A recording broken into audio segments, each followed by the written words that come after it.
Welcome to the Timeless Tales Library, where stories unfold like silk ribbons guiding you toward peaceful dreams. I'm Oliver, your host, and tonight I'll be sharing 6 hours of soothing Zen tales to ease your mind and guide you gently toward deep sleep. The Timeless Tales Library is made possible by listeners like you. If you've found comfort here, please subscribe and help us continue creating these peaceful stories. As you settle in, comment below and let me know where you are in the world tonight, and share a tranquil place you dream of, a story taking you to perhaps a bamboo grove where wind whispers through the leaves, a Japanese garden with koi drifting beneath lily pads, a meditation hall where incense spirals toward wooden beams, or a mountain temple where clouds drift silently past stone lanterns. Your ideas keep our little library glowing bright. Now, close your eyes and take a deep breath, letting the worries of the day unroll and flatten out. You are entering the Golden Scroll Room, a special chamber within the Timeless Tales Library. This is a place for the oldest, most precious stories, tales written on scrolls of shimmering gold that glow with the warmth of a setting sun.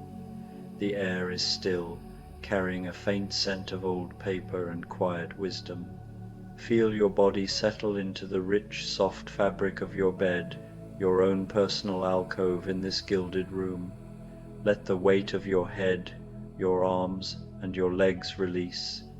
The golden glow of the scrolls fills the room, a gentle and comforting light that soothes your mind and body. Unroll the first scroll, let the words drift into your thoughts like dust motes in a sunbeam, leading you toward a deep and peaceful rest. A Zen bedtime story, The Dragon Who Forgot to Fly. Let yourself settle now, wherever you are. However you've arrived in this moment, there is nowhere else you need to be, nothing else requiring your attention. Just this, just now, just the gentle rhythm of your own breathing finding its natural pace. Begin by bringing a soft awareness to your body, not to change anything, not to fix or improve, simply to notice. Notice the weight of your head against the pillow, how it's held, supported, completely safe to let go. Your skull feels heavy, pleasantly heavy, as if it's been waiting all day for this permission to simply rest. Draw your attention now to your face, and with your next exhale, let your forehead smooth. Let any small creases soften and release. Your eyebrows rest easy. No need to hold them in any particular expression. Your eyelids grow heavier, so much heavier, like soft petals closing at dusk. Your jaw, perhaps you didn't even notice it was holding. Let it slacken now, teeth parting slightly, tongue resting soft against the bottom of your mouth. Take your time. There's no hurry at all. As you bring awareness to your neck, feeling how it connects your head to your body, and with a gentle breath, release any subtle gripping there. Your shoulders, they've been carrying so much. Let them drop now. Drop away from your ears, melting down into whatever surface holds you. Feel them becoming wider, softer, dissolving like honey in warm tea. Your arms rest alongside your body, or wherever they found their place, and you can feel them growing heavier with each slow breath. Your upper arms sink, your elbows soften, your forearms become weighted and still. Notice your hands, your palms, each finger, and let them all relax completely. No need to grasp or hold anything at all. Everything you need is already here. Bring your gentle attention now to your chest, feeling it rise and fall, like a calm sea under moonlight. Your ribcage expands and releases, expands and releases, each breath a little slower, a little deeper, a little more peaceful than the last. Your heart beats steadily, faithfully, requiring nothing from you, just doing what it has always known how to do. Your belly, let it be soft now, softer than it has been all day, softer than it has been in a long while. There is no reason to hold it in, no audience to impress, no posture to maintain. The muscles there finally understand they are safe. With each inhale, your belly rises slowly, naturally, like a gentle hill warmed by the sun, round, unhurried, supported from below. With each exhale, it settles back down, sinking toward the earth, releasing effort it didn't even realize it was carrying. Your lower back follows, easing out of its subtle arch, vertebra by vertebra relaxing into a neutral, supported position. Your hips grow heavy, wonderfully heavy, as if gravity itself has turned kind, drawing them downward into complete rest. They no longer need to stabilize or adjust.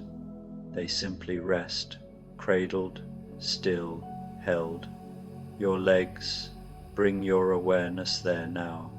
Feel how they've carried you through the day, through standing, walking, shifting, balancing, quietly doing their work without complaint. Now they are allowed to stop. Your thighs release first, large muscles loosening their grip, sinking into the surface beneath you as if melting. Your knees unlock, no longer braced, no longer prepared to move, softening in the middle, floating between effort and ease. Your calves grow heavier, warmth spreading through them, tension draining downward like water finding its lowest point. And your feet, those faithful feet that have supported every step, let them fall open naturally, ankles relax, toes spread just slightly, uncurled, unguarded. Any remaining tightness flows out through the soles, down, down, into the earth below, where it dissolves completely into nothingness, into peace. Scan through your body once more, slowly, patiently, with kindness, starting at the crown of your head. Feel your scalp loosen, your forehead smooth, your jaw unclench. Let your tongue rest easily in your mouth. Move your awareness down your neck, your shoulders dropping away from your ears, your arms heavy at your sides. Continue all the way down, through your chest, your belly, your hips, your legs, to the tips of your toes. And anywhere you notice even the smallest holding, the faintest resistance, breathe gently into that place. Imagine your breath reaching it, surrounding it, softening it.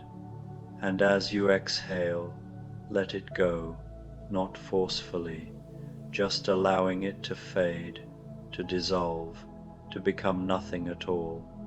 You are becoming softer, quieter, more still, with every breath, with every moment, with every word, sinking deeper into ease without trying. And now, as your body rests in this deep, beautiful, quiet state, something shifts, not abruptly, not dramatically. You find yourself somewhere else. Or perhaps you've been here the entire time and are only now noticing. The transition is seamless, like the way afternoon slowly becomes evening, light changing almost imperceptibly, moment by moment, until suddenly it's clear that day has softened into dusk. There is no line you cross, no doorway, just a gentle realization that you are fully here. You are lying on something soft, impossibly soft, whether your eyes open slowly or remain closed. You sense your surroundings clearly. Beneath you, beneath your entire body, is a bed of clover. Not a thin layer, not scattered patches, but an endless, living carpet. Each small leaf feels cool and velvety against your skin. Each tiny white blossom releases the faintest scent of honey and cream, sweet but subtle, comforting rather than overwhelming. The clover yields perfectly to your weight, supporting every curve, every contour, as if it grew in this exact pattern just for you, just for this moment. There is no pressure anywhere, only support, only ease. Above you, ancient oak trees spread their arms wide, branches reaching outward and upward, strong and patient. Their leaves form a broad canopy overhead, filtering the sky into patterns of light and shade. Sunlight drifts through in soft golden beams, dappling the clover, warming your skin in gentle patches. The light moves slowly as the leaves sway in a breeze you can barely feel, just enough to keep everything alive, just enough to keep everything breathing. One beam catches on a single leaf, then slides to another, creating shifting patterns that ripple and flow like water, like thoughts you can observe without following, like moments passing without needing to be held. And beneath it all, you remain completely at rest, safe, supported, present, exactly where you are meant to be. Nearby, so close you can hear it without even turning your head, a brook bubbles and whispers its endless song. It is not loud, not insistent, yet it fills the space completely, threading itself through every other sound. The water glides over smooth, time-worn stones, polishing them further with each gentle pass. It curls around fallen branches, slipping beneath them, finding new paths without resistance.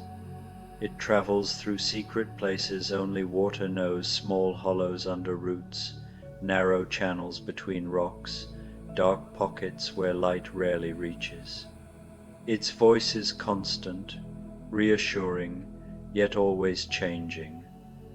A soft babble here, a low murmur there, a playful ripple followed by a deeper hush. It is a lullaby without words, without a beginning or an end, a sound that seems to have been playing long before you arrived and will continue long after, indifferent yet comforting in its continuity. The air rests softly against your skin, neither warm nor cool, exactly balanced. It carries the scent of wild grass, green, fresh, alive, and the rich, grounding aroma of wet earth. There is a gentle moisture in the atmosphere, a delicate fullness that makes each breath feel nourishing. You become aware of tiny drops falling, not quite rain, more like a fine mist drifting downward. Each drop is so small, so light, that it barely registers as touch, more sensation than impact. It feels like a blessing, like the sky itself is breathing on you, sharing its quiet presence. The drops collect on the oak leaves above, clinging for a moment, gathering with others, swelling into single perfect beads. One by one they release, falling in slow motion, catching the light as they descend. They land on the clover around you with the softest sound, a whisper, as if the earth and sky are exchanging secrets just beyond hearing.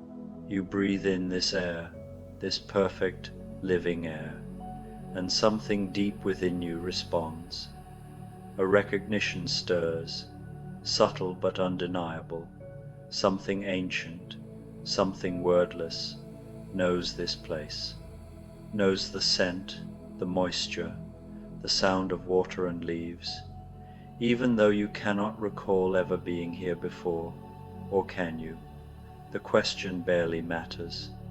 The boundary between memory and imagination grows soft, blurred, unimportant. What difference is there, really, when the feeling is so complete? Whether remembered or imagined, it is real in the only way that matters, real in your body, real in your breath. And here, in this moment of quiet awareness, you notice something curious, a gentle disorientation, not unsettling, just intriguing. You are not quite who you thought you were. Or perhaps it is more accurate to say you have forgotten who you are, and the forgetting feels surprisingly natural, effortless, like setting down a burden you carried for so long it had begun to feel like part of you, like shrugging off a heavy coat you didn't even realize you were wearing until the air touched your skin beneath it. There is no panic in the absence of identity, only relief, space, freedom. You shift slightly, a small movement of your body against the clover, and the sensation stops you. There is a weight to you, a density, a grounded solidity that feels both unfamiliar and deeply known. Your limbs feel powerful, substantial, ancient, as if they have been shaped by time rather than moments. The surface of you feels different too, no longer soft skin, but something stronger, more resilient. As you lift one hand, or arm, or appendage, into a shaft of dappled light, you see it clearly. Scales, deep emerald green scales, layered and precise, each one catching the light at a slightly different angle. They shimmer with hints of blue and gold, iridescent and alive. Each scale is a small shield, worn smooth by existence, protecting you for how long? You search for the answer and find nothing. No timeline, no memory, and that absence feels perfectly fine, more than fine. It feels right. You are a dragon. The realization arrives quietly, without drama, without shock. It simply settles into place, like the final piece of a puzzle sliding home. Of course you are. The word feels solid, comfortable, true, even as its meaning feels new, dragon. You turn the idea gently in your awareness, the way you might roll a smooth stone in your palm, exploring its shape, its weight, its texture. It fits. It has always fit. You do not need justification or explanation. Knowing is enough. Everything else has faded. How you came to this meadow, where you were before, what your life once looked like, all of it has dissolved like morning mist touched by sunlight, lifting, thinning, vanishing without effort. And instead of fear, instead of the urge to grasp at what's gone, there is only a vast, open curiosity, spacious, quiet, kind. The not knowing feels expansive rather than empty, full of possibility rather than loss.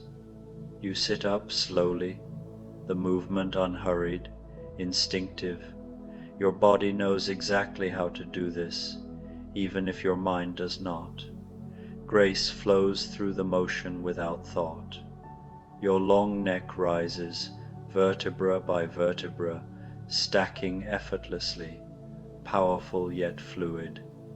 You lift your head and look around this place as if seeing it for the very first time. And perhaps you are. Perhaps every moment is the first moment, if you let it be. The meadow unfolds around you alive, welcoming, unchanged by your presence, yet deeply aware of it. And you sit there, ancient and new all at once, breathing softly, perfectly at home in the wonder of simply being. The brook catches your attention again, not sharply, not urgently, but with a quiet insistence that feels more like an invitation than a call. Its voice seems to lean toward you, curling gently around your awareness, as if it knows you will come when you are ready, and you do. You move toward it without hesitation, your body remembering how to walk even though your mind holds no memory of learning. There is no awkwardness, no uncertainty. Each movement flows into the next with an ease that feels ancient. Your legs, thick, powerful, grounded, carry you across the bed of clover, and with every slow, deliberate step, the plants release their honey-sweet scent into the air. The fragrance blooms around you, soft and comforting, marking your passage without resistance. Behind you, your tail, yes, you have a tail, drags softly through the clover, heavy yet graceful, parting the green, the way a ship parts still water, leaving a brief, gentle wake that closes again almost immediately. When you reach the edge of the brook, you pause. There is no rush to cross, no need to act. The water holds your attention completely. It is clear, astonishingly, impossibly clear. You can see every pebble resting on the bottom, each one smoothed and shaped by countless seasons of flow. Tiny fish dart between the stones, their movements quick and precise, flashes of silver and shadow. Shafts of sunlight, having traveled through layers of oak leaves, finally reach the surface and slip beneath, breaking into ribbons that dance in the current. The water curves around a larger stone, smooth, grey, unassuming, and the way it moves there captivates you. It bends without effort, swirls without struggle, splits and rejoins, always continuing. The motion feels purposeful yet unforced, and as you watch, you sense there is something being shown to you, something important that does not require words. You lower your great head toward the water. This head feels heavy with age, full of history you cannot recall, yet light with newness, as if this is the first time it has ever done this. You drink. The water is cold and pure, carrying the taste of stone, of sky, of time itself. It fills your mouth, slides down your throat, spreading a deep, refreshing coolness through your body. The sensation is grounding, anchoring you fully in the present, and as you drink, the surface of the brook shifts, and you catch sight of your reflection. A dragon looks back at you, an ancient dragon, scales layered and weathered, marked by seasons beyond counting. Eyes that hold a depth you cannot quite fathom, a stillness that seems to contain both patience and knowing. Horns curve back from your head, elegant and strong, like questions without answers, like symbols of something vast and unresolved. You might expect surprise, you might expect fear, but neither comes. You simply gaze at this creature in the water, this stranger who is also you, and feel a warm, steady acceptance bloom in your chest. There is no need to reconcile anything, no need to compare past and present. This is you. That is enough. When you have drunk your fill, when the thirst fades into quiet satisfaction, your awareness drifts to something beside the brook. There, growing from a narrow crack in a stone, is a single flower. small, blue, unassuming. Its presence feels almost miraculous. Its petals are damp with mist rain, darkened slightly by moisture, delicate yet resilient. And caught in the very center of the flower, nestled in that tiny cup of blue, is a single drop of water, just one, perfectly round, perfectly still. Within it, you can see reflections of the entire sky, the full canopy of oak trees above, the shifting light, the suggestion of the world itself contained in miniature. You move closer, bending down carefully. Your massive head lowers until your eye, large as a plate, ancient and aware, is level with this tiny bloom. The scale of things feels almost absurd, yet profoundly right. The drop trembles slightly, the flower's stem bending just a little under its weight, and you watch. You do not analyze, you do not label, you simply watch. Time loosens its grip and then disappears entirely. There is only the drop, the flower, the act of watching. Nothing else exists. The water catches the light, and within it you begin to notice colors you have never truly seen before. Or perhaps you once saw them and forgot how to look. Blues layered within blues, deepening toward the center. Whites folded into whites, luminous and soft, and at the very edge, where the surface of the water meets the curve of the petal, a rainbow appears, thin as a whisper, brief, perfectly real.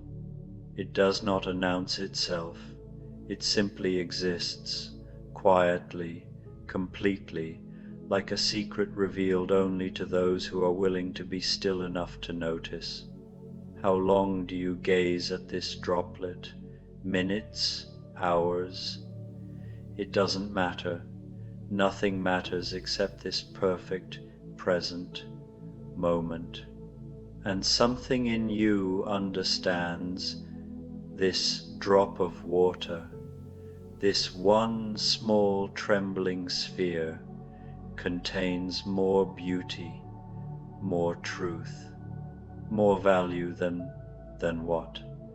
The thought is incomplete, but you sense there were other things once, things you thought important, piles of something, glittering somethings, but they're gone now, forgotten, and the forgetting has left space for this, for wonder. A soft wind moves through the meadow, barely stirring the taller grasses, just enough to be felt. It brushes past you, past the oaks, past the waiting flower, and with that gentle movement, the drop releases. It falls from the blue petals and lands in the brook with the smallest possible sound, a tiny plink. The sound is so delicate, it almost feels imagined. Rings spread outward from the point of contact, circles upon circles, expanding, thinning, overlapping until they fade completely, absorbed back into the brook's endless motion. The drop is no longer separate.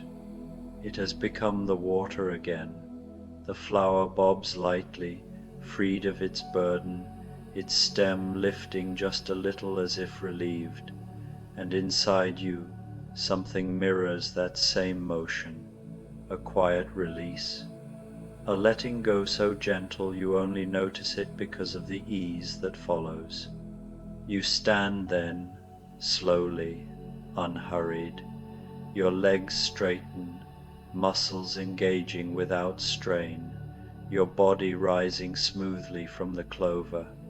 There is a sense of alignment, of everything stacking correctly, effortlessly, and as you settle into standing, you become aware of a presence on your back, not weight exactly, more like potential. Appendages, folded neatly, resting where they have always belonged. Wings. You have wings. The realization arrives calmly, without drama, as if it has been waiting patiently for you to notice. You turn your head slightly, looking back at them, and see their deep forest coloring rich greens layered with darker shadows. The membranes stretch like leaves held up to sunlight, veined and luminous, strong yet delicate. They look ancient, shaped by time and wind, and yet somehow new, as if they have never truly been used or have just been given back to you. A question arises, soft and curious rather than demanding. Can you fly? Did you once? The answer does not come. It drifts somewhere beyond reach, dissolving into the same vast, forgetting that has taken everything else. And instead of frustration, you feel a surprising lightness. Not knowing feels spacious, open. Perhaps not every question needs an answer. Perhaps staying here on the soft clover, beside the singing brook, beneath the steady arms of the oaks, is exactly where you are meant to be. Perhaps flight is not about leaving. You move away from the brook, wandering deeper into the meadow. With each step the world seems to widen. The meadow is larger than you first thought, unfolding gently in all directions. Clover stretches out in a living sea, interrupted here and there by clusters of wild flowers. Buttercups gleam like small suns scattered across the green, their yellow faces catching what light filters through the canopy. Dandelions stand tall, gone to seed, their fragile white spheres waiting patiently for a breath of wind to carry them into whatever comes next. The mist rain continues its gentle fall, barely perceptible, and you become aware of your scales now covered in countless tiny beads of water. Thousands of them cling and shimmer, turning you into something that glitters softly, as if made of dew and starlight rather than flesh and bone. Something moves in the grass ahead, subtle but distinct. A rabbit, small, brown, perfectly ordinary, sits on its haunches, cleaning its face with delicate, rhythmic motions of its paws. As you approach, it does not flee. You slow even further, each step intentional, peaceful, grounded. The rabbit pauses its grooming, looks up at you with dark, liquid eyes full of quiet awareness, and then returns to washing its face. Such trust, such ease. In that moment, you feel it clearly. Here, you are not a threat. You are simply another part of the meadow, breathing, present, at peace. You settle onto the clover beside the rabbit, lowering your body with great care, folding your legs beneath you, your wings adjusting themselves against your back. This close to the earth, you can hear other sounds, small sounds, the industrious march of ants, the whisper of beetle wings, the underground speech of roots reaching toward water. The rabbit finishes its cleaning and hops closer to you, bold in its innocence. It sniffs at your foot, at the scales there, its nose twitching. You remain perfectly still, hardly breathing, not wanting to disturb this moment. The rabbit seems satisfied with its investigation and settles into a small depression in the clover, its body relaxing, eyes half closing. You, an ancient dragon, and this rabbit, together in the quietness, both exactly where you need to be.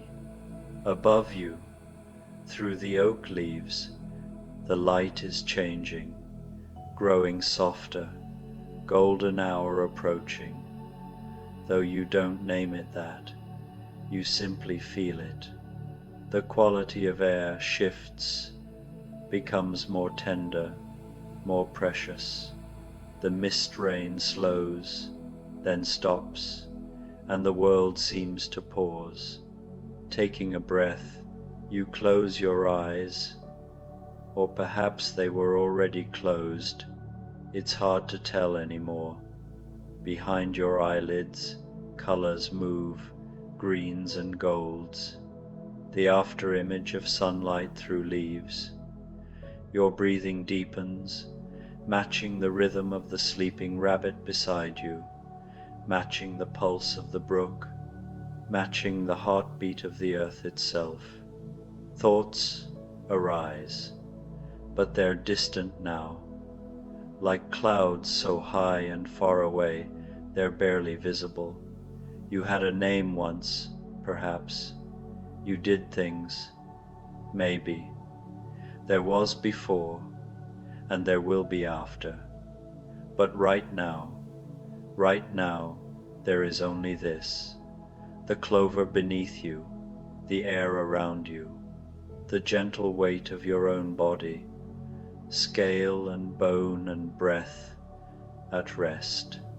The forgetting, you understand now, isn't loss, it's liberation. Every memory released, every identity shed, every story let go, creates space, space for this dewdrop, for this flower, for this rabbit, for this moment, perfect and unrepeatable, requiring nothing, demanding nothing, simply being.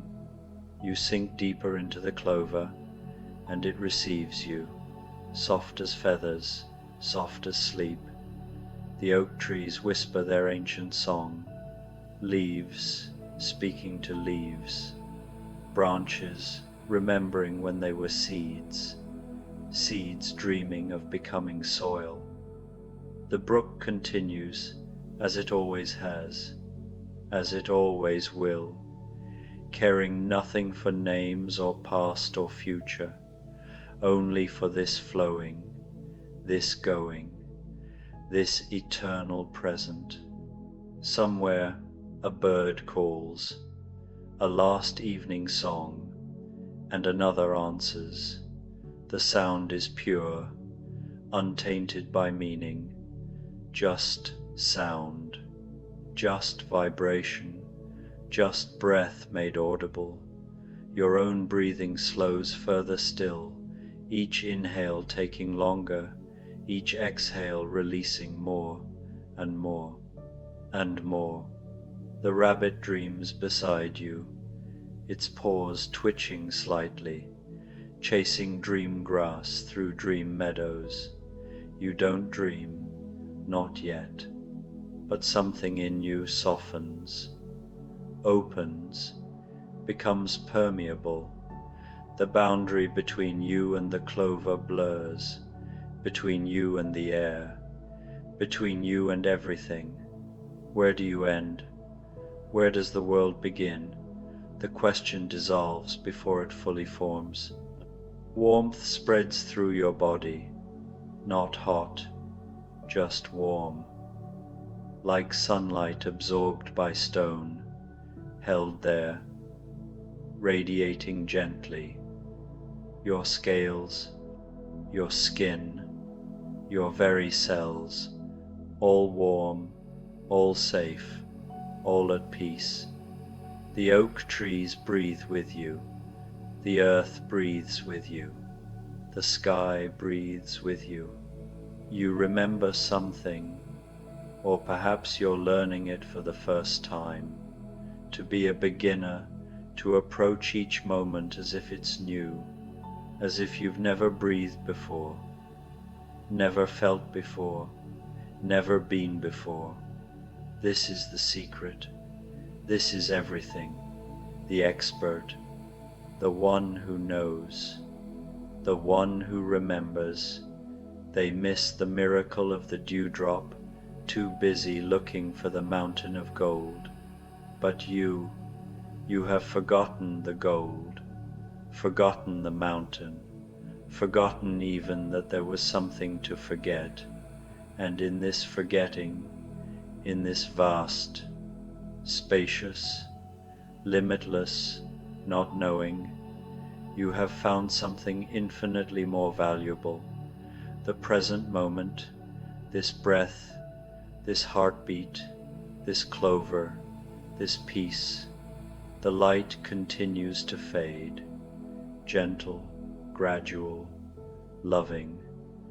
Dusk settles over the meadow like a soft blanket, and the first stars appear in the gaps between the oak leaves.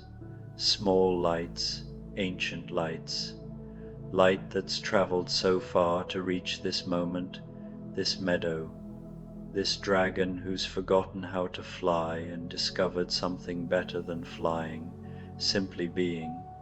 Your eyes remain closed or open. It doesn't matter anymore. What you see, what you sense, what you are, it all blends into one soft, warm, infinite space. The rabbit's breathing, your breathing, the earth's breathing, one breath.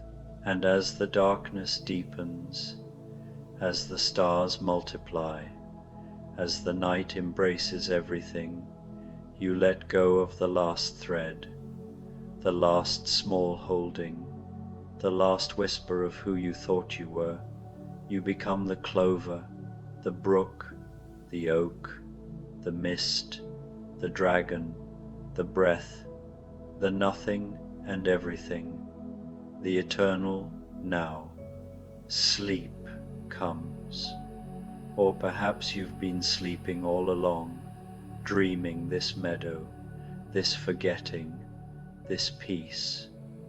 And as you drift deeper, deeper still, into that soft and boundless place, you carry with you not memories, not knowledge, not identity, but something simpler and truer, wonder, the wonder of a beginner, seeing the world, feeling the world, being the world for the very first time, and the last thought that ripples through your consciousness before thought itself dissolves.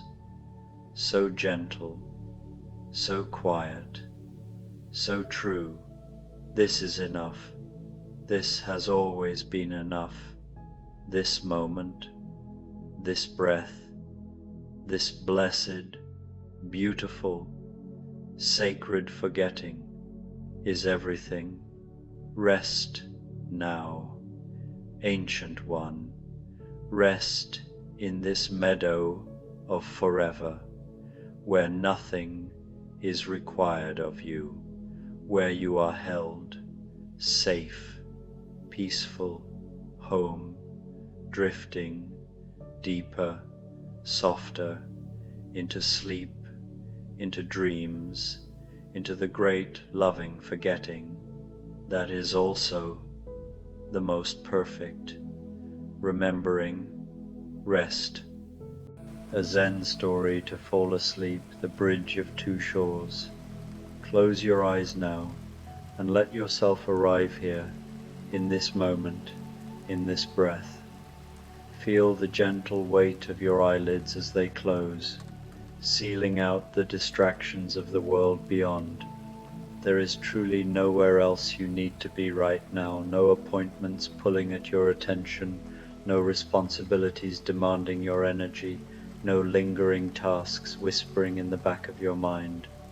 You have carved out this sacred time for yourself, this quiet space away from the noise and rush of daily life, this generous permission to simply exist without striving or achieving. And so, with a deep, slow breath in through your nose, drawing the air all the way down into the depths of your belly, filling your lungs completely until they expand fully against your rib cage, and then releasing that breath fully through your slightly parted mouth with a soft sigh, you begin to let go. Allow that exhale to carry away the remnants of the day, the subtle fatigue in your muscles, the scattered thoughts that have been occupying your mind. With each release, You sink a little deeper into this present awareness, honoring the gift you've given yourself, the freedom to pause, to restore, to simply be. Breathe in again, slowly and deliberately, noticing the coolness of the air as it flows through your nostrils, invigorating your senses in a subtle, refreshing way, traveling down your throat and expanding your chest and abdomen. As you exhale, imagine that you are releasing any tension you've been carrying, perhaps in your shoulders, from hours spent hunched over a desk, or in your brow from concentrating on endless screens, or in your chest from unspoken worries. Picture those circling thoughts, the mental loops of to-do lists and what-ifs, dissolving like smoke dispersing into the wind. Any concerns that have followed you here, the pressures of work, relationships, or the uncertainties of tomorrow, can wait patiently outside this moment. They will wait because you've set this boundary for your well-being. For now, there is only this breath, rising and falling like a gentle wave, and the next breath that follows naturally, and the soothing, rhythmic cadence of your body as it intuitively finds its way toward profound rest. Allow yourself to surrender to this rhythm, knowing that each inhalation brings nourishment and calm, while each exhalation invites deeper release and tranquility. Bring your awareness gently to the top of your head, that crown where energy often gathers unnoticed. Feel the solid weight of your skull supporting your thoughts, the subtle softness of your scalp beneath any hair, perhaps tingling slightly as blood flows freely. There may be hidden tension here, a faint tightness from overthinking, a subtle contraction you didn't even realize you were holding in response to the day's demands. Breathe deeply into that space, directing your inhalation upward as if filling the crown with warm, healing light, and as you exhale slowly, imagine that tension dissolving like morning mist touched by the first rays of sun, evaporating effortlessly into nothingness. Let your forehead smooth out completely, releasing any furrows or lines etched from concentration or stress, allowing the skin to become perfectly relaxed and open. Let the space between your eyebrows soften and widen, as if an invisible hand is gently smoothing away any crease of worry. Your eyes are closed now, resting gently in their sockets with no strain whatsoever, no effort needed to keep them shut, no energy required to maintain the darkness behind your lids. They simply rest, heavy and still, like soft orbs cradled in velvet. The tiny muscles around your eyes release fully, and you might notice a profound sense of ease spreading across your entire facial structure. Your jaw releases now, unclenching with a subtle drop, your teeth separating slightly to relieve any hidden grinding or tension from the day, your tongue becoming soft and heavy as it rests naturally against the floor of your mouth, no longer pressing against your teeth or palate. There is absolutely no need to hold anything here, no words to form, no expressions to maintain, no emotions to mask. Let your jaw be loose and free, allowing it to hang slightly if it wishes. Let your lips part naturally without force, and feel how much lighter your entire face becomes when you allow it to simply be, without the subtle effort of holding a neutral expression, without the unconscious strain of daily interactions. Notice the warmth spreading through your cheeks, the release traveling down into your throat, creating a sense of openness and vulnerability that is safe and welcoming in this space. Your face, once perhaps tight with unspoken thoughts, now transforms into a mask of pure serenity, soft and unburdened. Breathe again, slowly and mindfully, drawing in peace with each inhalation and exhaling any remnants of resistance. Bring your attention downward to your neck, this vital column that holds so much the literal weight of your head, but also the metaphorical weight of your thoughts, decisions, and the emotional load of your day. Feel the intricate muscles here, the tendons that connect head to torso, perhaps noticing subtle stiffness from poor posture or emotional guarding. With your exhale, let them soften completely, as if warm oil is being poured along the length of your neck, loosening every fiber. Your shoulders, those faithful bearers of burden carrying backpacks, responsibilities, worries, and the invisible loads we all accumulate, begin to release now, dropping down and away from your ears with a noticeable heaviness, settling into their natural, lower position, far from any tension. Imagine them melting downward, heavy and soft, completely at ease, as if gravity itself is your ally, pulling away the accumulated stress and allowing your upper body to broaden and open. Feel the relief in your trapezius muscles, the release extending into your collarbones, creating space for deeper, freer breaths.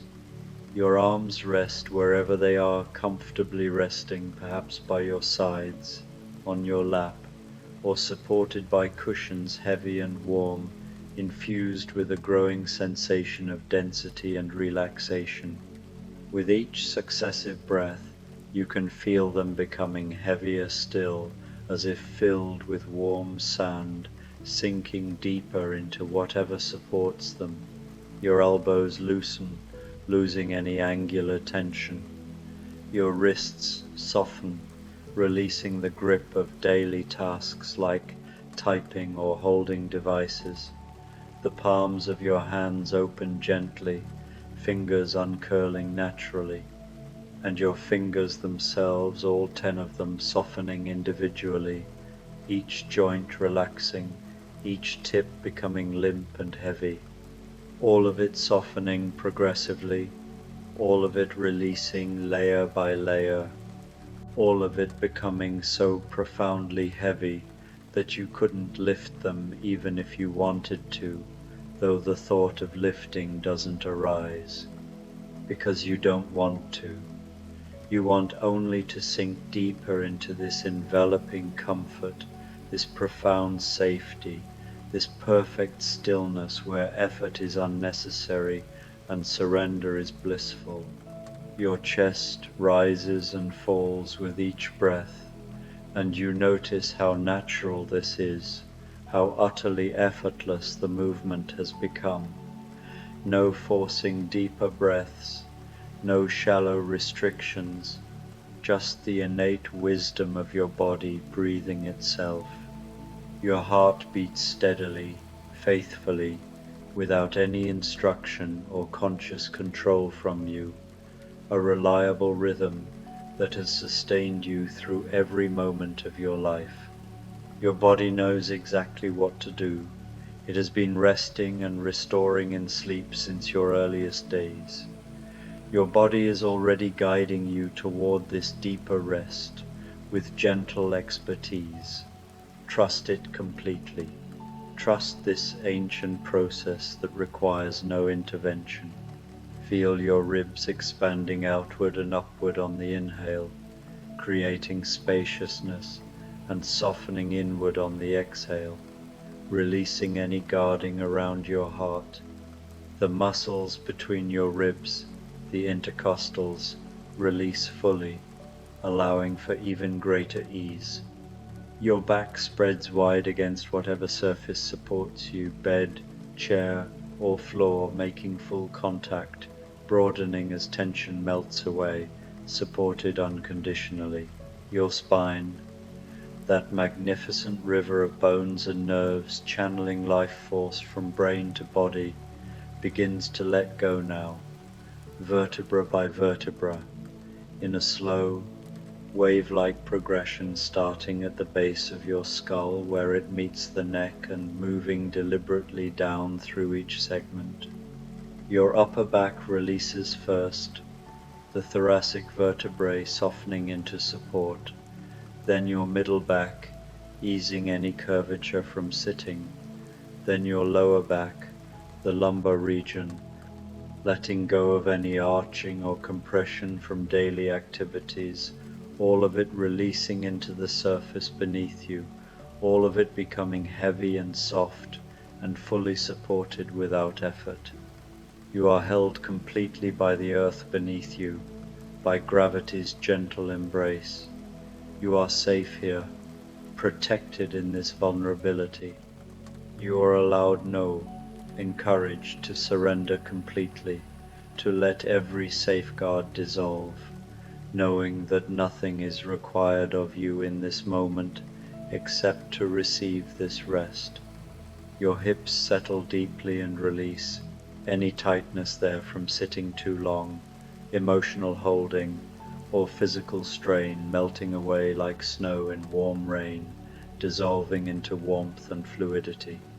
Your pelvis widens slightly, grounding you further, releasing the core tensions that often store unspoken stress. Your legs, long and heavy like ancient tree trunks rooted in relaxation, sink deeper into profound rest. Your thighs soften, the quadriceps and hamstrings losing all tone. Your knees release any habitual bend or lock. Your calves unwind from any calf-raising tension. Your ankles loosen completely, becoming flexible yet heavy. All of it so heavy now, so perfectly and utterly relaxed, that movement feels distant and unnecessary. Your feet, which have carried you so far through life's journeys, steps taken in haste, in joy, in challenge, which have brought you faithfully here to this moment of pause, release fully at last. Your toes soften and spread naturally. Your arches settle without effort, the soles making full, relaxed contact, and your entire body from crown to toe has become a vast landscape of deep, profound rest, every cell bathed in tranquility. Breathe here for a moment or several moments, allowing time to stretch luxuriously, noticing how heavy you feel throughout, like being cradled in the earth's own arms, how warm your skin and muscles have become from improved circulation and release, how completely at ease your entire being is, free from the subtle contractions of wakefulness. Every system within you aligns toward restoration, your nervous system shifting to parasympathetic calm, your mind quieting its chatter, your emotions settling into peace. You are ready now, more ready than perhaps you've allowed yourself to be in a long while, ready to step gently into the story that is waiting patiently for you, the inner journey that will carry you even deeper into peace, into harmonious balance, into the soft, welcoming embrace of replenishing sleep. You find yourself standing on a stone path, ancient and worn smooth beneath your bare feet, the coolness of the rock seeping gently upward, grounding yet not cold, more like a refreshing caress that awakens subtle awareness without discomfort. The air around you is soft with moisture, a gentle mist that envelops your skin like the whisper of finest silk, carrying faint scents of earth and distant pine, moisturizing your face and arms with its tender touch. You are on a mountainside, high enough to feel the purity of the altitude, though you cannot see far in any direction because of the thick mist that surrounds you, holds you close, keeps you safe in its grey-white embrace, obscuring distractions and inviting inward focus. But you are not lost or disoriented. A deep inner knowing guides you. You know intuitively where you are going, even if you cannot yet name the destination or map the path. It is a journey of the soul more than of geography. The light here is strange and beautiful, neither the full brightness of day nor the complete darkness of night, but something suspended timelessly between the two, a twilight realm of subtle glow.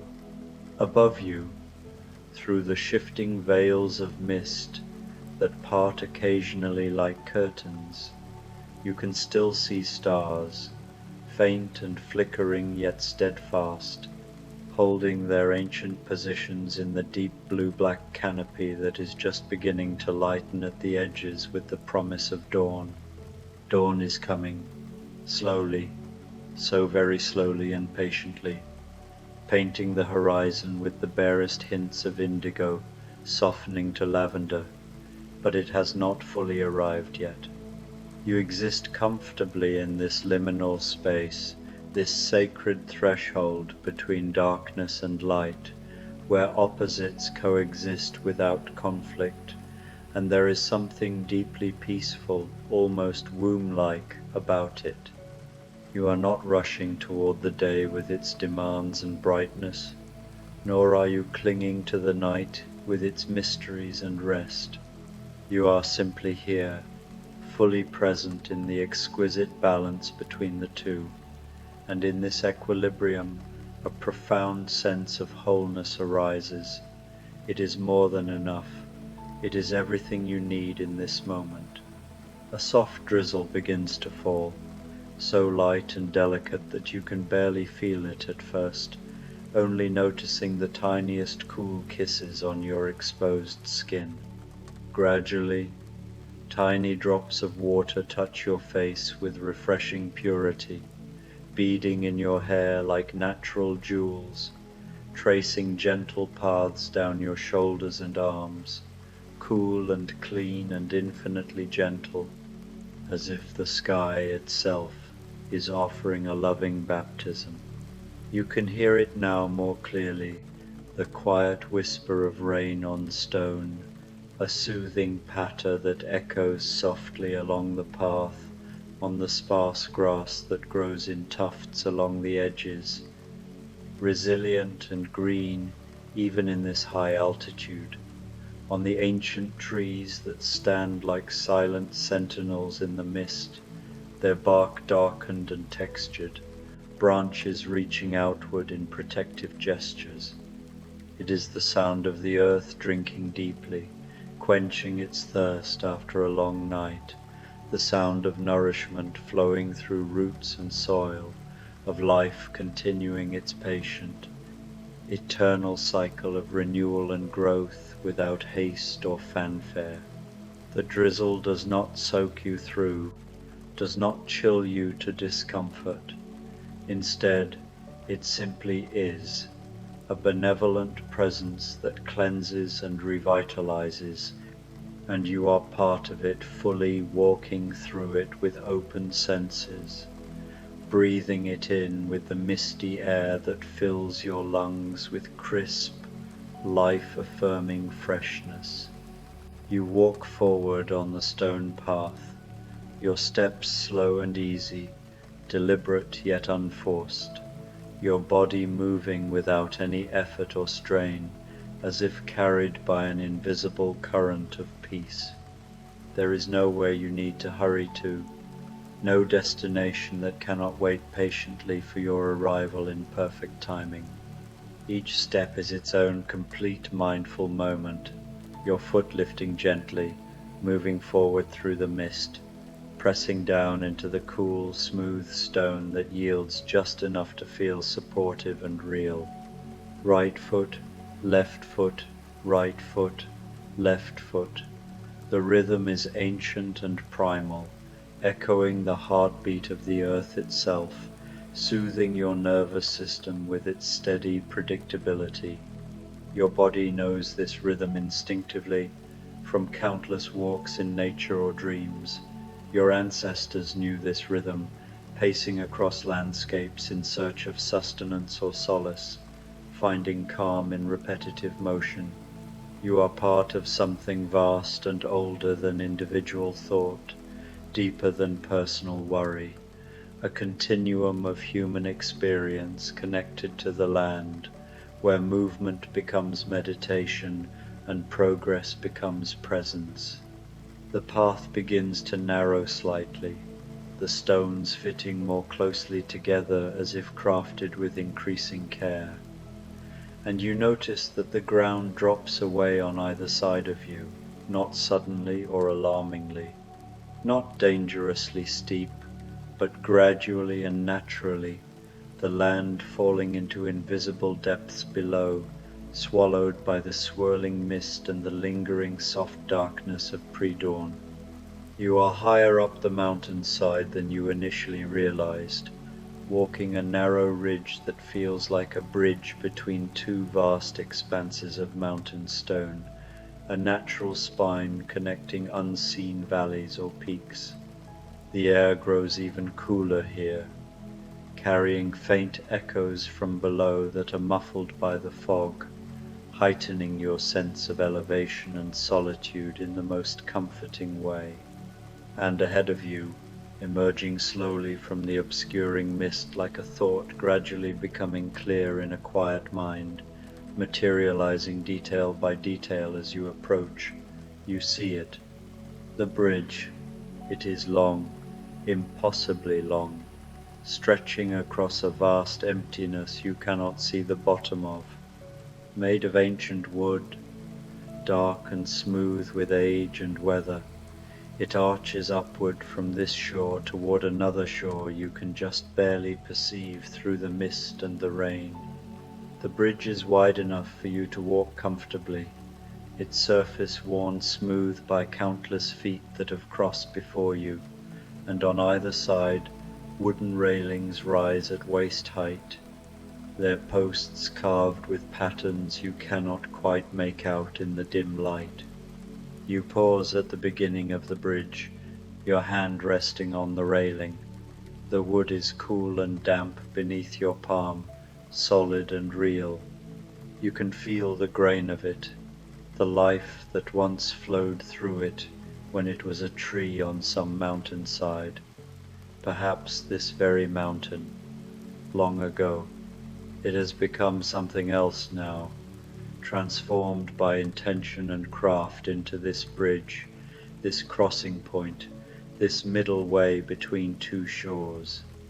You step onto the bridge, and immediately you feel the subtle give of it beneath your weight, the slight flecks of wood that has learned to dance with wind and rain and time. It is not unstable, no. It is deeply stable, strong and sure, but it is alive in its way, responsive, present. You take another step, and another, and soon you are walking steadily onto the bridge, leaving the solid ground of the mountainside behind. The drizzle continues, soft and patient, and you can hear it tapping gently on the wooden planks beneath your feet, see it creating tiny circles of disturbance on the wood's dark surface. The stars above are still visible, though their light is growing fainter as the blue-black sky begins its slow transformation toward the pale grey that precedes true dawn. You are walking through time itself, it seems, through the space between night and day, between sleep and waking, between what was and what will be. The railings on either side of you are solid companions, and you trail one hand along the left railing as you walk, feeling the posts pass beneath your palm, one after another after another. A rhythm emerges, a meditation in wood and motion. Each post marks another step, another breath, another moment of crossing. You are not thinking about the far shore anymore, or about the shore you left behind. You are here, on the bridge, in the middle of the journey, and this is where you belong. The mist swirls around you, thick and thin by turns, revealing and concealing the world beyond the bridge. Sometimes you can see far, glimpsing the dark shapes of mountains rising on either side of the canyon, their peaks lost in low-hanging clouds. Sometimes the mist closes in, and there is nothing but the bridge beneath your feet, the railing under your hand, the soft rain on your skin. Both states are equally peaceful. You need to see nothing more than what is immediately around you. You need to know nothing more than your next step. As you walk, you become aware of a sound beneath the sound of the rain. It is a deep sound, ancient and low, the sound of wind moving through the canyon below you, up from depths you cannot fathom. It is the voice of the earth itself, breathing, singing its wordless song. You cannot hear it with your ears alone, you feel it in your chest, in your bones, in the soles of your feet where they touch the bridge. It is the sound of balance, of forces in perfect equilibrium, of all things held in their proper place. Your steps slow even further until you are moving like a cloud across the sky, like water flowing downhill, inevitable and unhurried. Each footfall is a prayer, each breath a meditation. You are not walking anymore so much as being walked, your body moving without your conscious direction, knowing its way, trusting the path. The rain intensifies slightly, though it remains gentle, and you tilt your face up to it, feeling the drops on your cheeks, your closed eyelids, your forehead. The water is clean and cool, washing away whatever residue of the day still clings to you, whatever traces of effort or striving or concern. You are being cleansed, renewed, returned to a state of original simplicity. You are becoming nothing but breath and heartbeat and the quiet awareness of being alive. The bridge arches higher now, and you are ascending slightly, moving up toward the apex of the crossing. From here, if the mist were to clear completely, you might be able to see both shores, the one you came from and the one you are moving toward. But the mist does not clear, and you realize you are grateful for this. You don't need to see where you've been or where you're going. The only truth that matters is here, now, in the middle way, in the crossing itself. At the highest point of the bridge, you stop walking. You stand still, your hands resting on the railings on either side of you, your body balanced and centered, your breathing slow and deep and even. You are at the perfect point of equilibrium, the exact middle of the journey, and there is a profound rightness to this moment. You are neither here nor there, neither this nor that. You are the space between, the pause between breaths, the eternal now that exists outside of time. The stars are fading above you, their light being slowly absorbed by the growing brightness of the coming dawn. But the sun has not yet risen. You exist in this perfect moment of balance, when the darkness has not yet surrendered and the light has not yet claimed victory, when both coexist in harmony, in mutual recognition, in peace. The drizzle falls on your upturned face, and you open your mouth slightly, tasting the rain, tasting the mist, tasting the air itself. It is sweet and clean and full of minerals from the mountain stone, full of essence from the trees, full of the life of clouds that have traveled vast distances to be here, now, falling as rain on your tongue. You realize something, standing here at the center of the bridge. You realize that you have been looking for balance all along, searching for it in 1,000 different places, believing it was something you had to achieve, something you had to work toward, something that existed outside of you that you needed to grasp and hold. But here, now, with the rain falling and the stars fading and your body perfectly still, you understand that balance is not something you find or create. Balance is something you remember. It has always been here, always been within you, always been the deepest truth of your nature. You are the bridge, you are the crossing, you are the space between the shores, the connection between earth and sky, the path between darkness and light.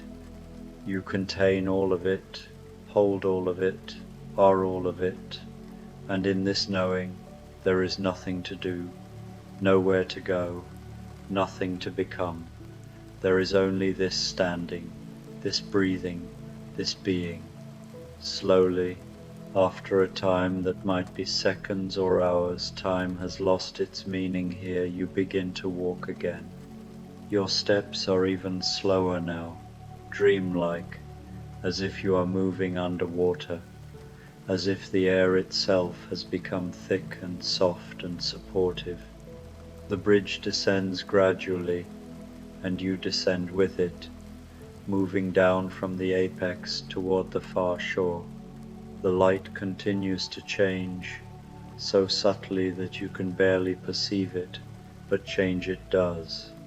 The darkness is thinning, becoming translucent, and the stars have nearly disappeared now, only the brightest few still visible, holding on to their places in the sky with the last of their strength.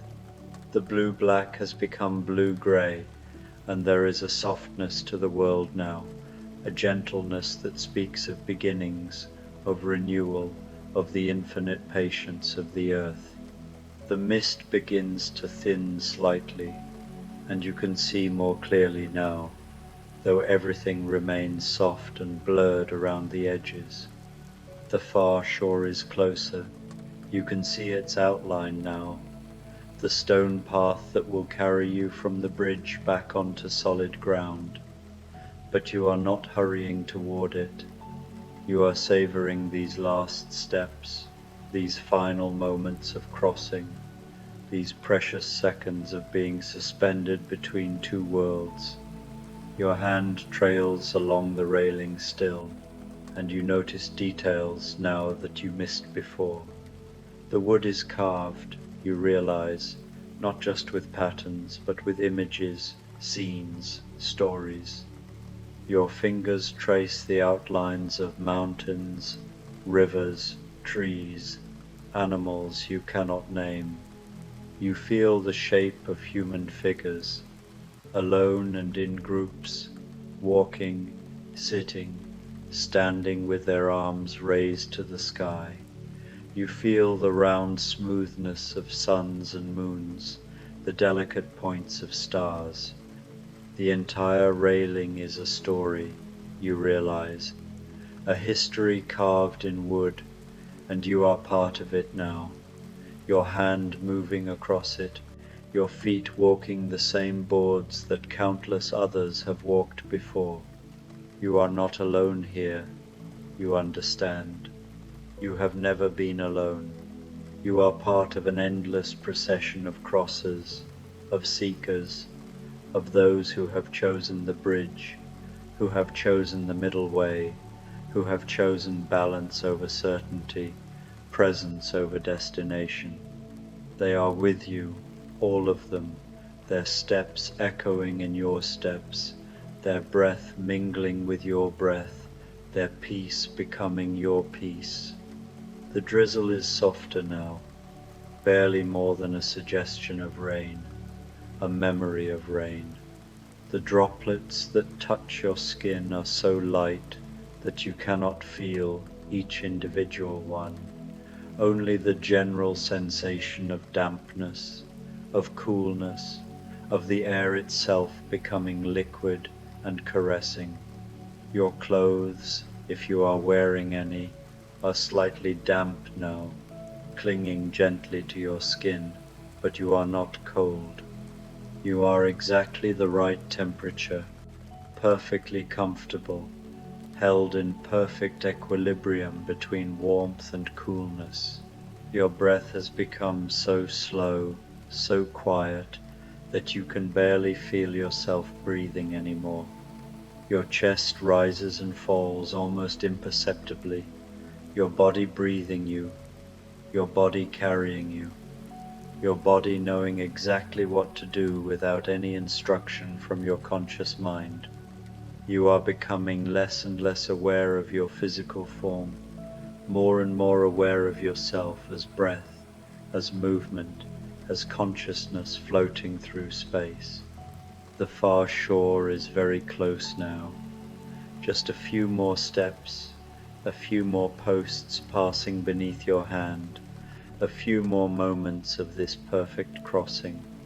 And as you take these final steps, you feel a deep gratitude rising in you, a wordless thankfulness for this journey, for this bridge, for this rain, for this dawn, for this life. You are grateful to be here, to be alive, to be crossing, to be balanced between the shores. Your foot touches stone, solid mountain stone, and you have reached the far shore. The bridge continues for just a few more steps, and then it ends, connecting seamlessly with a stone path identical to the one on the other shore, as if the bridge is not a separate thing but simply a continuation of the path, a portion of the path that happens to span the space between mountains. You take a few steps onto the stone of the far shore, and then you stop and turn, looking back at the bridge you have just crossed. It stretches away into the mist, its far end invisible now, and you can barely believe that you walked that entire distance, that you crossed that vast emptiness, that you stood at the center and understood what it means to be balanced, to be held, to be both and neither. The sky is lighter now, unmistakably dawn, though the sun itself has not yet broken the horizon. The stars have disappeared completely, surrendered to the coming day, but their absence is not a loss. It is simply the natural progression of things, the turning of the wheel, the cycle continuing. Night becomes dawn, becomes day, becomes dusk, becomes night again, forever and always, and you are part of this cycle, held within it, safe within it. You turn away from the bridge and continue along the stone path, which leads gently downward, away from the heights, back into the arms of the mountain. The mist here is thick again, welcoming you, enfolding you, and you move through it like a bird through clouds, unhurried, at ease, completely present. The path leads you to a small clearing, a flat space of stone surrounded by ancient trees whose trunks are thick and whose branches are lost in the mist above. In the center of this clearing there is a smooth outcropping of rock, curved and comfortable, as if shaped by wind and water specifically to receive a resting body. You move toward this rock, your steps slower than ever now, each one requiring enormous effort, not because you are tired, but because you are becoming so relaxed, so heavy with peace. That movement itself is becoming difficult. Your body wants only to rest, to lie down, to surrender completely to the pull of gravity, to the embrace of the earth. You lower yourself onto the rock, sitting first, then lying back, and the stone is smooth and cool beneath you, supporting every part of your body perfectly. You can feel the solidity of the mountain beneath you, the enormous mass of stone and soil and root, the ancient stability of the earth itself. You are held by something that has existed for millions of years, something that will exist for millions more, something that is utterly reliable, utterly trustworthy. The drizzle has stopped now, though the air remains thick with moisture, and the light continues to grow slowly, gradually, painting the mist with shades of pearl and silver and the palest blue. You can hear birds beginning to stir in the trees around you, soft chirps and rustles, the tentative sounds of life waking gently to a new day. But you are not waking, you are descending, sinking, allowing yourself to slip deeper and deeper into rest, into peace, into the profound quiet that lives at the center of all things. Your body is so heavy now, so completely relaxed, that you could not move if you wanted to, but you don't want to. You want only to lie here, to breathe, to be. The bridge is behind you now, but it is also with you, always with you. You carry it inside yourself, that perfect balance, that middle way, that crossing point between all opposites. You are the bridge, you remember, you are the balance, and in this knowing, there is nothing else you need to know. The mist settles over you like a blanket, soft and cool and comforting. The light grows imperceptibly around you, neither dark nor bright, but something between, something perfect. You float in this half-light, this dawn that never quite becomes day, suspended in the eternal moment of transition, of balance, of peace. Your breathing slows even further, becoming barely perceptible, and with each exhale you release a little more, let go a little more, surrender a little more. You are becoming mist yourself, becoming light, becoming nothing and everything at once. You are dissolving into the morning, into the mountain, into the vast peace that holds all things. There are no thoughts now, no words, no images. There is only this feeling of being held, of being safe, of being exactly where you belong. You have crossed the bridge of two shores, and you have found what you were looking for, though you never knew you were looking for anything at all. Balance, peace, home. The dawn continues its patient brightening around you, the stars long gone, the sun still waiting beneath the horizon. And you rest here, in this perfect moment that stretches into eternity, this perfect balance between sleep and something deeper than sleep, between awareness and letting go. You are the bridge, you are the crossing, you are the balance, and you are at peace. A Zen calming nighttime story, The Gardener of Shadows. Let yourself settle now, wherever you are. There is nothing you need to do, nowhere you need to go. This moment is complete, just as it is. Allow your body to become heavy, so heavy, as if the surface beneath you is rising up to meet you, to hold you completely. Feel the subtle shift in your weight, the way gravity pulls you downward with a gentle insistence, anchoring you to this spot. Imagine the earth itself cradling you, its ancient strength supporting every curve and contour of your form, inviting you to surrender fully without resistance or hesitation. Begin by bringing your awareness to your feet. Notice them there, at the far end of your body.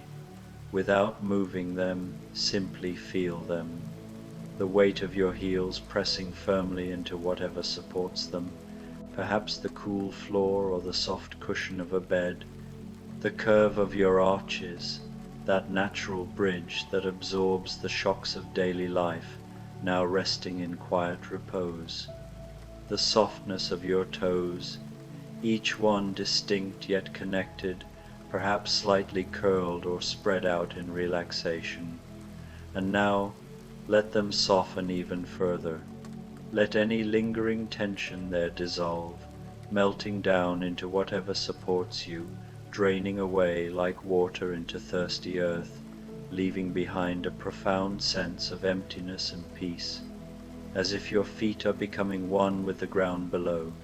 From your feet, let this softening travel slowly upward. Feel it move into your ankles, those intricate hinges that carry you through your days with remarkable resilience, twisting and turning to navigate uneven paths and sudden steps. Let them rest now, free from the demands of motion. They have worked so hard, bearing your weight through countless hours of standing, walking, and balancing. Let them be still and quiet, the joints loosening like well-oiled mechanisms finally at ease, the surrounding tendons and ligaments unwinding like threads from a spool. The softening continues to rise, like a slow tide gently lapping at the shore into your calves. Feel the muscles there release, lengthening and loosening, the tight fibers that propel you forward now surrendering to gravity's pull. Your shins, the sturdy bones there, growing heavy and grounded, as if they are sinking deeper into the earth's embrace. Your knees, those faithful joints that bend and flex with every movement, unlocking now, settling into a position of complete surrender. There is no effort here, only release, only rest, as the warmth of relaxation spreads like a soothing balm, easing away any remnants of strain from the day's exertions. Let the wave of relaxation flow upward into your thighs, these strong muscles that support you through every stride and stance. Let them become loose and liquid now, melting into a state of fluid tranquility. Feel the backs of your thighs heavy against what holds you, pressing down with a comforting density, while the fronts of your thighs soften, releasing the power they hold for lifting and carrying. All tension dissolving completely, like ice under a warm sun, evaporating into nothingness, leaving your legs feeling weightless yet profoundly supported, as if they are floating in a sea of calm. Your hips now, often a place where we hold so much emotions, stresses, the burdens of responsibility. Let your hip joints soften in their sockets, the ball and socket mechanisms easing into perfect alignment without any force. Feel your pelvis wide and heavy, a stable basin that cradles your core, now broadening with each breath. Let your lower back release any grip it might be holding, the muscles along your spine unwinding like coiled springs finally set free. The small of your back, that tender curve so often arched in effort, allow it to ease and flatten gently. You are safe here, enveloped in security. You are held by an invisible net of comfort that requires no vigilance from you. Bring your attention to your belly, this soft, vulnerable center, the seat of intuition and life itself. Let it be soft now, free from any need to contract or protect. There is no need to hold anything in, no judgments, no expectations. Let your breath move naturally in and out, your belly rising and falling like gentle waves on a serene ocean, expanding with inhalation and receding with exhalation in a rhythmic dance. Let your lower belly be completely at ease, the organs within resting in harmony, the entire area softening like warm clay under gentle hands. Feel the relaxation spreading into your chest, your ribs expanding and contracting, easy and slow, like the bellows of a quiet accordion playing a lullaby. Your heart beating steadily, faithfully, needing nothing from you but your quiet awareness, its rhythmic thump, a reassuring constant in the stillness.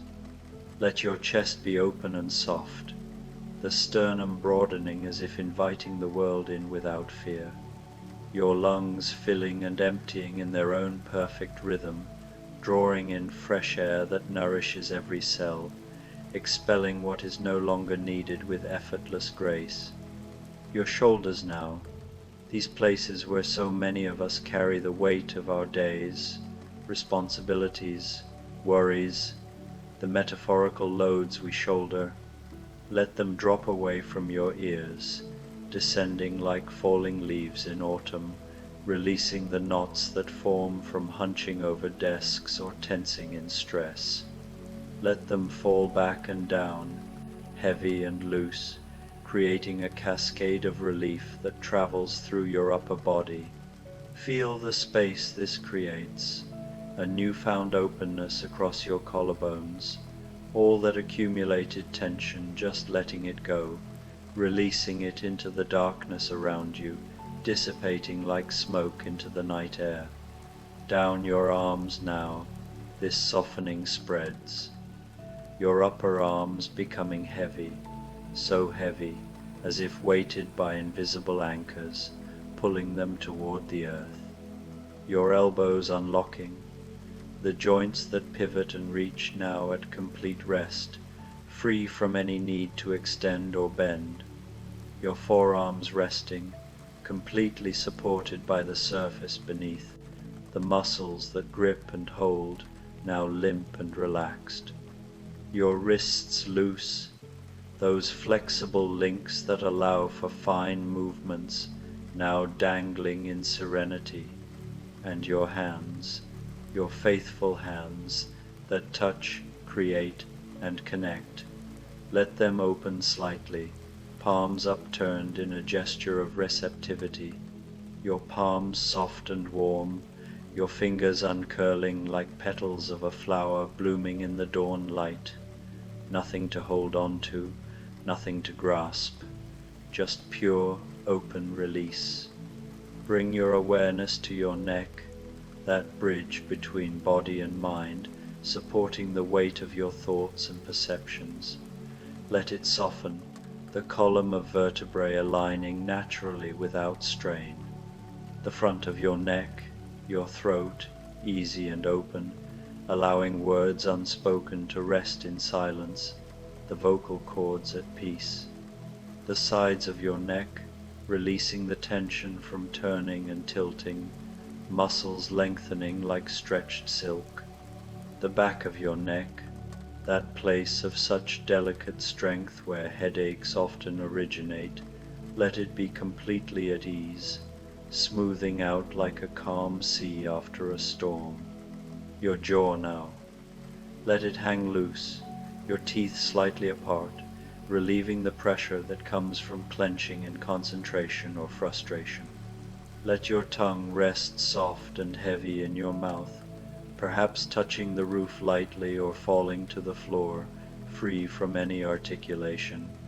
Your lips barely touching, or perhaps separated, completely relaxed, the muscles around them softening like melting wax, allowing a subtle sense of openness to prevail. Your face, your beautiful face that expresses so much to the world, joy, sorrow, curiosity. Let the muscles around your mouth soften, the corners releasing any habitual pull upward or downward, your cheeks becoming smooth and heavy, sinking slightly as gravity takes hold, the skin relaxing over the bones beneath, the small muscles around your nose releasing, nostrils flaring gently with each breath without effort, your eyelids, already closed, growing heavier still, so heavy that they feel sealed in tranquility, blocking out the external world completely.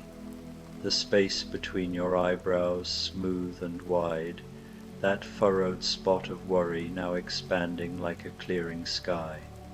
Your forehead spreading outward, any lines there fading, dissolving into softness, as if an invisible hand is gently ironing them away. Even your scalp, the crown of your head, let it soften, the tight skin loosening, hair follicles at rest. Let your whole head be heavy, so heavy, sinking into what supports you, the pillow or cushion cradling it like a nest, allowing your mind to quiet as your body does. And now, your breath. Notice it moving in and out, a natural ebb and flow that sustains you without thought. You don't need to change it, just notice the subtle sensations, the cool air entering through your nostrils, perhaps carrying faint scents of the room around you, the warm air leaving, carrying away any residual stress with it, each breath a little slower, a little deeper, a little softer, syncing with the rhythm of your heartbeat, your whole body breathing, every pore inhaling peace and exhaling tension, your whole body at rest, a unified vessel of calm in this sacred pause.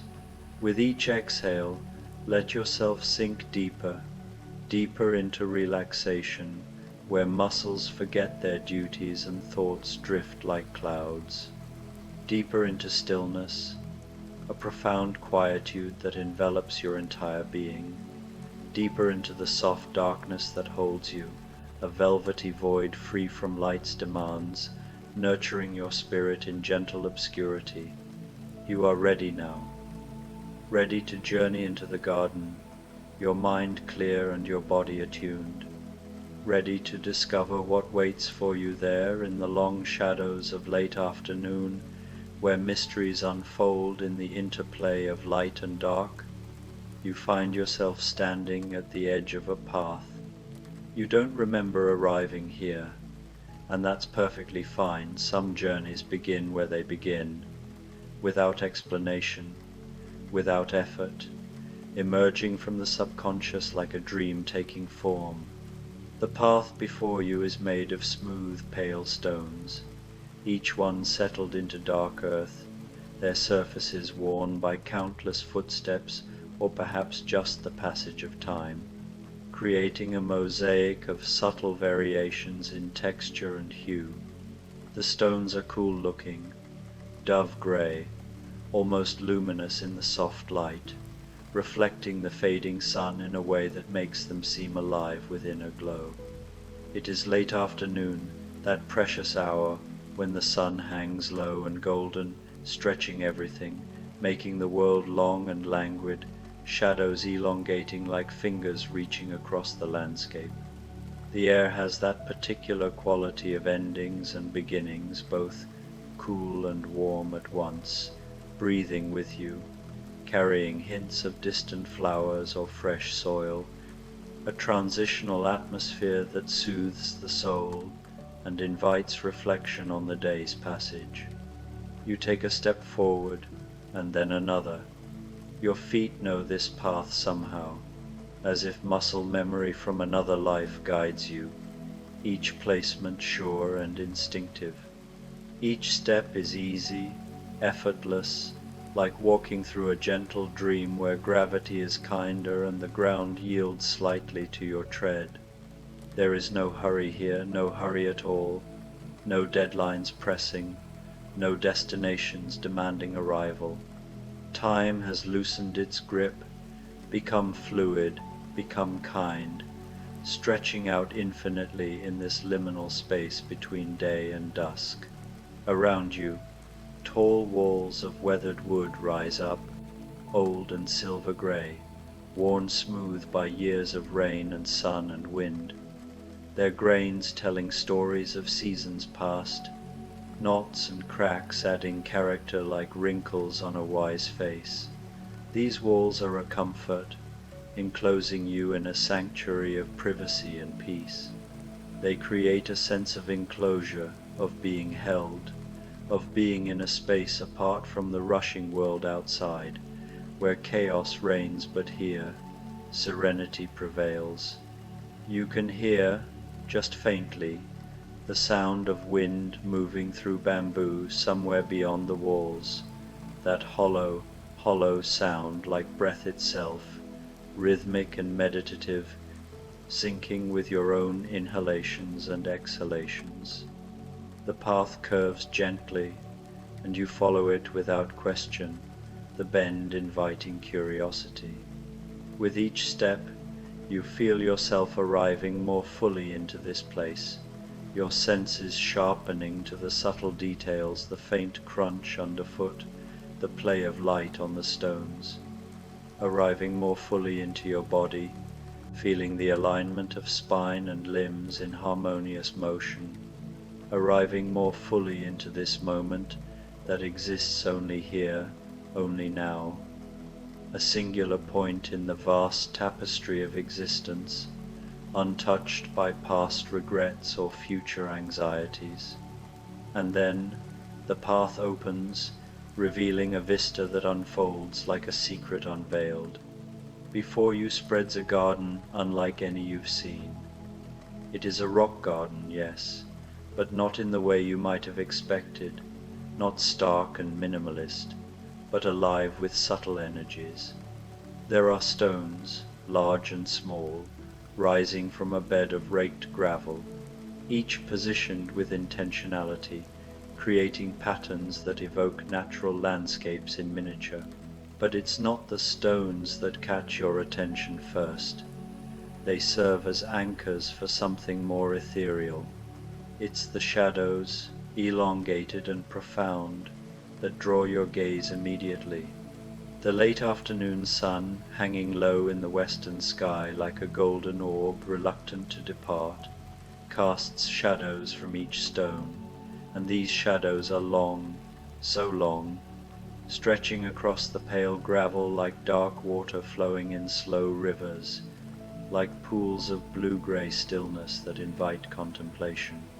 The shadows are not black, but a soft, cool blue, almost luminous themselves, as if they hold their own gentle light within, shimmering faintly at the edges where they meet the gravel, creating a mesmerizing gradient of tones. And you realize, slowly, softly, that this is a garden of shadows, where the absence of light is cultivated as artfully as any bloom.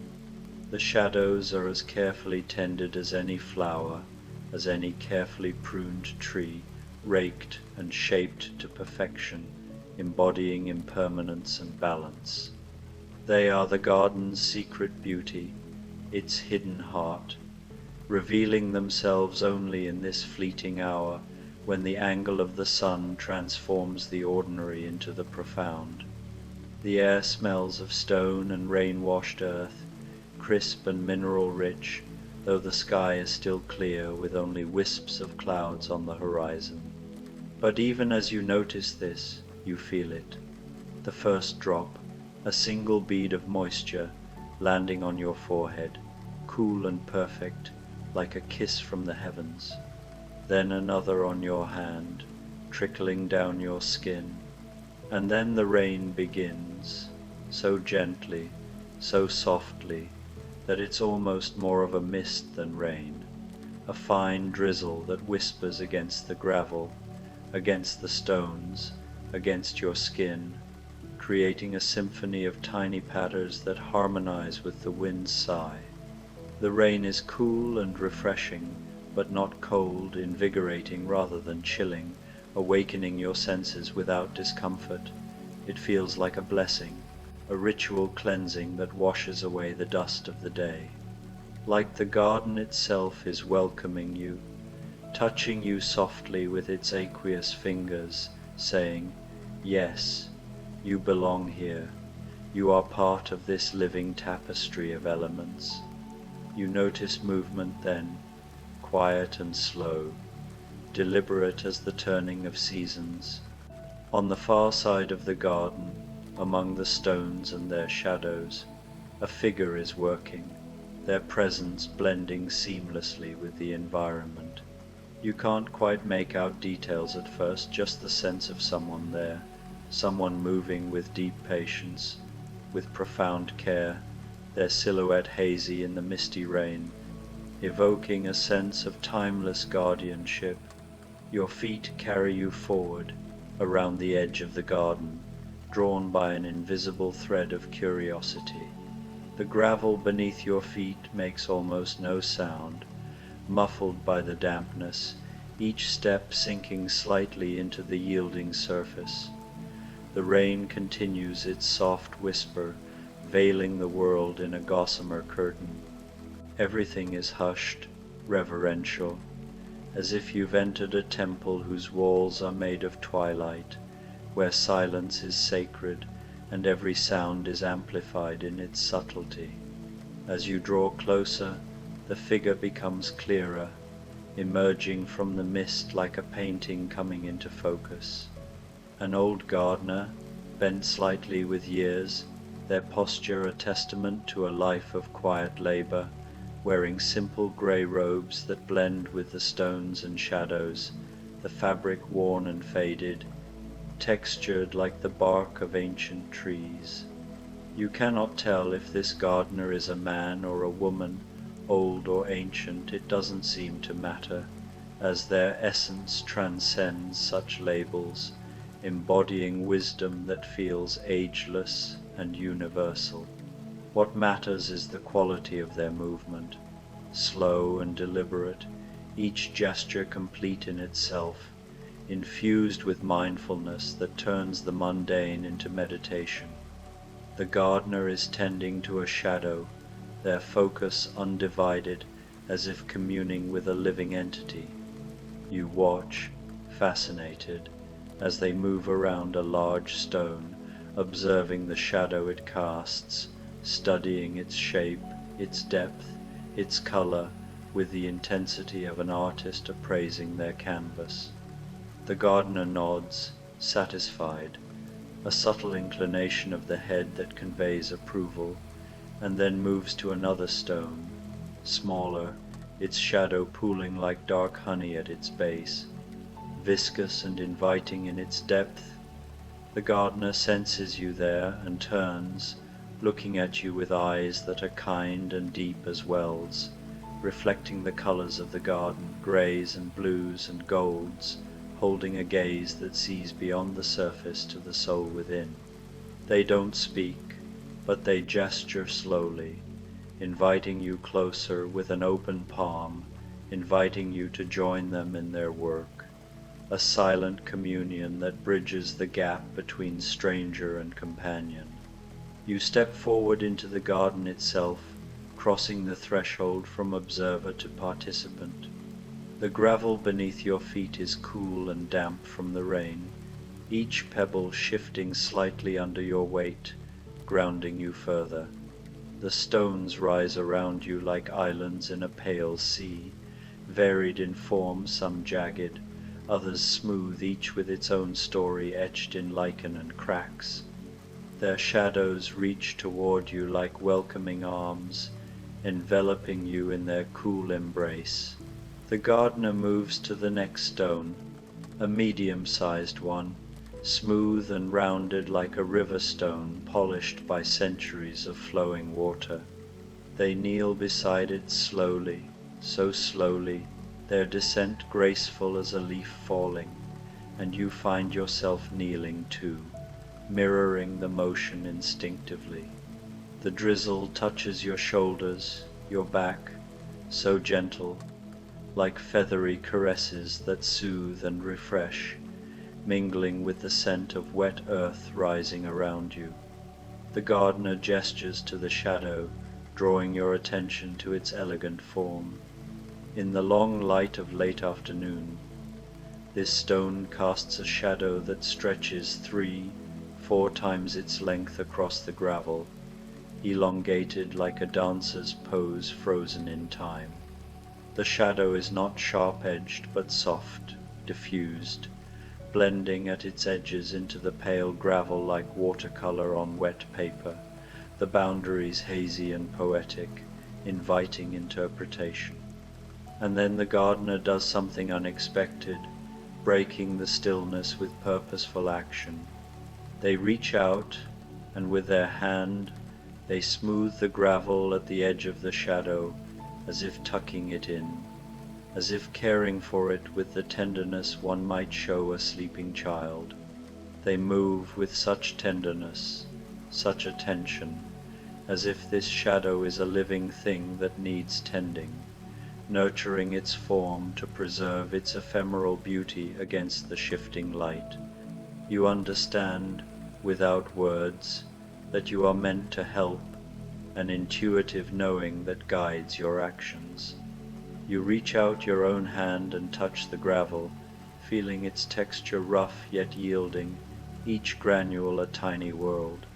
It is cool and slightly damp, each tiny stone distinct beneath your fingers, some sharp, others rounded. You begin to smooth it, to rake it gently with your fingertips, following the curve of the shadow's edge, tracing its contours with reverence, becoming part of the garden's creation.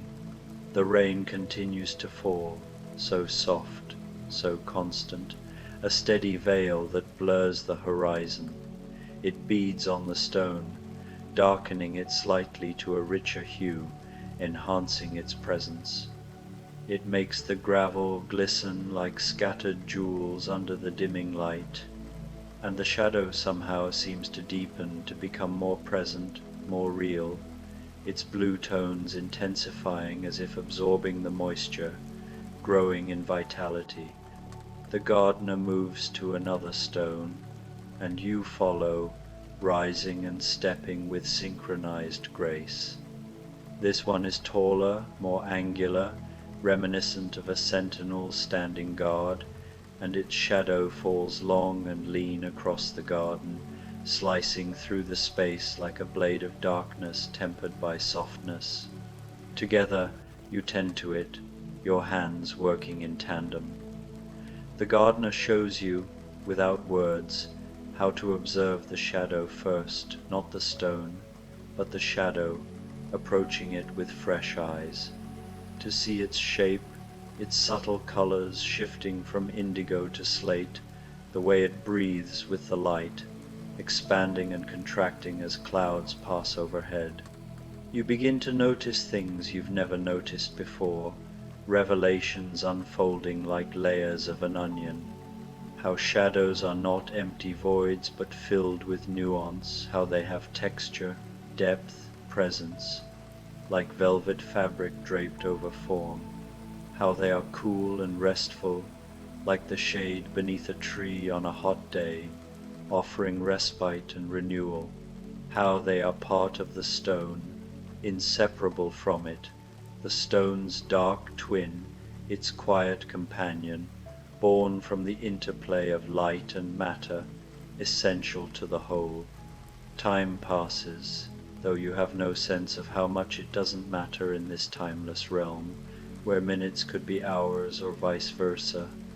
You move from stone to stone with the gardener, tending to each shadow with the same slow care, your actions becoming a meditative ritual.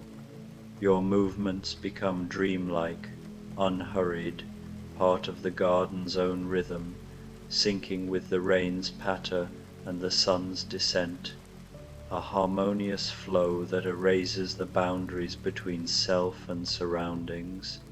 At one large stone, shaped like a mountain in miniature, with peaks and valleys carved by erosion, the gardener pauses, creating a moment of profound stillness.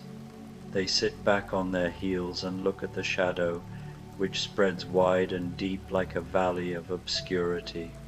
Then they look at you, and in their eyes you see understanding, invitation, a shared wisdom that transcends language, drawing you into deeper insight.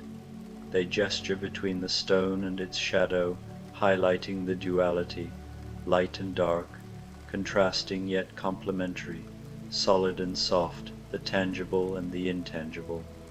Above and below, the illuminated and the hidden, and slowly, like a flower opening petal by petal under the morning sun, you begin to understand what the gardener is showing you, a profound lesson unfolding in your consciousness. The stone is beautiful in its solidity. Its surface is weathered and textured, marked by time, by rain, by wind, each imperfection a badge of endurance, catching the golden light in facets that sparkle subtly. It stands firm and present, a symbol of resilience. But without the shadow, you realize, the stone would lose its depth, its dimension, appearing flat and lifeless. The shadow gives the stone its weight, its presence in space, defining its edges and contours, making the stone real in 3 dimensions. And more than that, the shadow is beautiful in its own right, a counterpart that enriches the whole. It is cool where the stone is warm, providing balance. It is soft where the stone is hard, offering gentleness. It is the place of rest, of depth, of mystery, where secrets dwell and imagination flourishes. It is where life can grow, sheltered from the harsh light, nurturing seeds in fertile darkness. The gardener nods, seeing that you understand, their expression one of quiet affirmation. They place one hand on the stone, warm from the sun's lingering rays, absorbing the heat like a sun-baked rock, and one hand in the shadow, cool from the shade, a contrast that electrifies the senses. Light and dark, both needed for harmony, both beautiful in their essence, both whole, integral parts of existence. And then, gently, the gardener places your hand on the stone and your other hand in the shadow, guiding you to experience the duality firsthand. You feel it, the warmth radiating into your palm from the stone, vital and energizing, the cool seeping from the shadow, calming and introspective, the solid and the soft, opposites united. Neither complete without the other, they form a perfect equilibrium, both parts of the same whole, teaching you about balance in life itself. The rain falls a little heavier now, though still gentle, still kind, transitioning from mist to a soft shower that nourishes without overwhelming.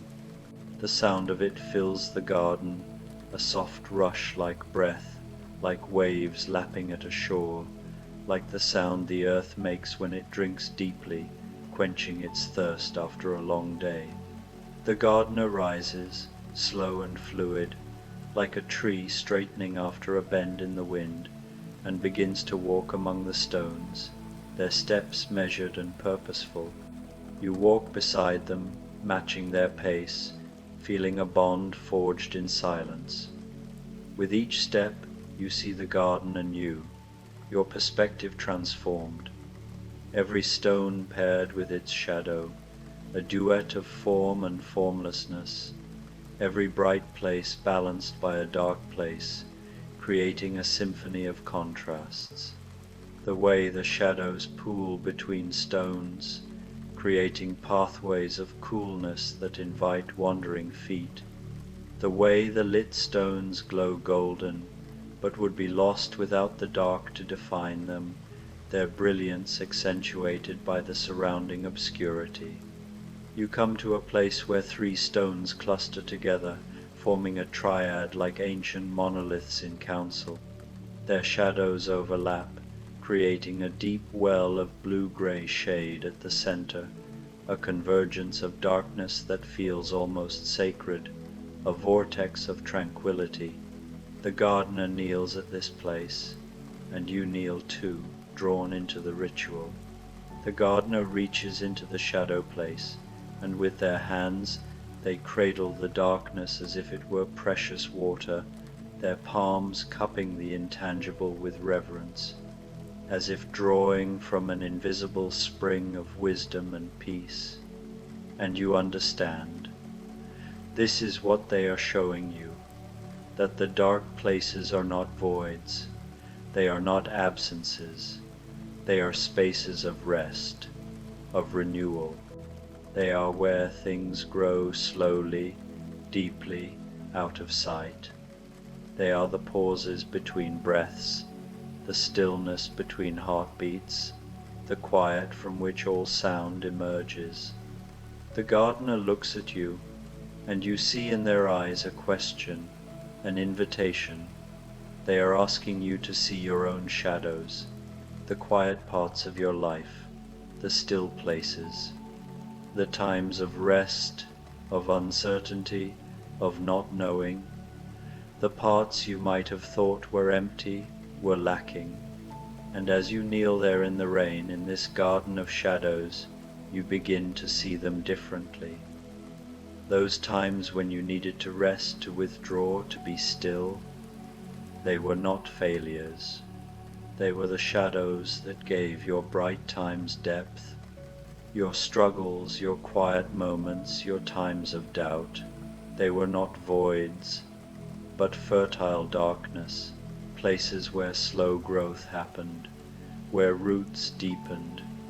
The gardener reaches out and touches your chest, over your heart, so lightly, and then they touch the shadow beside you. Your shadow, you realize, cast by your own body in this long golden light.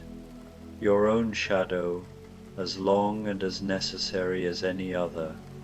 You look at your shadow there on the pale gravel, made visible by the rain. It is beautiful. It is you, your dark companion, your quiet friend. It has been with you always, faithful, marking your presence in the light, offering coolness when the world is too bright, offering depth when the world is too flat. The gardener rises one more time, and you rise with them. The rain is softer now, the lightest drizzle, almost imperceptible. The sun is lower still, almost touching the horizon. The shadows have grown even longer, almost merging with one another, creating a landscape of light and dark, woven together, inseparable. The gardener leads you to the center of the garden, where the largest stone rises. It is ancient and beautiful, worn smooth and marked by weather and time. Its shadow spreads wide, an island of cool dark in the golden light. The gardener gestures to the shadow, inviting you to enter it. You step forward, and the coolness embraces you. It is like stepping into water, into silk, into rest itself. The shadow is deep here, profound, restful beyond measure. You sit down in the shadow, and the gardener sits beside you, the cool gravel beneath you, the rain whispering all around, the scent of wet stone and earth, the golden light at the edges of your vision, but here, in the shadow, only cool blue peace. The gardener's presence beside you is steady, calm, asking nothing. You sit together in the shadow for a long, long moment. The rain falls, the light shifts, the world turns, slow and sure, beneath you, and in this shadow you feel something you haven't felt in so long. You feel held, you feel safe, you feel that it's okay to rest, to not strive, to not be in the light all the time. You feel that this darkness is not the opposite of light, but its partner, its balance, its complement. The gardener places something in your hand. You look down, and it's a small stone, smooth and dark, almost black, but with a soft sheen, a stone of shadow color. You close your fingers around it, and it is cool and perfect in your palm. The gardener's voice comes then, the first sound they've made, and it is soft as the rain, as gentle as the falling light. They speak, and the words are for you alone. The stone needs the shadow needs the stone. You are both. You are whole. The words settle into you like seeds into soil. You are both, the bright and the dark, the strong and the soft, the striving and the resting. You are whole. The gardener rises, and you know, without sadness, that they are leaving. They have shown you what they came to show. They bow to you, slow and deep, honoring you, and you bow in return, honoring them, and then they walk away, slow and steady, becoming part of the garden, part of the rain, part of the falling light, until you cannot tell where the gardener ends and the garden begins. You sit alone now in the shadow of the great stone, but you don't feel alone. You feel accompanied by the silence, by the rain, by the stones and their shadows all around you. You feel accompanied by your own shadow, by the dark places within you that are not empty but full, full of rest, full of depth, full of the slow, quiet growth that happens out of sight. The small dark stone is still in your hand.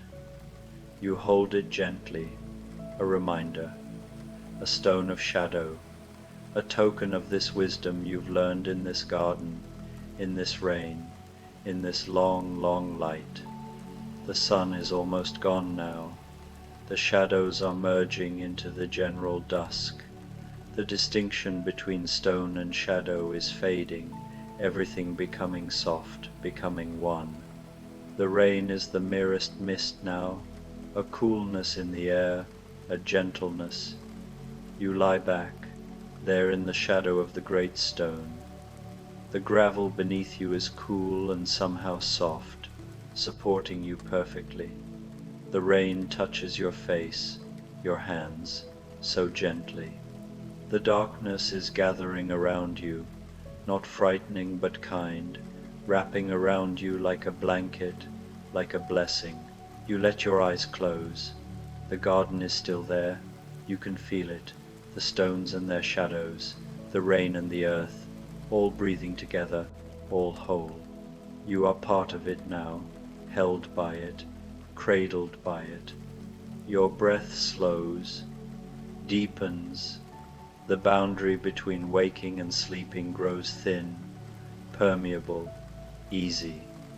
You are sinking down, down, into the soft darkness, into the shadow, into rest. The stone in your hand grows warmer, or perhaps you grow cooler. It doesn't matter. Everything is blending now, becoming one, light and dark, stone and shadow, waking and sleeping. You and the garden, all one, all whole. You breathe out, and the breath seems to go on forever, flowing out of you and into the earth, into the rain, into the darkness. You breathe in, and the darkness flows into you, cool and restful and complete. There is nothing more you need to do, nothing more you need to understand. You have learned what the gardener came to teach. You have tended the shadows. You have seen that they are beautiful, that they are necessary, that they are part of the whole. Let yourself rest now. Let yourself sink deeper into this shadow, this cool, blue peace. Let the rain wash over you. Let the darkness hold you. Let the garden cradle you in its ancient, patient arms. You are both stone and shadow. You are both light and dark. You are whole. And in this wholeness, in this balance, in this deep, deep acceptance, you let go. You release into sleep, into dreams, into the soft darkness that has no bottom, that holds you endlessly, that asks nothing of you but to rest, to be, to simply be. The garden breathes, you breathe, the rain falls, the darkness gathers, and all is well, all is well, all is whole and well. Sleep now, sleep deep, sleep in the garden of shadows, where you are known, where you are held, where you are, at last, completely at rest. The stone in your hand, the shadow all around, the rain, the earth, the breathing dark.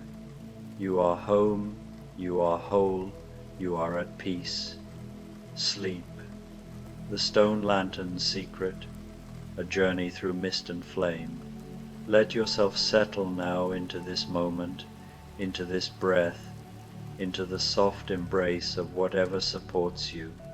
There is nowhere else you need to be, nothing else you need to do. This time belongs entirely to you and to the gentle unfolding of rest. Begin by bringing your awareness to your body, not to change anything, but simply to notice. Feel the weight of your head resting against the pillow, so heavy now, so willing to be held. Your skull feels dense and solid, releasing into the softness beneath it. There is no need to hold your head up anymore. Let the pillow do all the work. Feel how your head sinks a little deeper with each slow breath, becoming heavier, becoming still. Now bring your attention to your face. Notice your forehead, that wide expanse of skin that may have been furrowed or tense during the day. Imagine that tension melting away now, like morning frost touched by the first ray of sunlight. Let your eyebrows soften and separate. Let your eyelids grow heavy, so heavy they feel as though they've forgotten how to open. Your eyes rest deeply in their sockets, completely relaxed, seeing nothing but the soft darkness behind your lids. Your jaw releases now.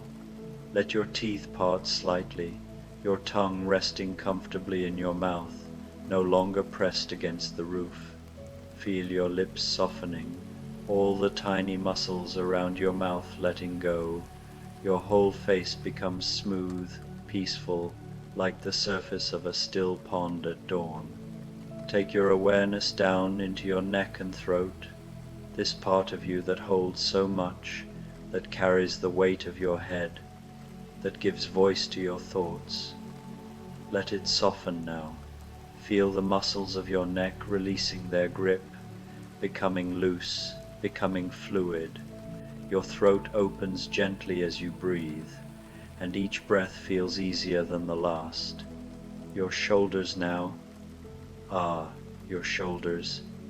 They've been working so hard, perhaps for so long. Let them drop away from your ears, falling down and back, releasing into the surface beneath you. Feel the weight of your shoulders, how heavy they actually are when you stop holding them up. Let gravity take them completely. With each exhalation, they sink a little more, and with each sinking, you feel lighter somehow, unburdened. Your arms rest alongside you now, growing heavier with each moment. Feel the weight of your upper arms, your elbows, your forearms. Notice how your wrists soften, no longer needing to direct or control anything. Your hands open like flowers, palms up or down, whichever feels natural. Your fingers uncurl, releasing their grip on the day, on your thoughts, on anything they might have been holding. Each finger becomes heavy and warm, completely at rest. Bring your attention to your chest now, to your heart space. Feel the gentle rise and fall of your breathing, not trying to breathe in any particular way, just noticing the natural rhythm that sustains you. Your chest expands softly with each inhale, falls gently with each exhale. Your ribcage moves like waves on a quiet sea, easy and rhythmic. Let your breath become a little slower now, a little deeper, but without effort, without force, just allowing it to settle into its own peaceful rhythm. Your upper back spreads wide against the surface beneath you. Feel how supported you are, how held. The muscles along your spine begin to release their constant work of holding you upright. In this moment, you don't need to hold yourself at all. You can simply be held, simply rest. Notice your lower back now, that place that carries so much. Let it soften, let it settle.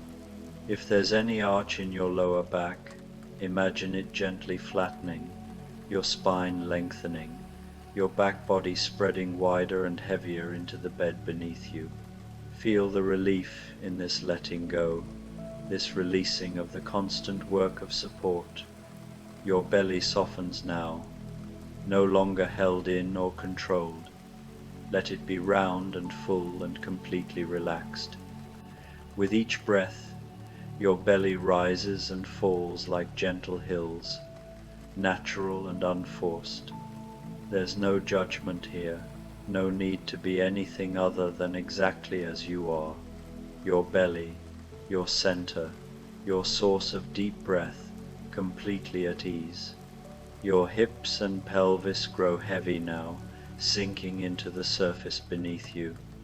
This part of your body that holds you upright during the day now releases its strength, releases its tension.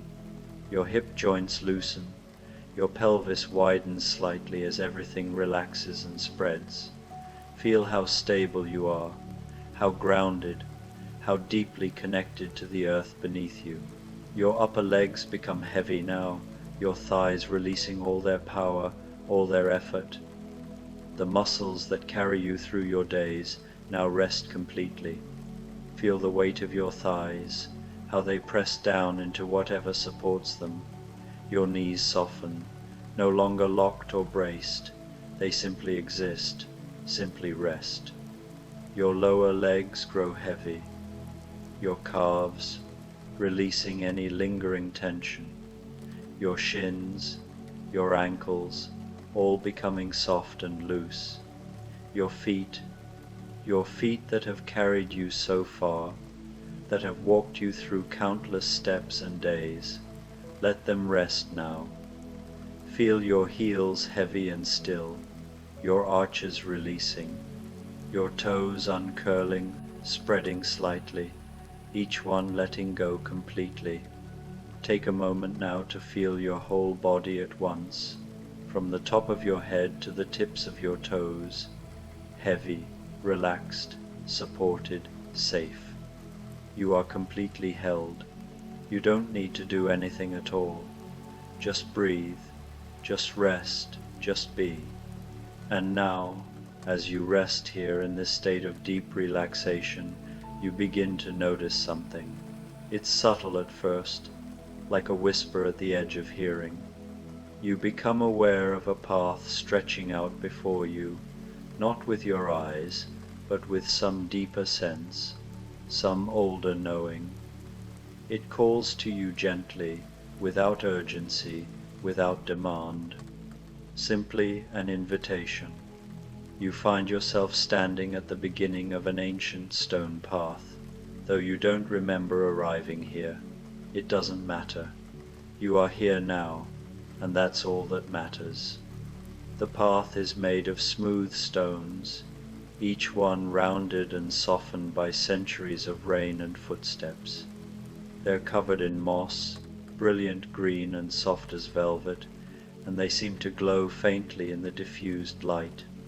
The air around you is thick with mist, not heavy or oppressive, but gentle, caressing. Tiny droplets kiss your face, your hands, your arms. The mist softens everything, blurs the edges of the world, makes everything dreamlike and peaceful. You can see perhaps 10 or 15 feet ahead, and then the path disappears into soft grey-white nothing. But you're not concerned. The path is here, beneath your feet, and that's enough. You notice now that you're holding something in your hands, cupped carefully, protectively, is a small lantern. It's ancient, made of stone carved into delicate patterns, and inside it burns a single flame. The flame is small but bright, dancing slightly, casting warm golden light that catches in the mist around you and creates halos of soft luminescence. You're not sure where you're meant to go or why you're carrying this flame, but something in you knows that you must keep walking, must keep the flame alive. It feels important, though you can't quite remember why. And so you begin to walk, slowly, carefully, your bare feet finding the smooth, moss-covered stones naturally, each step soft and sure. As you walk, you become aware of the rain. It's falling so gently it's almost not falling at all, more like the air itself is condensing into tiny drops.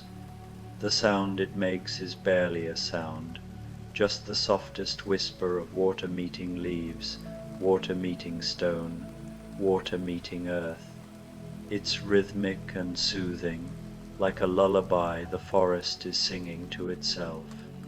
And beneath the rain, you hear the wind. It moves through the ancient grove around you, rustling through leaves you can't quite see in the mist, sighing through branches high above. The wind rises and falls in gentle waves, breathing in and breathing out, like the forest itself is a living thing, resting, dreaming. You notice that as the wind rises, you instinctively cup your hands more tightly around the lantern, protecting the flame from being blown out. This seems natural, sensible. The flame is precious, and the wind could extinguish it. So you create a shelter with your body, hunching slightly over the lantern, letting your arms shield it.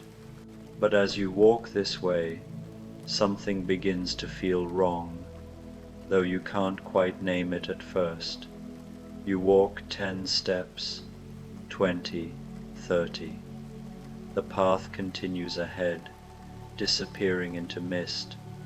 The rain whispers, the wind breathes, and slowly you begin to notice that walking this way feels difficult, feels heavy, your shoulders tense to maintain the protective curve over the lantern. Your arms grow tired from holding so carefully. Your back begins to ache from the constant vigilance. And then you notice something else, the flame. Despite all your protection, despite all your careful shielding, the flame begins to flicker and dim. You can feel it struggling, growing smaller, as though the very act of protecting it is somehow suffocating it. You stop walking for a moment, there on the mossy stone path, surrounded by mist and gentle rain. You look down at the flame in its stone lantern, and you feel confused. How can this be? You're doing everything right, keeping it safe, keeping it sheltered, yet it grows dimmer with every moment. The wind rises again then, a gentle surge that moves through the grove like a wave. Without thinking, you hunch over the lantern even more, protecting it, saving it, but the flame gutters lower, and in that moment you feel something you haven't felt in a long time. You feel afraid that you're failing, that you're not enough, that despite all your efforts, the flame will go out and whatever journey you're on will end here, incomplete. But then, something shifts. Perhaps it's the exhaustion in your shoulders, or the ache in your back, or simply some quiet wisdom that rises from a place deeper than thought. You pause, you breathe, and slowly, very slowly, you begin to straighten your spine. You lift your head and look around at the misty grove, at the path ahead, at the soft rain falling.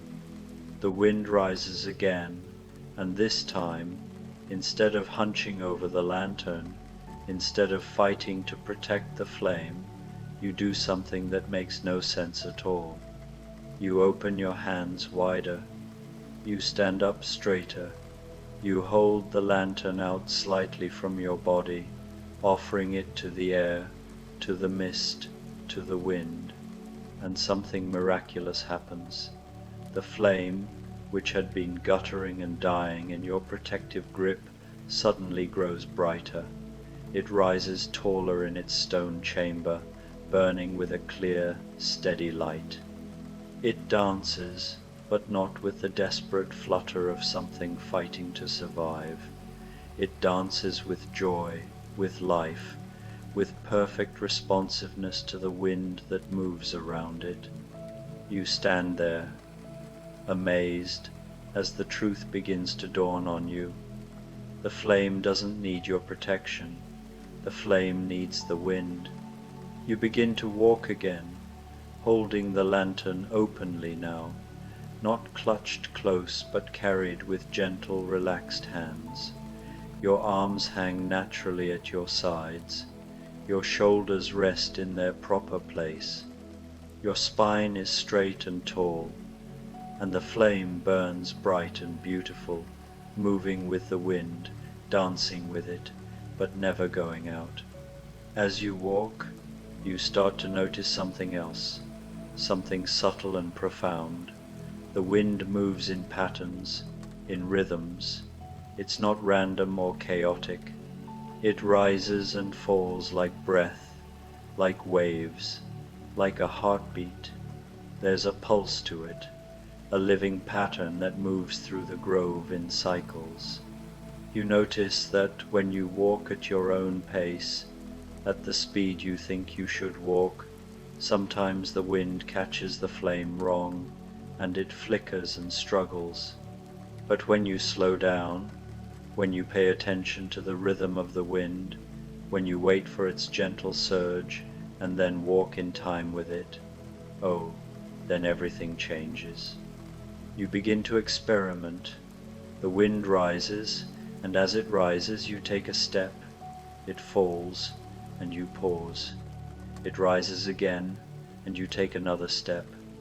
Soon you find yourself walking in perfect synchronization with the breath of the forest, moving when the wind moves, pausing when it pauses, and the flame burns perfectly now, absolutely steady, absolutely bright. You realize that this is what you were meant to discover, not how to protect the flame from the wind, but how to move with the wind so perfectly that protection becomes unnecessary, not to shield life from the forces that move through it, but to synchronize with those forces, to dance with them, to become part of their rhythm. The path continues ahead, winding through the misty grove, and you follow it now with a new kind of awareness. You're no longer focused on getting somewhere, on protecting something, on controlling outcomes. Instead, you're simply present, simply moving with the natural rhythm of this place, of this moment. The rain continues to fall, so gently, and you notice now that each drop that lands on your skin feels like a tiny blessing. The mist that surrounds you feels like an embrace, soft and cool and infinitely patient. The stones beneath your feet are solid and sure, each one placed just where it needs to be, creating a path that has existed for longer than you can imagine and will exist long after you've passed through. You walk and pause and walk again.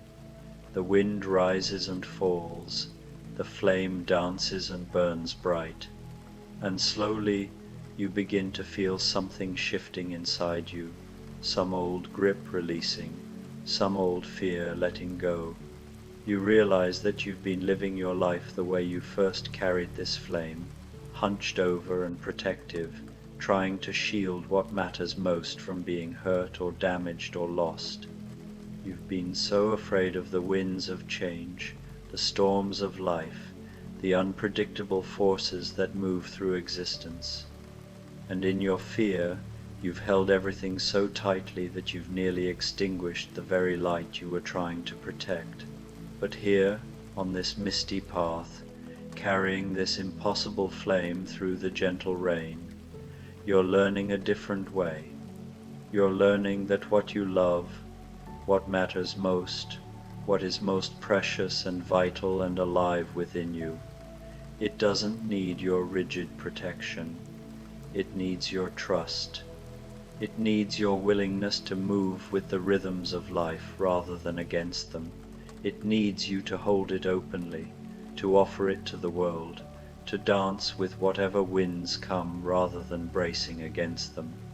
The path begins to curve now, winding through stands of ancient trees that you can just barely see through the mist. Their trunks are massive, wider than you could wrap your arms around, covered in moss and lichen that paint them in shades of green and silver and cream. They rise up into the mist and disappear, and you sense rather than see their branches spreading far above you, creating a canopy that holds the mist close, that gentles the rain even further. You pass between two especially large trees, and the path begins to descend slightly, not steeply, just a gentle downward slope. Your steps adjust naturally to the change, each foot finding its place on the mossy stones without effort, without thought. You move with the wind, pause with the wind, and the flame in your lantern burns steady and true. As you descend, the quality of the light begins to change. It's subtle at first, but gradually you notice that the mist itself seems to be glowing slightly, as though it's catching light from somewhere ahead. The glow is soft and diffuse, the color of pearls or moonlight, and it fills you with a quiet anticipation, a sense that you're approaching something important, something sacred. The path levels out again, and you walk on, the wind your constant companion, the rain your gentle blessing. You've lost all sense of time now. You might have been walking for minutes or hours or years. It doesn't matter. There's only this step, this breath, this moment of moving in perfect harmony with the rhythm of the world. And then, through the mist ahead, you begin to see it. At first it's just a darker shape in the grayness, a suggestion of form. But as you walk closer, still moving with the wind, still carrying your flame openly, it reveals itself to you gradually, gently, like a secret being shared between friends. It's a stone lantern, much larger than the one you carry. It stands perhaps 5 feet tall, carved from a single piece of stone that's weathered and ancient beyond measure. It's covered in moss and lichen, green and soft, and it's beautiful in the way that only very old things can be beautiful, worn smooth by time and rain and countless seasons. The lantern sits at a widening of the path, in a small clearing where the mist seems to circle and eddy. Around it, you can see other stones, arranged in a pattern that might once have been formal, but now feels organic, natural, as though the stones and the earth have come to an agreement over the centuries.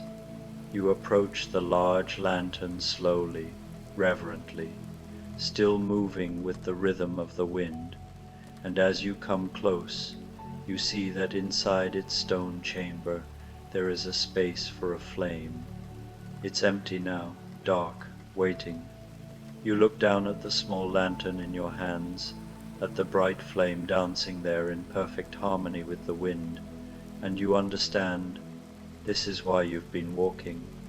This is what you've been carrying the flame toward, not to keep it for yourself, not to protect it indefinitely, but to bring it here, to this place, to offer it to something larger than yourself.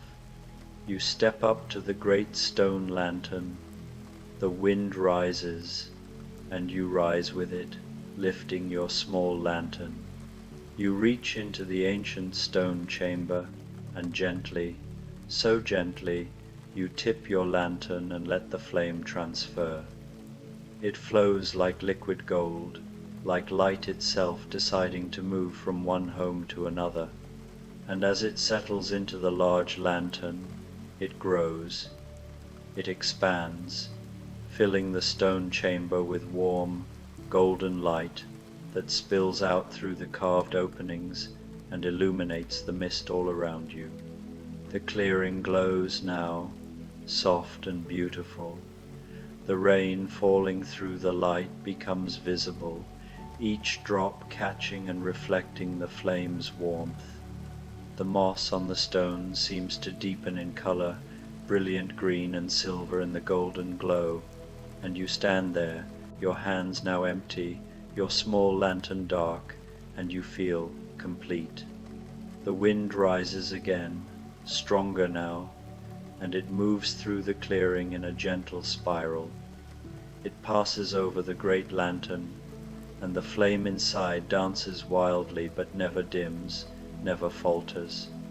It's perfectly sustained by the very thing you once thought would destroy it. The flame and the wind are not enemies. They never were. They're partners, dancers, two parts of a single truth. You set your small lantern down gently at the base of the great lantern, adding it to the other stones there. It belongs here now, part of the pattern, part of the story of this place. And you, unburdened, empty-handed, stand in the clearing and simply breathe. The rain falls, the wind moves, the flame burns bright, and you are part of it all, moving with the rhythm of this ancient grove, this timeless moment. You realize that you could stay here, in this clearing, watching the flame burn, but something in you knows that the path continues on beyond this place, winding further into the mist, leading to other discoveries, other truths. And you're not afraid to follow it, not anymore, because now you understand. The secret the stone lantern holds, the wisdom it's been keeping for all these centuries is this: true strength is not in rigid protection but in fluid response. Safety is not in shielding but in synchronizing. The things we love, the light we carry within us, the precious flame of our life and soul and purpose. These things don't need our fearful guarding. They need our trust, our openness, our willingness to move with the great rhythms of existence. When we fight the wind, we extinguish our own light. When we dance with it, we burn brighter than we ever imagined possible. You stand there in the golden glow of the great stone lantern, in the soft rain, in the gentle wind, and you feel yourself letting go of something you've carried for so long you'd forgotten it was heavy. The need to control, the fear of loss, the desperate grip on how things should be, all of it releases, falling away like autumn leaves, returning to the earth, becoming part of something larger. Layer by layer, the burdens peel away old regrets, unspoken anxieties, the quiet ache of unmet expectations.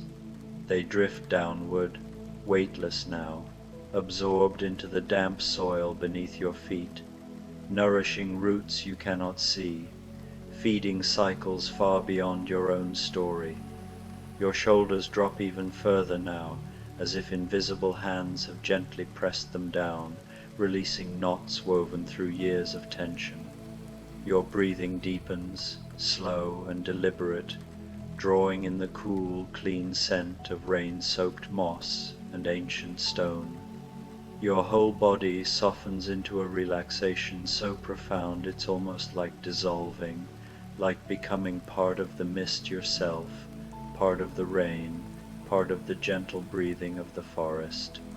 Every muscle unwinds, every cell sighs in relief, surrendering to gravity, to presence, to the simple miracle of being here, now. The path does continue beyond the clearing. You can see it now, winding away into the mist like a silver thread through emerald shadows. But you don't need to walk it tonight. You've arrived where you need to be. You've learned what you came here to learn, the quiet truth that striving ends not in achievement, but in allowance. The rest can wait. Everything can wait.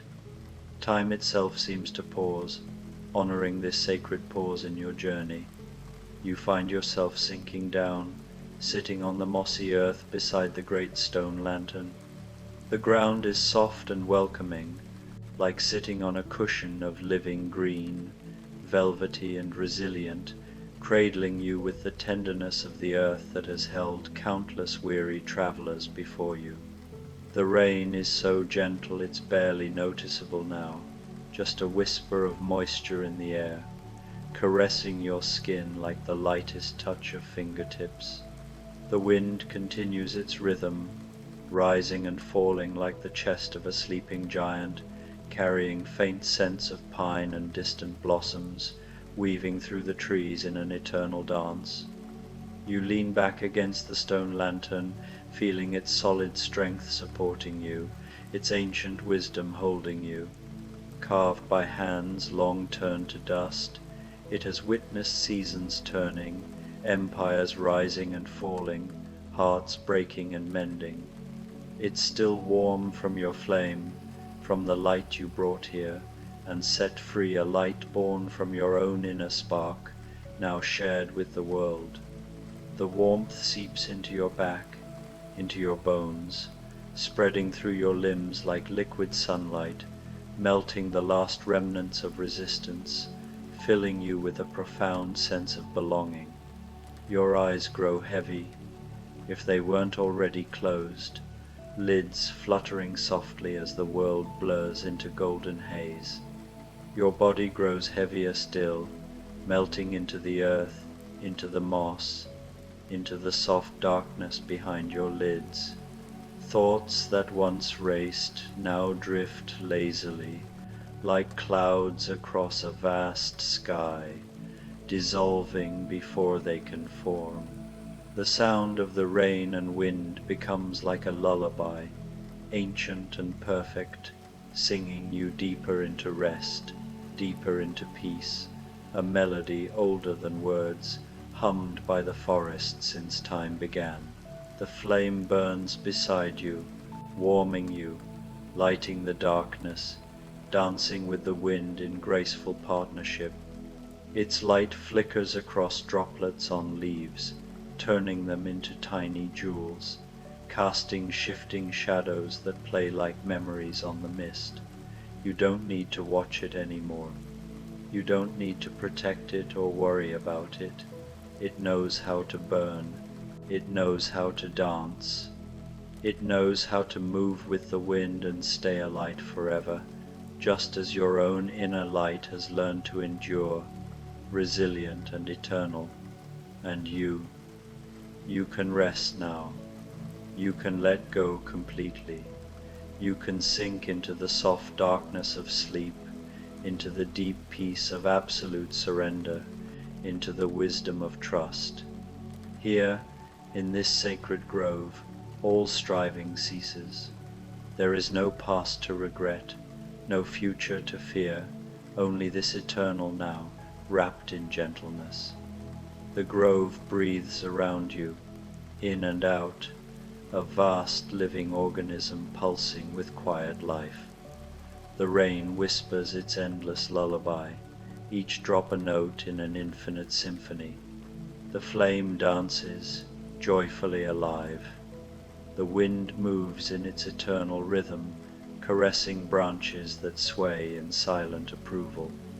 And you, at last, are still. At last, you are at peace. At last, you are home, held in the arms of the earth, cradled by the night, illuminated by your own enduring light. Let yourself sink deeper now, deeper still. There's nothing to hold on to, nothing to figure out, nothing to do or be or become. Just this moment, just this breath, just this soft, infinite darkness that holds you like a mother, like the earth itself, like love unconditional and vast. The stone lantern stands beside you, its secret revealed, its flame burning bright, a beacon not just for wanderers, but for your own soul's quiet triumph. And you rest in its glow, in its wisdom, in its ancient and patient knowing, allowing sleep to claim you fully, restoring you completely, preparing you not for the next step, but for the beauty of simply being. As the night deepens, the mist thickens like a protective veil, and the world fades into hushed reverence. You are safe, you are whole, you are profoundly, perfectly at rest. Everything is exactly as it should be. Everything is moving in its perfect rhythm. Everything, including you, is held in the great dance of existence, the endless flow of life and breath and light. Rest now, sleep now, dream now. The path will be there when you wake, if you need it. The flame will still be burning, the wind will still be breathing. But for now, for this eternal moment, let yourself dissolve into the darkness, into the peace, into the soft and bottomless silence that holds all things. You are safe, you are loved, you are exactly where you belong. Let go now, completely. Let go. Rest. Sleep. A calming discovery. The mirror in the moon lily. Let yourself settle now, just as you are, in this moment that belongs only to rest. There is nothing you need to do, nowhere you need to go, and no version of yourself you need to become. You are here, and here is exactly where you belong. Feel the surface beneath you, supporting every part of your body with steady, unwavering kindness. The world is holding you, the darkness is holding you, and in this holding you can finally, completely let go. Begin by noticing your breath, but not to change it, only to acknowledge its presence, the way you might notice a distant stream flowing through a nighttime forest. Your breath comes in, cool and quiet, filling spaces you hadn't noticed were empty. Your breath flows out, warm and slow, carrying with it the weight of the day, the thoughts you no longer need, the tensions you've been carrying without realizing. Just breathe, soft and easy, and let each exhale be a small surrender, a gentle release into what is. Now bring your attention to your feet, those faithful companions that have carried you through the hours. Notice them there, perhaps heavy, perhaps light, perhaps somewhere in between. Whatever you feel is right. There is no wrong way to rest. Let your awareness move through each toe, each curve and arch, and as you notice them, imagine them softening, as if they were made of warm wax, slowly melting into the surface beneath you. Your feet are growing heavy, so heavy, sinking down, down, down, into deep rest. Any tension there, any tightness, any holding on, is dissolving like sugar in warm water, becoming nothing, becoming peace. Let this softening move upward now, like a warm tide rising slowly through your body. Your ankles release, your calves grow heavy and still, your knees unlock and settle, and your thighs, those strong muscles that have held you upright, they too can let go now. spreading wider, melting deeper, finding their way into complete and total rest.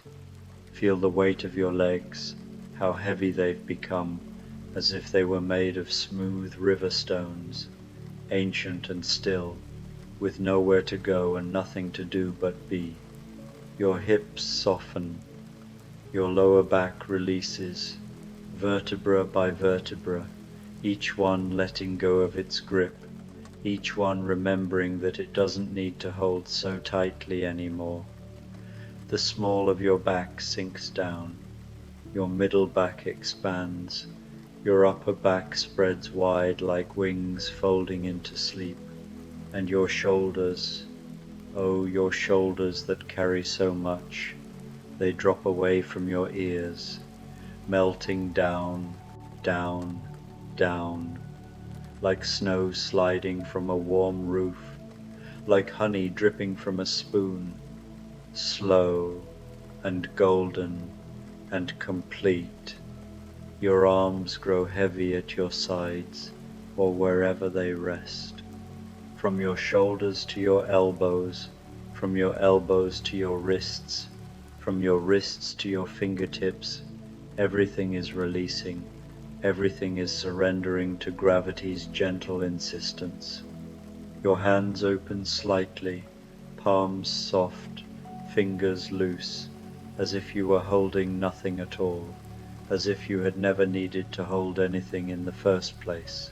Let your arms be heavy, let them sink, let them rest. Soften your neck now, that bridge between thinking and being. Let your head grow heavy against whatever surface supports it, and notice how your skull, with all its precious cargo of thoughts and memories and dreams, can finally rest, can finally be still. Your jaw unclenches, teeth slightly parted, tongue soft and loose in your mouth. Your cheeks go slack. Your eyes, behind their closed lids, settle back into their sockets, no longer searching, no longer looking, just resting in the gentle darkness that welcomes them home. Even your scalp releases, that skin you rarely think about, and your forehead smooths like water after a stone has fallen through, ripples fading into mirror stillness. Every muscle in your face, every tiny fiber lets go. You are becoming soft, you are becoming still, you are becoming nothing but breath and rest, and the quiet pulse of life moving through you like a slow, eternal tide. And now, with your body fully released into the embrace of rest, imagine that you are beginning to drift, not falling but floating, held by something vast and gentle. You are moving through a threshold you didn't even know was there, crossing from the bright world of doing into the dark world of being, and as you cross this threshold, everything changes, everything softens, everything becomes exactly as it should be. You find yourself standing at the edge of a pond, though you don't remember arriving, and it doesn't matter, because in this place, in this midnight moment, time has become something else entirely, something slow and circular and without beginning or end. The air is warm against your skin, warmer than midnight should be, as if the darkness itself were breathing heat, as if the night were a living thing wrapping you in its gentle arms. You are safe here. You have always been safe here. This is a place beyond places, a moment beyond moments, and you are exactly where you need to be. Above you, the moon hangs low and impossibly large, a silver lantern filling half the sky. Its light is not harsh but soft, diffused, as if it were shining through layers of silk, and it bathes everything in a glow that feels both ancient and new, both strange and familiar. as if you had dreamed this light 1,000 times before and were only now remembering. The moon's face is full and round and peaceful, and looking at it, you feel something in your chest loosen, something tight unwinding like a thread pulled gently from a spool. A drizzle begins to fall, so light you barely feel it at first, just the whisper of tiny drops touching your skin like butterfly wings, like the brush of soft petals, like blessings too small to name. The rain makes no sound as it falls, or if it does, it's only the quietest percussion, a gentle tapping against leaves, against the surface of the pond, against the earth itself, as if the sky were playing a lullaby on 1,000 tiny drums. You tilt your face up slightly, and the drops kiss your forehead, your cheeks, your closed eyelids, washing away everything you no longer need, leaving you clean and empty and new. The pond stretches before you, its surface dark as obsidian, dark as the space between stars, and yet it glows. The glow comes from within, from beneath, from the flowers that float upon its surface like stars themselves fallen to earth and transformed into something living, something breathing, something impossibly beautiful. Moon lilies, they might be called, though you know no name could ever capture what they truly are. The lilies are enormous, each one the size of a sleeping child curled in on itself, their petals unfurled in complex spirals and holes that seem to follow some mathematical perfection you can sense but not quite understand. They glow with a soft bioluminescence, a light that pulses gently like a heartbeat, like breath, like the slow rhythm of waves on a distant shore. Some glow pale blue, the color of ice lit from within. Others shine with gentle green, the green of new leaves in spring, the green of life itself. Still others radiate soft gold, warm and welcoming as candlelight, as sunlight filtered through honey, as the first light of dawn that has somehow found its way into this midnight garden. The lilies float in clusters and alone, drifting slowly across the pond's surface with no apparent purpose, no destination, content simply to be, to glow, to exist in this eternal moment of perfect stillness. Between them, the water reflects the moon, breaks it into 1,000 silver coins, scatters it like diamonds across velvet, and you realize that you cannot tell where the sky ends and the pond begins, where the moon above meets the moon below, where reflection becomes reality and reality becomes reflection. Something in you knows you are here for a reason, though the knowing is gentle, not urgent, not demanding. There is a mirror, hidden somewhere in this garden of glowing lilies. A mirror that will show you your true face, your real self, the you that exists beneath all the layers of story and name and history you've wrapped around yourself like clothes. You don't know how you know this, but you know it the way you know your own breath, the way you know your own heartbeat, with a certainty that requires no proof, no evidence, no explanation. You step toward the water's edge, and your feet make no sound. Perhaps you are barefoot, or perhaps the ground itself is soft as moss, as clouds, as the memory of grass on a summer afternoon. You move slowly, because here there is no reason to hurry, no reason to rush toward anything, and each step feels like a meditation, like a prayer, like a poem you are writing with your body. The drizzle continues to fall, gentle and constant, and you realize you are not getting wet, not really. or if you are, it doesn't matter, because the water is warm and kind and washing you clean of everything but this present moment, this eternal now. You pause at the water's edge and look out across the glowing garden. The lilies pulse with light, their rhythm slow and hypnotic, and you begin to synchronize with them without meaning to, your breath matching their glow, inhaling as they brighten, exhaling as they dim, until you and the lilies and the night itself are breathing as one, a single organism, a single consciousness, a single note in an infinite song. There must be hundreds of lilies, perhaps thousands, scattered across the pond like constellations, and you wonder which one holds the mirror you seek, which one contains the answer to the question you didn't even know you were asking.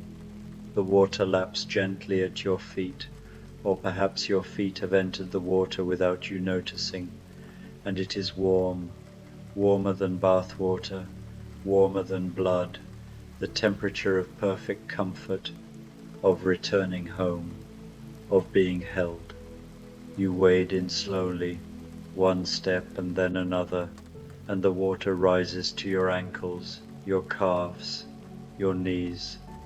But you do not sink, or if you do, it doesn't matter, because here in this place, sinking and floating are the same thing, different words for the same surrender, the same letting go.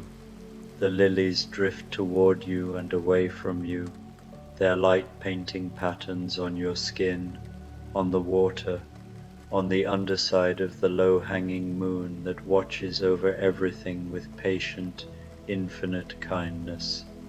You reach out and touch one lily, its petals soft as silk, as skin, as the inside of a dream, and it pulses brighter at your touch, as if acknowledging you, as if welcoming you, as if saying yes, you belong here, you have always belonged here. There is no place else you could ever truly be.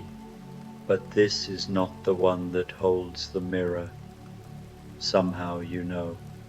So you move on, wading deeper, the water rising to your thighs, to your waist, warm and welcoming and safe. The moonlight filters down through the drizzle, creating columns of silver light that shift and sway, that dance without music, that illuminate without burning. You pass lily after lily, each one beautiful, each one perfect, each one unique in its pattern and its glow, but none of them is the one you seek. Time passes, or perhaps time stops, or perhaps time was never real to begin with, and you are only now realizing this truth that has always been obvious to the moon, to the water, to the glowing flowers that know nothing of clocks or calendars or the relentless march of hours. You are not tired, you are not impatient, you are simply here, moving through the water, breathing with the lilies, existing in this space between waking and sleeping, between question and answer, between self and no self. And then you see it, or perhaps you feel it, a lily larger than the others, glowing brighter, pulsing with a rhythm that matches your heartbeat so perfectly you cannot tell if the lily is following you or you are following the lily, or if there has ever been any difference at all. It floats near the center of the pond, surrounded by open water, alone but not lonely, complete unto itself, a moon upon the moon reflecting water, a light within the light. You swim toward it, or glide, or simply will yourself there, and the water supports you effortlessly, as if you weighed nothing, as if you were made of moonlight yourself, of thought, of the space between breaths. The drizzle falls on your face, your shoulders, your back, each drop a small blessing, a tiny reminder that you are here, you are alive, you are real and unreal all at once, solid and dissolving, becoming and unbecoming in the same eternal moment. When you reach the lily, you stop, treading water without effort, and you simply look at it. The petals are layered in endless spirals, each one glowing with that soft golden light that seems to come from everywhere and nowhere, from within and without, from the flower itself, and from the moon above, and from your own eyes reflected back at you. The center of the lily is dark, a deep well of shadow that the light has not quite reached, and you know, without knowing how you know, that this is where the mirror waits, hidden in the heart of the flower, in the place where petal becomes pistil, becomes something else entirely. You reach out slowly, your hand steady and sure, and you part the petals gently, carefully, as if opening a door you've been searching for your entire life, as if unveiling something sacred, something precious, something that has been waiting for you since before you were born, since before the world began, since the first light split from the first darkness and created everything that is. The petals fold back easily under your touch, revealing another layer and another, each one softer than the last, each one glowing brighter, until finally you reach the center, the heart, the place where the mirror is supposed to be, and you pause, gathering your courage for a reason you cannot name, preparing to see what you have come so far to see, your true face, your real self, the you that has been hiding beneath all the masks, all the stories, all the identities you've tried on and worn and believed were yours. You pull back the final petal, and you look down into the heart of the lily, and you see the mirror, and your breath catches, not in fear but in wonder, not in surprise but in recognition, because of course, this is what it has always been. This is what you have always been. This is the truth that needed no seeking because it was never lost.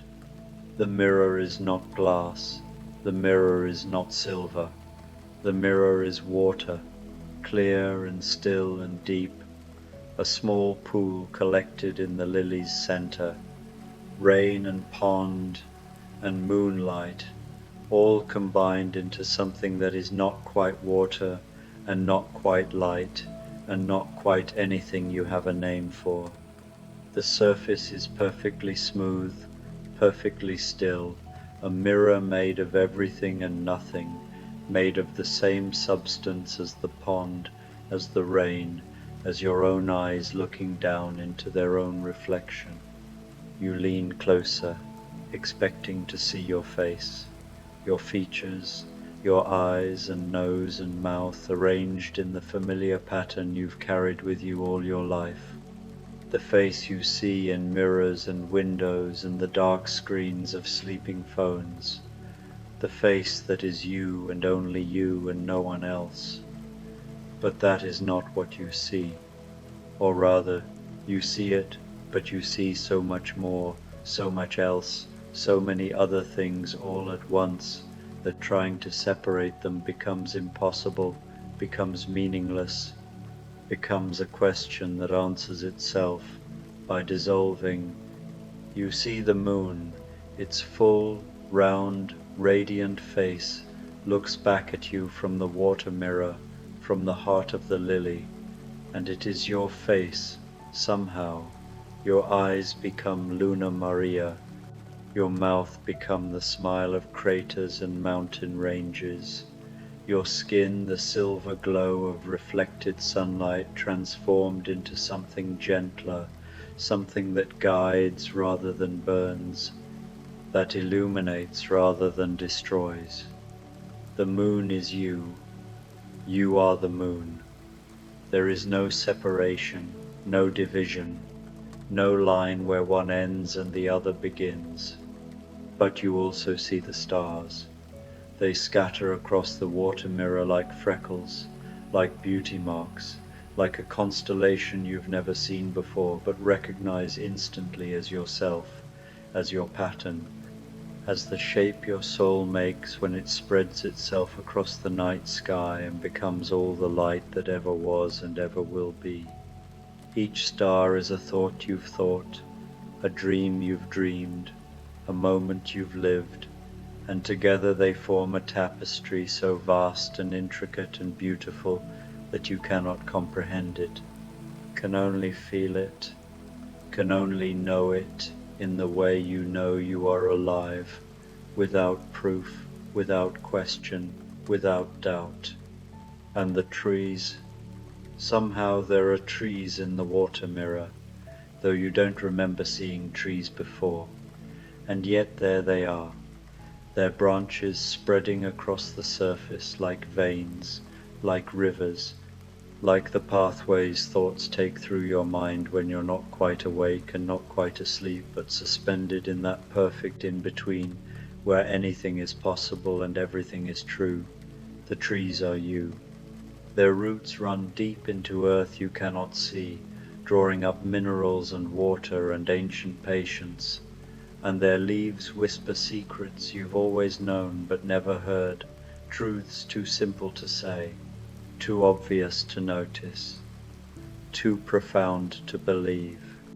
And the pond itself is in the mirror, reflecting itself in an infinite regression that makes you dizzy with joy, with understanding, with the sudden, overwhelming realization that everything is reflection, everything is mirror, everything is everything else, wearing a different mask, singing a different song, dancing a different dance, but moving to the same rhythm, the same heartbeat, the same breath that breathes you, and the moon and the stars and the trees and the water and the whole wheeling universe all at once. You are not in the mirror, or rather, you are, but not in the way you expected. There is no separate you staring back, no face you can claim as yours alone, no self-contained and isolated and sealed off from all the rest. Instead, you are the moon, you are the stars, you are the trees, you are the water, you are the lily, you are the rain still falling so gently it might be mist, might be breath, might be the universe exhaling after holding itself tense for far too long. Your true face is not a face at all. Your true face is everything, is all of it, is the whole undivided wholeness that has never been broken, never been split, never been separate, no matter how much the world tries to convince you otherwise, no matter how many names you are given, no matter how many stories you tell yourself about who you are and where you end and where something else begins. There is no end, there is no beginning, there is only this reflection reflecting reflection, this mirror made of everything, showing you everything, showing you that the you thought you were was just a story, just a convenient fiction, just a way of pretending the ocean could be separate from its waves, the sky separate from its clouds, the light separate from the sun that births it. You understand now, not with your mind, but with something deeper, something older, something that has always understood and was just waiting for you to remember. The search for your true self was not about finding something hidden, something buried, something lost. It was about seeing what was always there, always obvious, always right in front of you, hiding in plain sight, the way the air hides in plain sight, the way your breath hides in plain sight, the way the present moment hides in plain sight, while you search for meaning in past and future that exist only as ghosts, as echoes, as dreams of something that never quite was and never quite will be. You are this, all of this, not separate from it, not witnessing it from outside, not even experiencing it really, because experience implies a division between experiencer and experienced, between subject and object, between inside and outside. You are it. It is you. The wave is the ocean. The ocean is the wave. There is no line, no border, no boundary, no place where one becomes the other, because they were never two things to begin with, only one thing pretending to be two, so it could play, could dance, could know itself through the fiction of separation. The water mirror ripples slightly, disturbed by a drop of rain, or by your breath, or by nothing at all, and the images dissolve and reform, and you realize that even the understanding you just had was just another reflection, another story, another way of trying to put into words something that exists beyond words, beyond thought, beyond even the trying to understand. And that's okay. That's perfect. That's exactly as it should be. You lean back from the lily, letting the petals close again, gently, softly, like a secret being kept safe, like a gift being returned to its giver, like a breath being released into air that will carry it onward forever, mixing with all the other breaths, all the other gifts, all the other secrets that the universe tells itself when it thinks no one is listening. You float on your back now, spread eagle on the warm water, the drizzle falling on your face, the moon looking down with that same patient kindness, the lilies glowing all around you like lanterns, like candles, like all the lights ever lit in all the windows of all the houses where someone waited for someone else to come home, not knowing that home was never a place to arrive at, but always a place to already be. The water holds you, the night holds you, the moon holds you. Everything holds you because you are everything, and everything is you, and there is no holding and no being held, only the eternal embrace of existence, recognizing itself, welcoming itself, loving itself not out of vanity or pride, but out of simple joy, simple celebration, simple awe at the improbable beauty of being anything at all. Your eyes are closed now, or perhaps open, it doesn't matter, because you see the same thing either way, the same darkness that is full of light, the same light that is full of darkness, the same undivided wholeness that contains all opposites, without conflict, without contradiction, without any need to choose one over the other, to declare this true and that false, to draw lines and build walls, and protect territories that were never threatened, because there is nothing outside to threaten them, nothing other to defend against, nothing foreign that isn't also home. You are dissolving, not dying, just dissolving, your edges softening, your boundaries blurring, your sense of separate self becoming transparent, becoming porous, becoming so thin you can barely remember what it was like to believe in it, to take it seriously, to think it was real. And in the dissolving, you are expanding, spreading out across the water, into the lilies, up into the drizzle, toward the moon, past the stars, becoming everything you saw in the mirror, becoming the reflection itself, becoming the mirror, becoming the water, becoming the light, becoming all of it, all of it, all of it at once. And there is no fear in this dissolving, no panic, no resistance. There is only relief, vast and endless, the relief of finally putting down a burden you didn't know you were carrying, the relief of finally stopping a race you didn't know you were running, the relief of finally arriving at a destination that turns out to be exactly where you started, where you've always been, where you could never not be, no matter how far you wandered, no matter how lost you thought you were. The story is ending now, or perhaps just beginning, or perhaps continuing forever, because stories never really end. They just dissolve back into the darkness that births all stories, all dreams, all the infinite variations on the theme of being and becoming and being again. You are safe. You have always been safe. You will always be safe. Not because nothing bad will ever happen, but because the you that bad things happen to is just another reflection, just another story, just another wave, forgetting it's the ocean, while the ocean watches with infinite patience, waiting for the moment of remembering, the moment of return, the moment of coming home. Let yourself rest now. Let yourself float.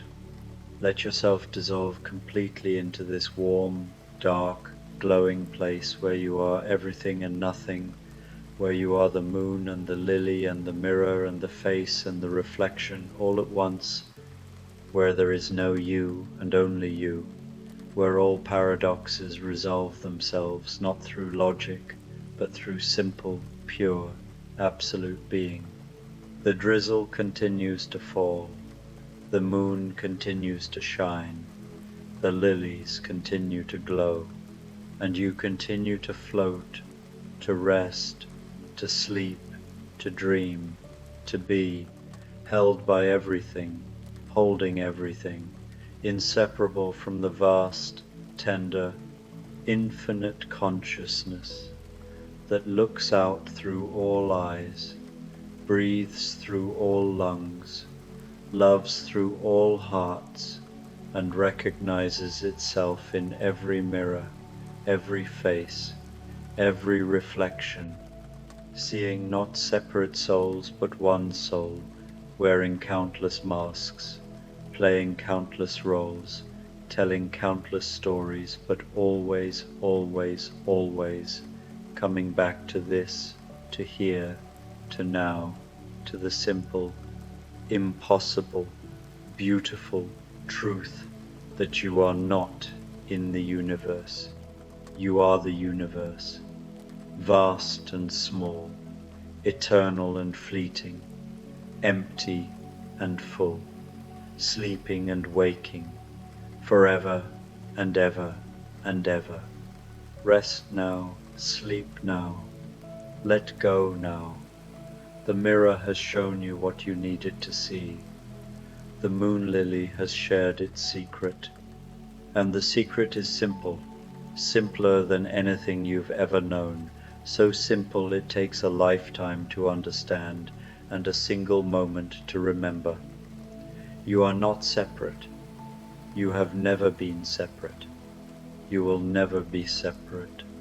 You are the whole thing, the entire thing, the only thing, and the only thing is this perfect, endless, boundless love that creates worlds and destroys them and creates them again just for the joy of it, just for the play of it, just because being nothing is boring and being everything is beautiful, and you are everything, you always have been, you always will be, forever and forever and forever. Sleep well, dear everything. Sleep well, dear moon. Sleep well, dear lily. Sleep well, dear mirror. Sleep well, dear face. Sleep well, dear universe dreaming itself into being. Sleep, sleep, sleep, and when you wake, if you wake, you will still be here. Still be this, still be all of it, still be home, always home, forever home, in the heart of the mirror, in the moon lily, where your true face has been waiting all along, patient and glowing and impossibly, perfectly, infinitely you. The river of no return, a journey into letting go. Let yourself settle now, wherever you are. There is nowhere else you need to be, nothing else you need to do. This moment is yours, complete and perfect as it is. Allow your body to find its natural resting place, adjusting however feels most comfortable, and then begin to let go of the effort of holding yourself in any particular way.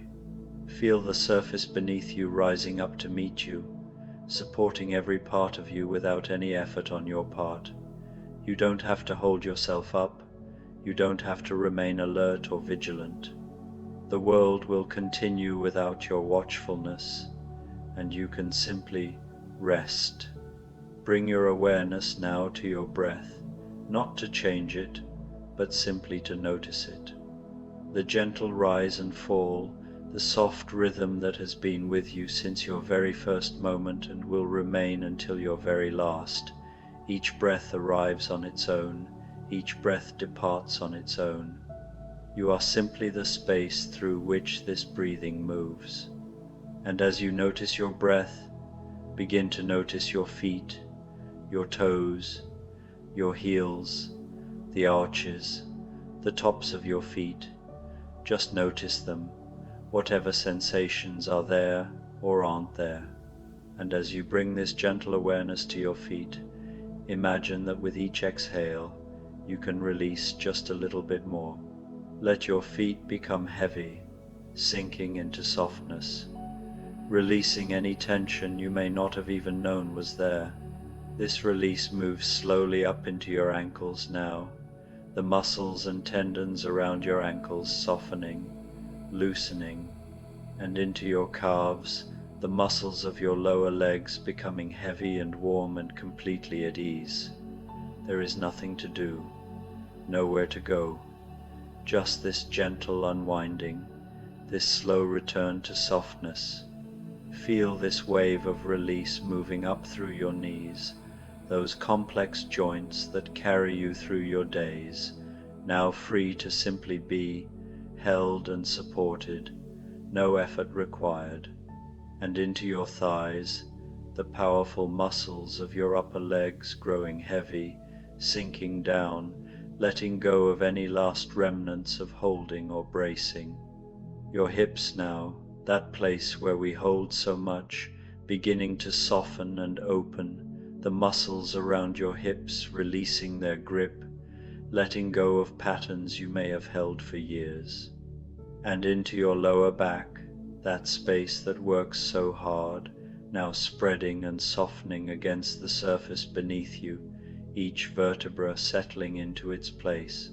Bring your awareness to your belly, that soft center. With each exhale, feel your belly release, softening, letting go of any tightness. Your breath moves in and out like a gentle tide, and with each wave, you release a little more. Your abdomen, your sides, your lower back, all softening together, all held in this same gentle awareness. The release moves up into your chest now, your ribs expanding and settling with each breath, your heart beating steadily in its ancient rhythm, and all the muscles around your chest softening, releasing. Feel your shoulders, those places where we carry the weight of our days, beginning to drop and melt away from your ears. Let them be heavy, let them fall. There is nothing to carry right now. Down through your upper arms, the muscles going soft and heavy through your elbows, your forearms, your wrists, and into your hands, your palms, your fingers. Each finger releasing, becoming heavy and warm and completely at rest. Notice how your hands might soften even more with each breath, becoming so heavy they could sink right through the surface beneath them. Your neck now, all those delicate muscles that hold your head, beginning to release. Let your head be heavy, fully supported. Your jaw, unclenching if it has been clenched. Your teeth no longer touching if they have been.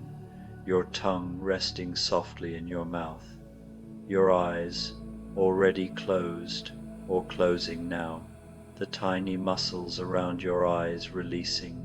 Your eyelids growing heavy, so heavy. Your forehead smooth, your temples soft, even your scalp relaxing. And all the way to the very crown of your head, every part of you now heavy and soft and completely at rest. Take a moment here in this softness, this quietness, your whole body breathing, your whole body releasing, and with each exhale you let go a little bit more. Now, as you rest in this deep physical ease, you begin to notice something. You can sense a shift in the quality of the space around you. The air feels different somehow, warmer, heavier with moisture. You become aware that you are no longer in the room where you began, but somewhere else, somewhere soft and safe and timeless. You are standing, though you don't remember deciding to stand, at the edge of a river. But you are not quite there yet. You are walking slowly, so slowly, down a gentle path. The path is wide and smooth, covered in soft moss that cushions each step. Your feet are bare, and the moss is cool and yielding beneath your soles. Each step a small pleasure, each step bringing you closer to something you cannot yet name but somehow already know. The air around you is thick and warm, the kind of humidity that makes the whole world feel softer, slower. It is afternoon, you sense, though time feels different here, stretched and lazy like honey dripping from a spoon. Above you, through gaps in the trees, you can see a sky that is white and gentle, filled with soft clouds that glow with diffused light. The path curves gently downward, winding between ancient trees, whose trunks are wrapped in moss and whose branches hang low, creating a canopy of green. Small sounds reach you here, the distant call of a bird, the whisper of leaves moving in an imperceptible breeze, and somewhere ahead, growing clearer with each slow step, the sound of water moving over stone. You are in no hurry. There has never been less urgency in your entire existence than there is in this moment. Each step is complete in itself, each breath is whole. You notice small things as you walk, the way the light falls through the leaves in soft columns, the way the air tastes faintly of rain and green growing things, the way your body moves with a fluidity you had forgotten it possessed. The path opens before you, widening gradually like a gentle invitation, and suddenly you are there at the river's edge.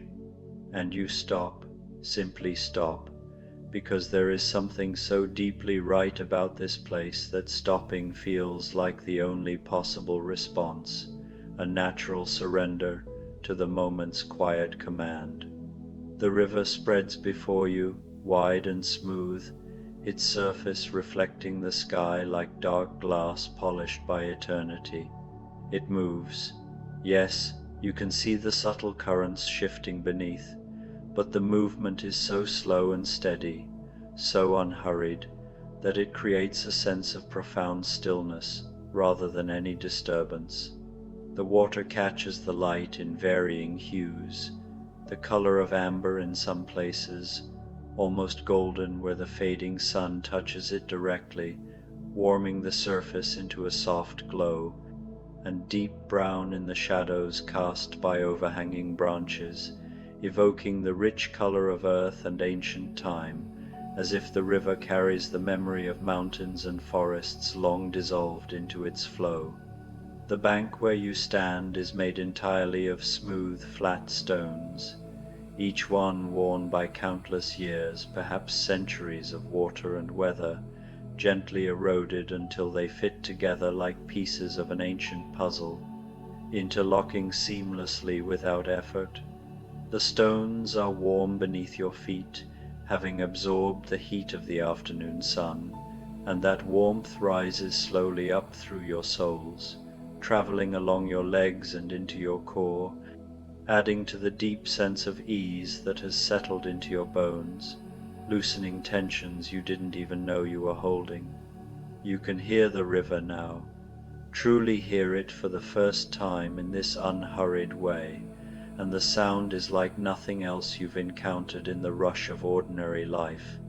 It is a constant whisper, a gentle, ongoing conversation the water is having with itself and with the stones over which it flows so patiently. There is no rush in this sound, no urgency or demand, just the patient, eternal movement of water finding its way, always finding its way downstream, adapting to every bend and obstacle without resistance, embodying a wisdom that comes from pure persistence rather than force. Above the water, dragonflies hover and dart with effortless grace, their translucent wings catching the diffused light in fleeting sparkles, their slender bodies brilliant flashes of iridescent blue and green and copper that shift with every angle. They move in patterns that seem both random and perfectly choreographed, as if guided by some invisible rhythm of the air, circling lazily, hovering motionless for a breath, then shooting forward in sudden bursts and stopping mid-air with an ease that defies understanding or gravity. You watch them, mesmerized by their dance, by the way they seem to be neither hurrying toward a goal nor delaying their journey, simply existing in pure, joyful motion, free from any need to justify their path. The air grows even heavier with moisture, thick and enveloping, and you notice a subtle change in the light filtering through the canopy. Looking up through the leaves, you see that the clouds have thickened overhead, gathering softly without menace, and as you watch, you feel the first drops of rain begin to fall. But this rain is not a storm, not the violent downpour that disrupts and scatters. This rain is soft, gentle, barely more than a fine mist drifting down from the sky. It falls in delicate drops that you can hear tapping lightly on the broad leaves of the ferns and waterside plants that grow along the river bank, a delicate percussion that layers harmoniously over the river's whisper, creating a symphony of subtle sounds that invites deeper listening. The rain touches your face, your shoulders, your arms, and it is neither warm nor cool, but exactly the temperature of your skin, blending so seamlessly that you cannot quite tell where your body ends and the rain begins, a blurring of boundaries that feels profoundly intimate and freeing. The droplets land on the river's surface, creating tiny rings that ripple outward, hundreds of rings, thousands, overlapping and expanding and fading in endless cycles, like momentary signatures written on the water. And yet the river just continues its patient flow beneath this ephemeral decoration, undisturbed, accepting each interruption as part of its ongoing becoming.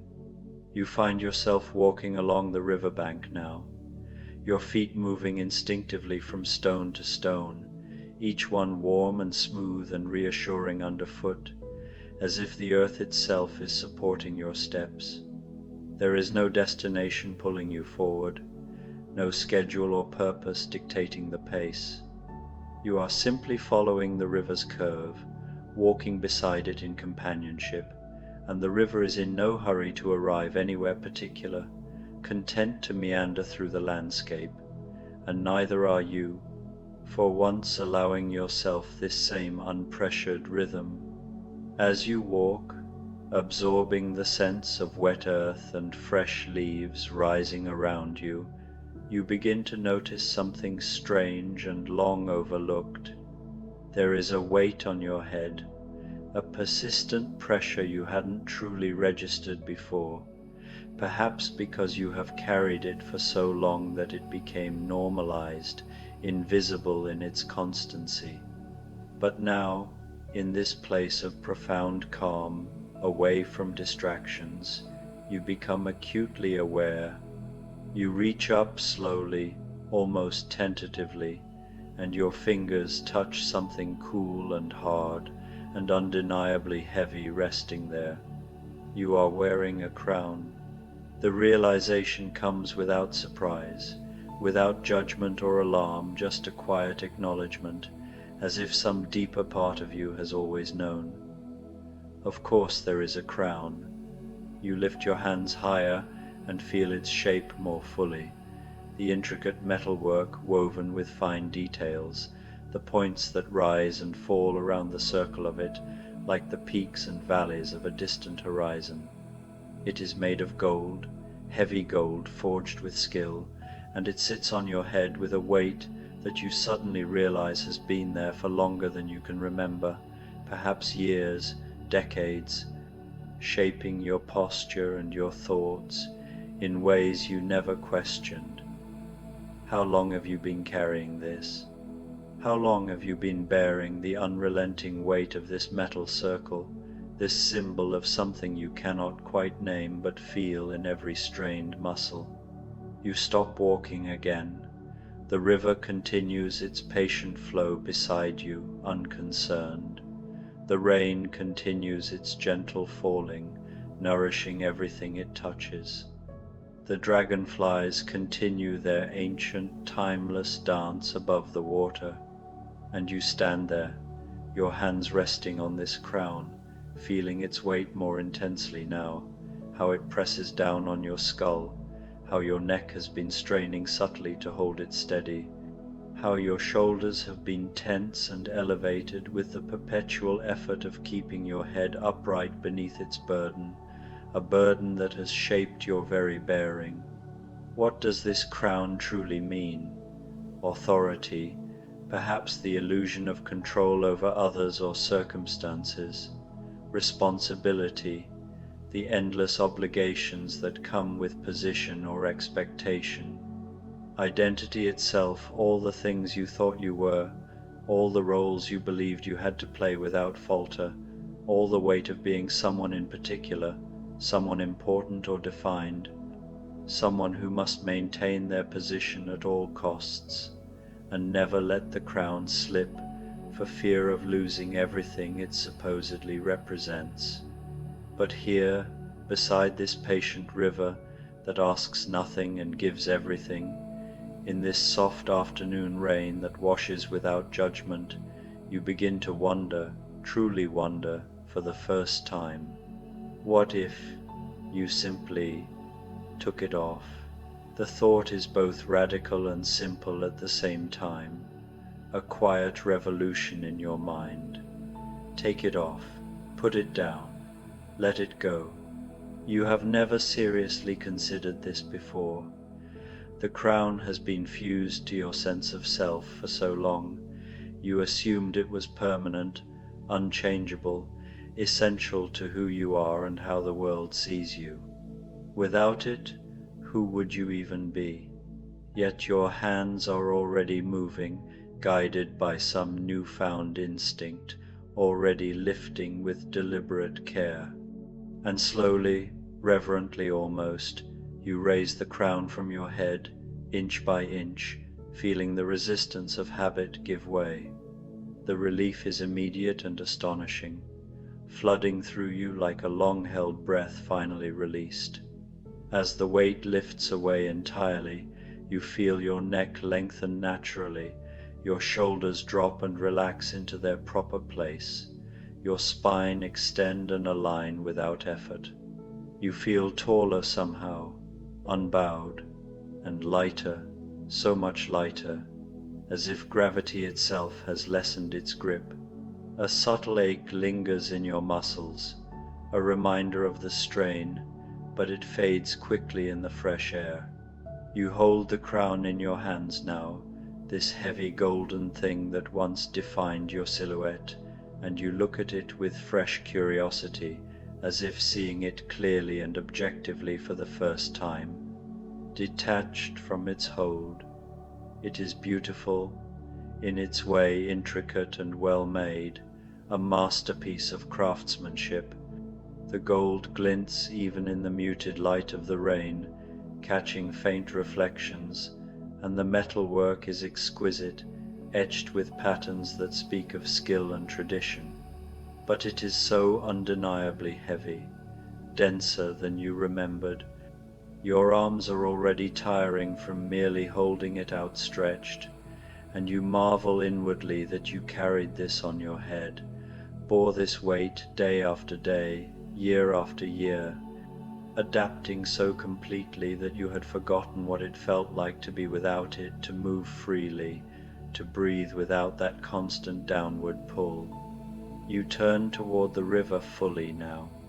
The water flows past with steady assurance, clear in the shallows and mysterious deeper out, going wherever water inevitably goes toward the sea, perhaps, or simply onward, becoming itself over and over with each passing moment, each ripple, each merger with tributaries unseen. And you know, without knowing exactly how you know, with a certainty that rises from deep within, what comes next in this quiet ritual. You take a step closer to the edge, to where the bank of smooth stones drops off gently into the water. The river is not deep here. Along the margin you can see the submerged stones beneath its surface, smooth and round and inviting, glinting faintly, but it is deep enough in the main channel, deep enough for what you are about to do, for the release you sense is needed. You hold the crown out over the water, arms extended, the rain now pattering softly on its golden surface as well. For a long moment you pause, allowing the full weight of this gesture to settle. This is your crown after all. Your burden, yes, heavy and unyielding, but also your identity, your purpose, your armor against uncertainty. Everything you thought made you who you are, everything that justified the sacrifices and the striving. Can you really just let it go? Release it into the flow, watch it sink or be carried away, and step forward without it. The river whispers its answer in its timeless voice, patient and persuasive. It has let go of everything, without exception or regret. The river has been letting go since the very beginning of rivers, releasing each drop of water as it passes, each sediment particle, each fleeting reflection on its surface, each moment of itself, giving it all freely to the next moment and the next, flowing endlessly forward, not by clinging or hoarding, but by continuously releasing what it was a moment ago, trusting the flow to renew and sustain it eternally. In this endless surrender lies its strength, its persistence, its quiet power to carve canyons and nourish lands over eons. And in that whisper, you find your own answer. Your fingers loosen. The crown slips from your grasp, tumbling slowly through the air, catching one last glint of light before it meets the water with a soft, resonant plunk. It sinks almost immediately, the heavy gold pulling it down among the smooth stones below, where it settles into the riverbed like something ancient returning home. Bubbles rise briefly, then cease. The surface ripples outward from the point of entry, rings expanding and fading, and then the river closes over it seamlessly, continuing its patient flow as if nothing of consequence has changed, yet everything has. You stand there a while longer, arms lighter now, empty hands open to the rain. The weight is gone, truly gone, not just from your head, but from the deeper places it had pressed upon your spirit. A profound lightness fills you, mingled with a quiet exhilaration, as if you've reclaimed a part of yourself long loaned out to expectation. The dragonflies dart overhead, indifferent witnesses. The rain softens further, almost a caress. The river flows on, carrying your former burden downstream, polishing it perhaps, or burying it gently in silt, transforming it as it transforms all things. And you? You turn and walk along the bank again, unhurried, uncrowned, simply present. For the first time in longer than memory, you feel the true ease of being no more, no less than this moment, flowing freely with the river's gentle wisdom. You take a breath, and you open your hands. The crown falls. It tumbles through the air, turning slowly, catching the light one last time, and then it meets the water with a splash that seems both enormous and insignificant. The river accepts it without judgment, without resistance.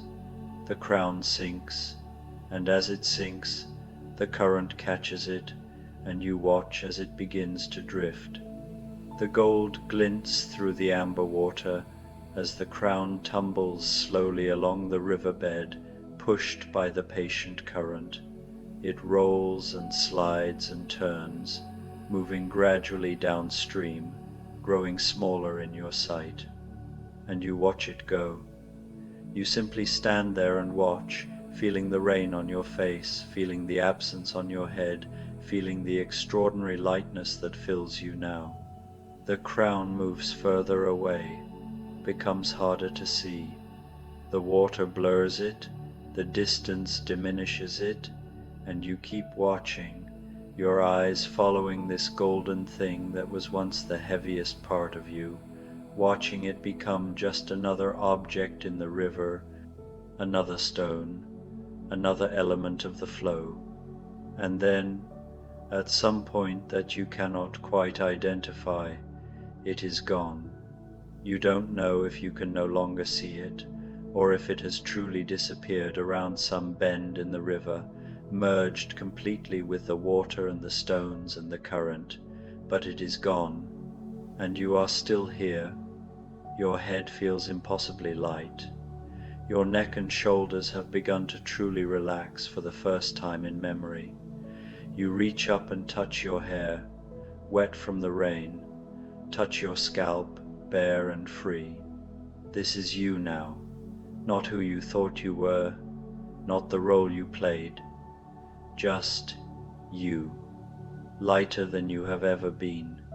You become aware of how tired you are, not the tiredness of burden, but a sweet, deep tiredness, the kind that comes after something has been completed, after you have arrived somewhere you didn't know you were traveling toward. You look around and see, a little way along the bank, a place where the stones are particularly smooth and flat, arranged almost like a bed. You walk to this place, your steps slow and dreamlike. The rain continues its gentle falling. The river continues its patient flowing. The dragonflies, fewer now as the afternoon deepens toward evening, continue their graceful dance. You lower yourself onto the stones, and they are warm and smooth against your back, against your shoulders, against your head. You are lying beside the river now, and the river is beside you, and the boundary between you and it begins to feel less certain, less important. The rain falls on your face in the gentlest possible way, drops like small blessings, like tiny acknowledgements. The sound of the water is constant and hypnotic, a rhythm older than thought, older than language. You let your eyes close, or perhaps they close themselves, it hardly matters which. You can still sense the river, though you are no longer looking at it. You can feel it in the air, in the sound, in the very quality of existence in this place. The river moves and never stops moving, and yet it is the deepest stillness you have ever encountered. How can something that never stops be so utterly at rest? But you know the answer now. The river is at rest because it is not holding on. It releases each moment as that moment passes. It lets go of each drop of water, each pattern on its surface, each reflection, each ripple. The river keeps nothing and loses nothing. It is simply itself, flowing, always flowing, by never grasping at all. Your breath has become very slow now, very soft. Each inhale is shallow and easy. Each exhale is a small letting go, another tiny crown falling into the water, another small weight released to the current. You don't have to try to breathe this way.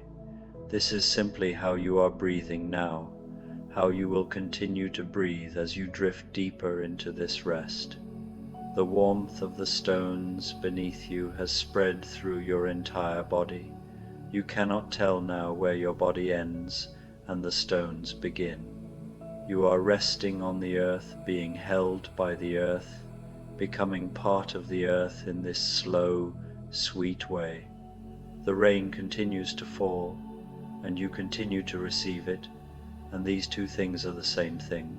Somewhere in the distance, so far away that you cannot quite locate it, you hear the sound of water falling over rocks, a small waterfall perhaps, adding its voice to the river's whisper.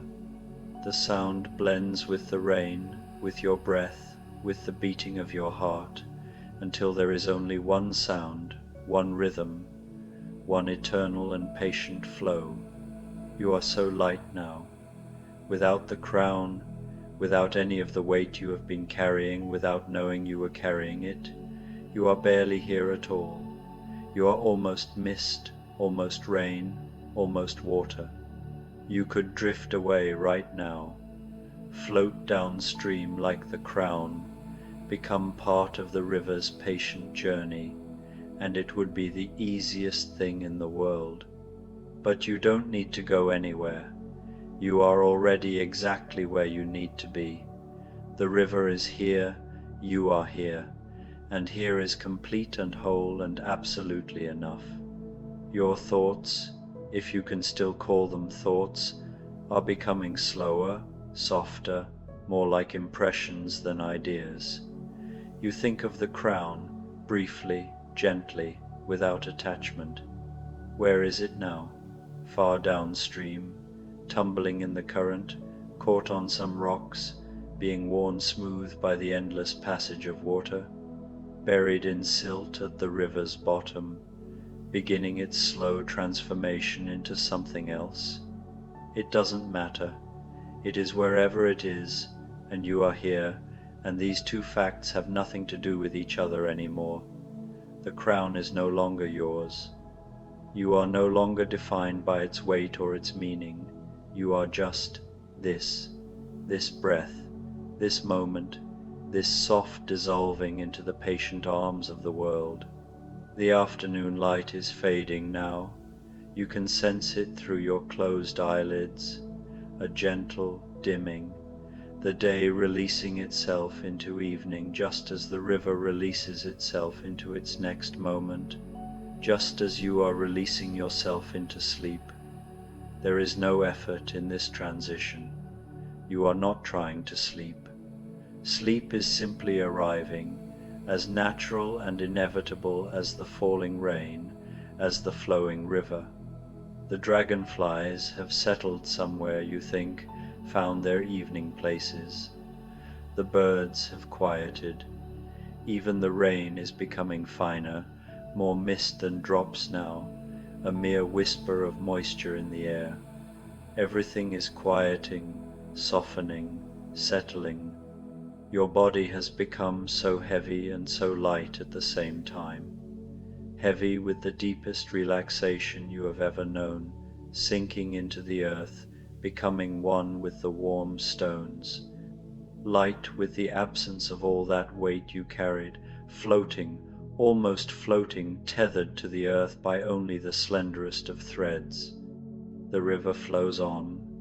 It has been flowing while you settled here, and it will continue flowing while you sleep, and it will be flowing when you wake, if you wake, though waking seems so far away now, so impossible and unnecessary. The river needs nothing from you. The river asks nothing. The river simply is, and you can simply be beside it, with it, part of it. You take a breath, and it is the softest breath yet. Your chest barely moves, and as you release it, you release something more, something you didn't even know you still held. Another crown, perhaps, made of thoughts instead of gold, the crown of who you think you should be, of who others think you should be, of all the endless becoming and striving and trying. It falls into the water, this thought crown, and the water accepts it as it accepted the golden one, without comment, without judgment. The current takes it, and it is gone. And you are here, in this eternal afternoon, in this gentle rain, beside this patient river. Your breath is slow and shallow, your body is held by the earth. Your mind is quiet, so quiet now, barely a ripple on the surface of a very deep and very still pool. The river whispers, the rain whispers, your breath whispers, and these whispers are all one whisper, the whisper of the world to itself, the soft, continuous sound of everything that is, flowing into everything that will be, without resistance, without fear, without anything but this pure and simple being. You are drifting now, not quite asleep but no longer awake. You are in that soft space between, where dreams begin to weave themselves from the threads of the day, where the boundary between inner and outer becomes permeable, where everything blends into everything else like water into water. The river is inside you now, or you are inside the river, or there is no difference, there has never been a difference. You are flowing too, letting go of each moment as it passes, releasing everything you were a second ago to become what you are in this second, and then releasing that too, flowing, always flowing, going nowhere, getting nowhere, just this endless patient movement that is somehow the deepest stillness of all. Sleep is very close now. You can feel it like a tide coming in, gentle and inevitable. It will take you soon, lift you from these warm stones and carry you into its depths, into dreams that you will not remember but that will refresh you nonetheless, into that nightly dissolution of self that is the greatest gift, the deepest rest. And even as sleep comes closer, the river continues its flow. It will flow through your dreams, this river. It will carry away anything that rises in the night, any worry, any fear, any remnant of the day. You can trust it. You can trust this water, this current, this endless patient letting go. Your breath is barely there now. Each exhale is longer than the one before. Each inhale is smaller, gentler. You are breathing the way the mist falls, barely at all, just enough to be, to continue, to flow. The last thing you are aware of, before awareness itself dissolves into sleep, is the sound of the river, that constant whisper, that patient conversation with itself. The river is teaching you something, has been teaching you all along. It is teaching you how to let go, how to release, how to flow without grasping, how to move without clinging, how to be fully alive while holding nothing at all. And as you finally slip into sleep, into deep and dreamless sleep, you take this teaching with you. You become the river in your sleeping. You become the rain in your breathing. You become the released crown, tumbling in the current, no longer heavy because you are no longer held, free because you have been given away, given to the water, given to the flow, given completely to this present moment that asks nothing of you except that you be exactly what you are. The river flows, the rain falls, and you sleep deeply and peacefully and completely, held in the arms of the world, lighter than you have ever been, free at last from every crown you ever wore, returning to yourself, returning to the simplicity of being, returning to the patient eternal flow that was always there, waiting for you to stop resisting and simply let go. The river of no return flows on through the night, and you flow with it, and there is nothing you need to carry anymore, nothing at all, just this, just breath, just being, just the soft, endless, perfect flow of letting go, and sleep, and peace, and stillness in motion, and motion in stillness. Just this, just this. The weaver of empty space, a journey through silence and stillness. Let yourself settle now, wherever you are. There is nothing you need to do, nowhere you need to go. This moment is complete, just as it is, and you are exactly where you need to be. Begin by allowing your eyes to close, if they haven't already, and feel the weight of your body being held, completely supported by whatever surface rests beneath you. You are safe, you are held, you are home. Bring your awareness gently to your breath, not to change it, but simply to notice it. Feel the cool air as it enters through your nostrils and the slightly warmer air as it leaves. There is no effort required here, no perfect way to breathe. Your body knows what to do. It has been breathing you since the moment you were born, and it will continue now, effortlessly, as you begin to let go. Notice your forehead, that space between your eyebrows, where so much tension can gather without you even knowing. Imagine that space beginning to smooth, to soften, like a still lake at dawn. Any tightness there begins to melt, slowly dissolving into the pillow beneath you. Your eyebrows relax, no longer holding any expression at all. Your eyelids grow heavier, resting gently over your eyes like two silk curtains drawn closed against the day. Allow your jaw to release. Perhaps you notice it's been clenched, ever so slightly, holding on to something you no longer need to carry.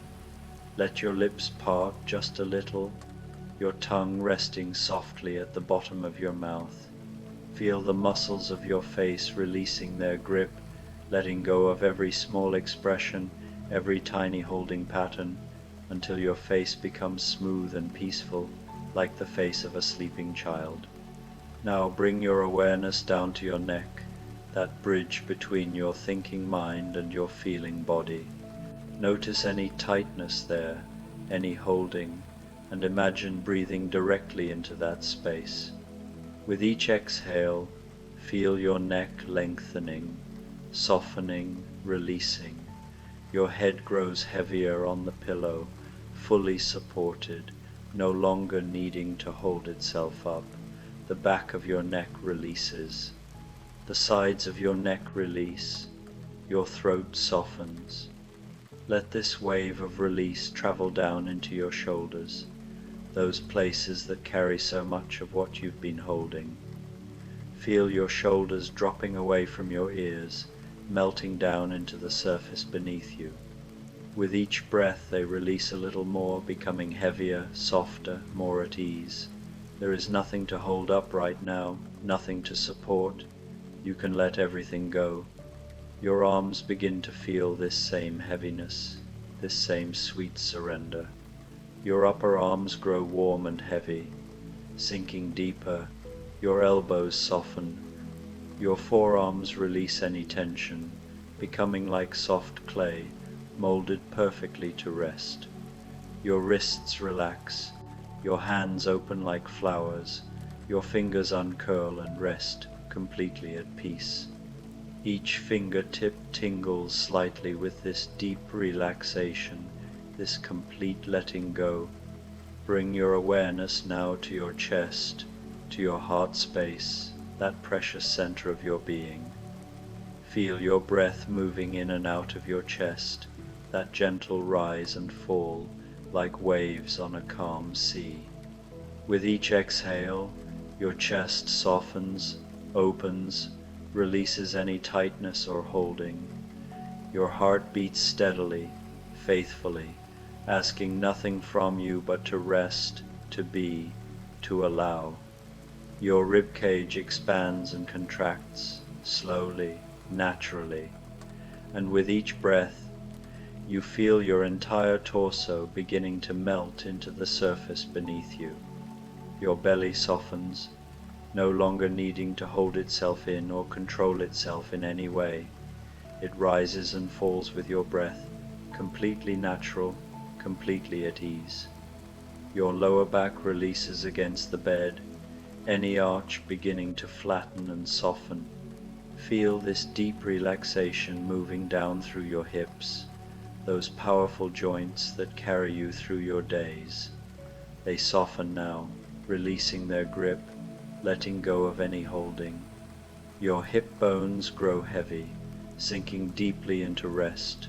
Your buttocks relax, your pelvis tilts into perfect alignment, and you feel yourself being held completely, supported completely, safe completely.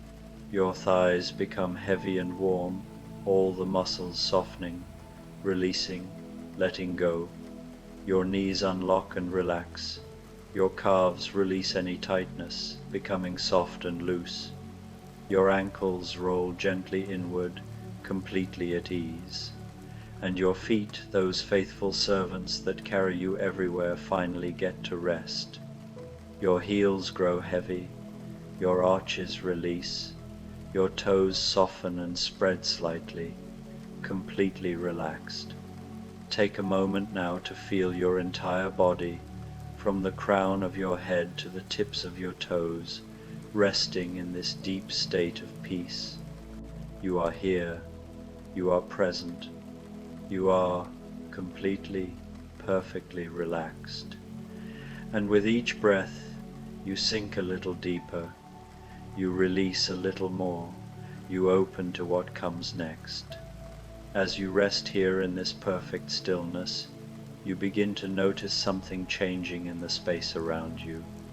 The room where you were begins to fade, gently, softly, like watercolors bleeding into white paper. You are not alarmed by this, you welcome it. You are ready for this journey into something deeper, something quieter, something that has been waiting for you.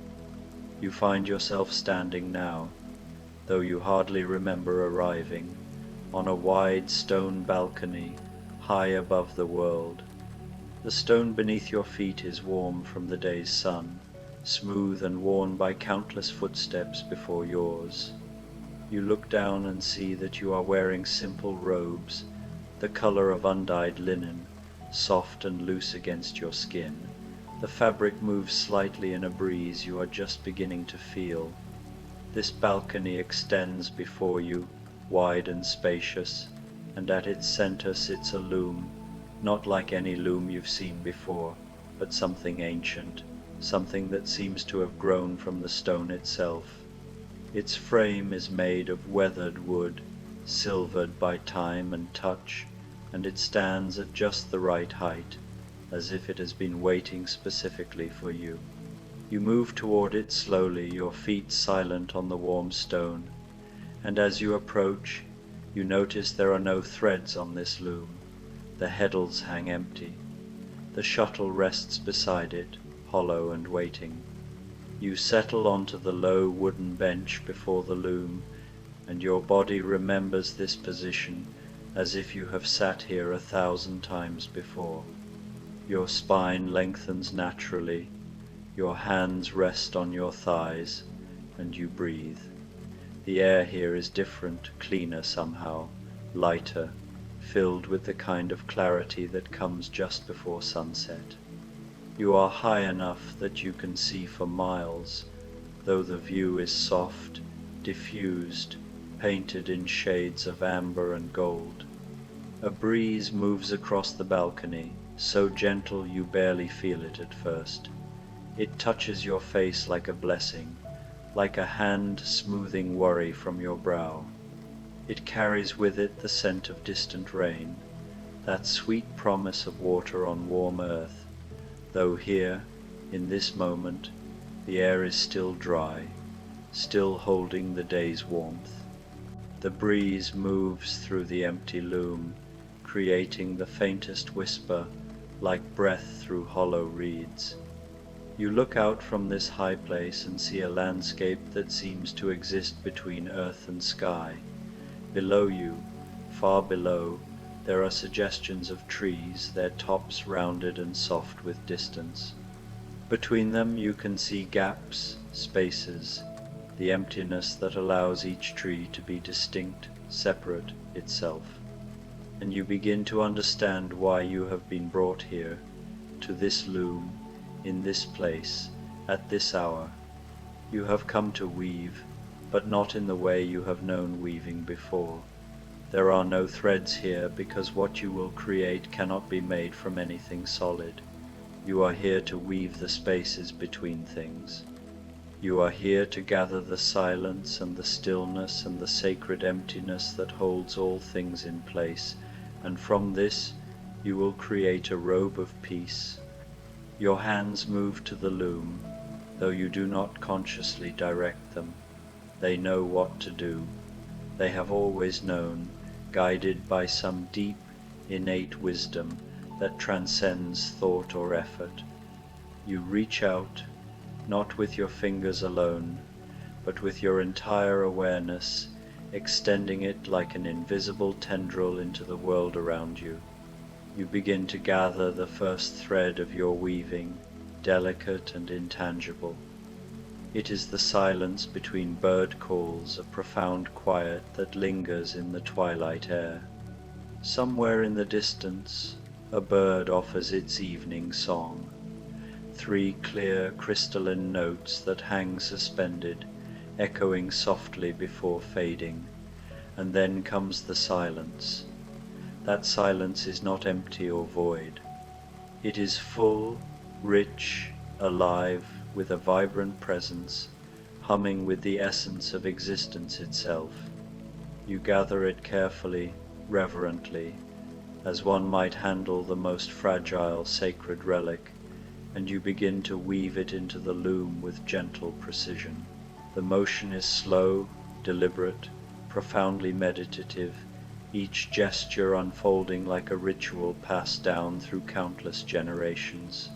Your hands move in patterns that feel ancient and timeless, gliding through the air as if through thick, viscous water, resisting yet yielding in perfect harmony. You are not tired by this work, far from it.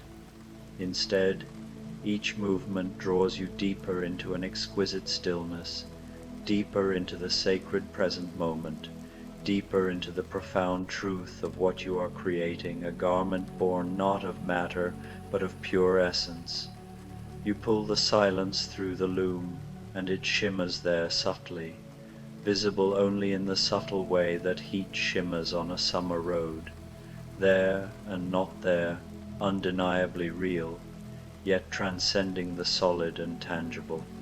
Another bird calls now, from a different direction, its voice carrying across the vast landscape below.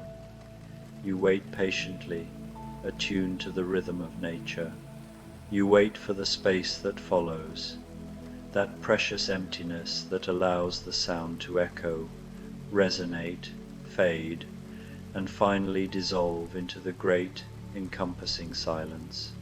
When it arrives, soft and inevitable, you gather it too, weaving it alongside the first thread with seamless grace. The robe is beginning to take shape now, emerging gradually from nothingness, though it has no color you could name with ordinary words, no texture you could describe to another. It is made of absence and fullness intertwined at once, a paradoxical beauty that defies explanation, and it is the most beautiful thing you have ever helped to create, a masterpiece of the unseen. The sun continues its slow, majestic descent toward the horizon, painting the world in shifting hues. The light around you deepens gradually from warm gold to rich amber, from amber to soft rose, casting a glowing aura over everything. The shadows grow longer, softer, stretching like gentle fingers across the stone balcony and the distant valley.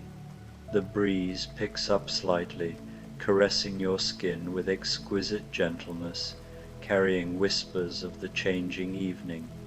You continue to weave undistracted, gathering the gaps between the trees far below the open spaces in the landscape where nothing grows but pure air and diffused light. These spaces are not empty, you see that now with crystal clarity. They are vital, essential. They are what allow everything else to exist in its individuality. Without the space between the trees, there would be no distinct trees at all, only an endless, undifferentiated forest smothering all form. Without the silence between the notes, there would be no melody, no music, only relentless noise, chaotic and overwhelming. Your breathing has synchronized perfectly with your weaving, slow and steady, a rhythmic dance of in and out, gathering and releasing in eternal cycle.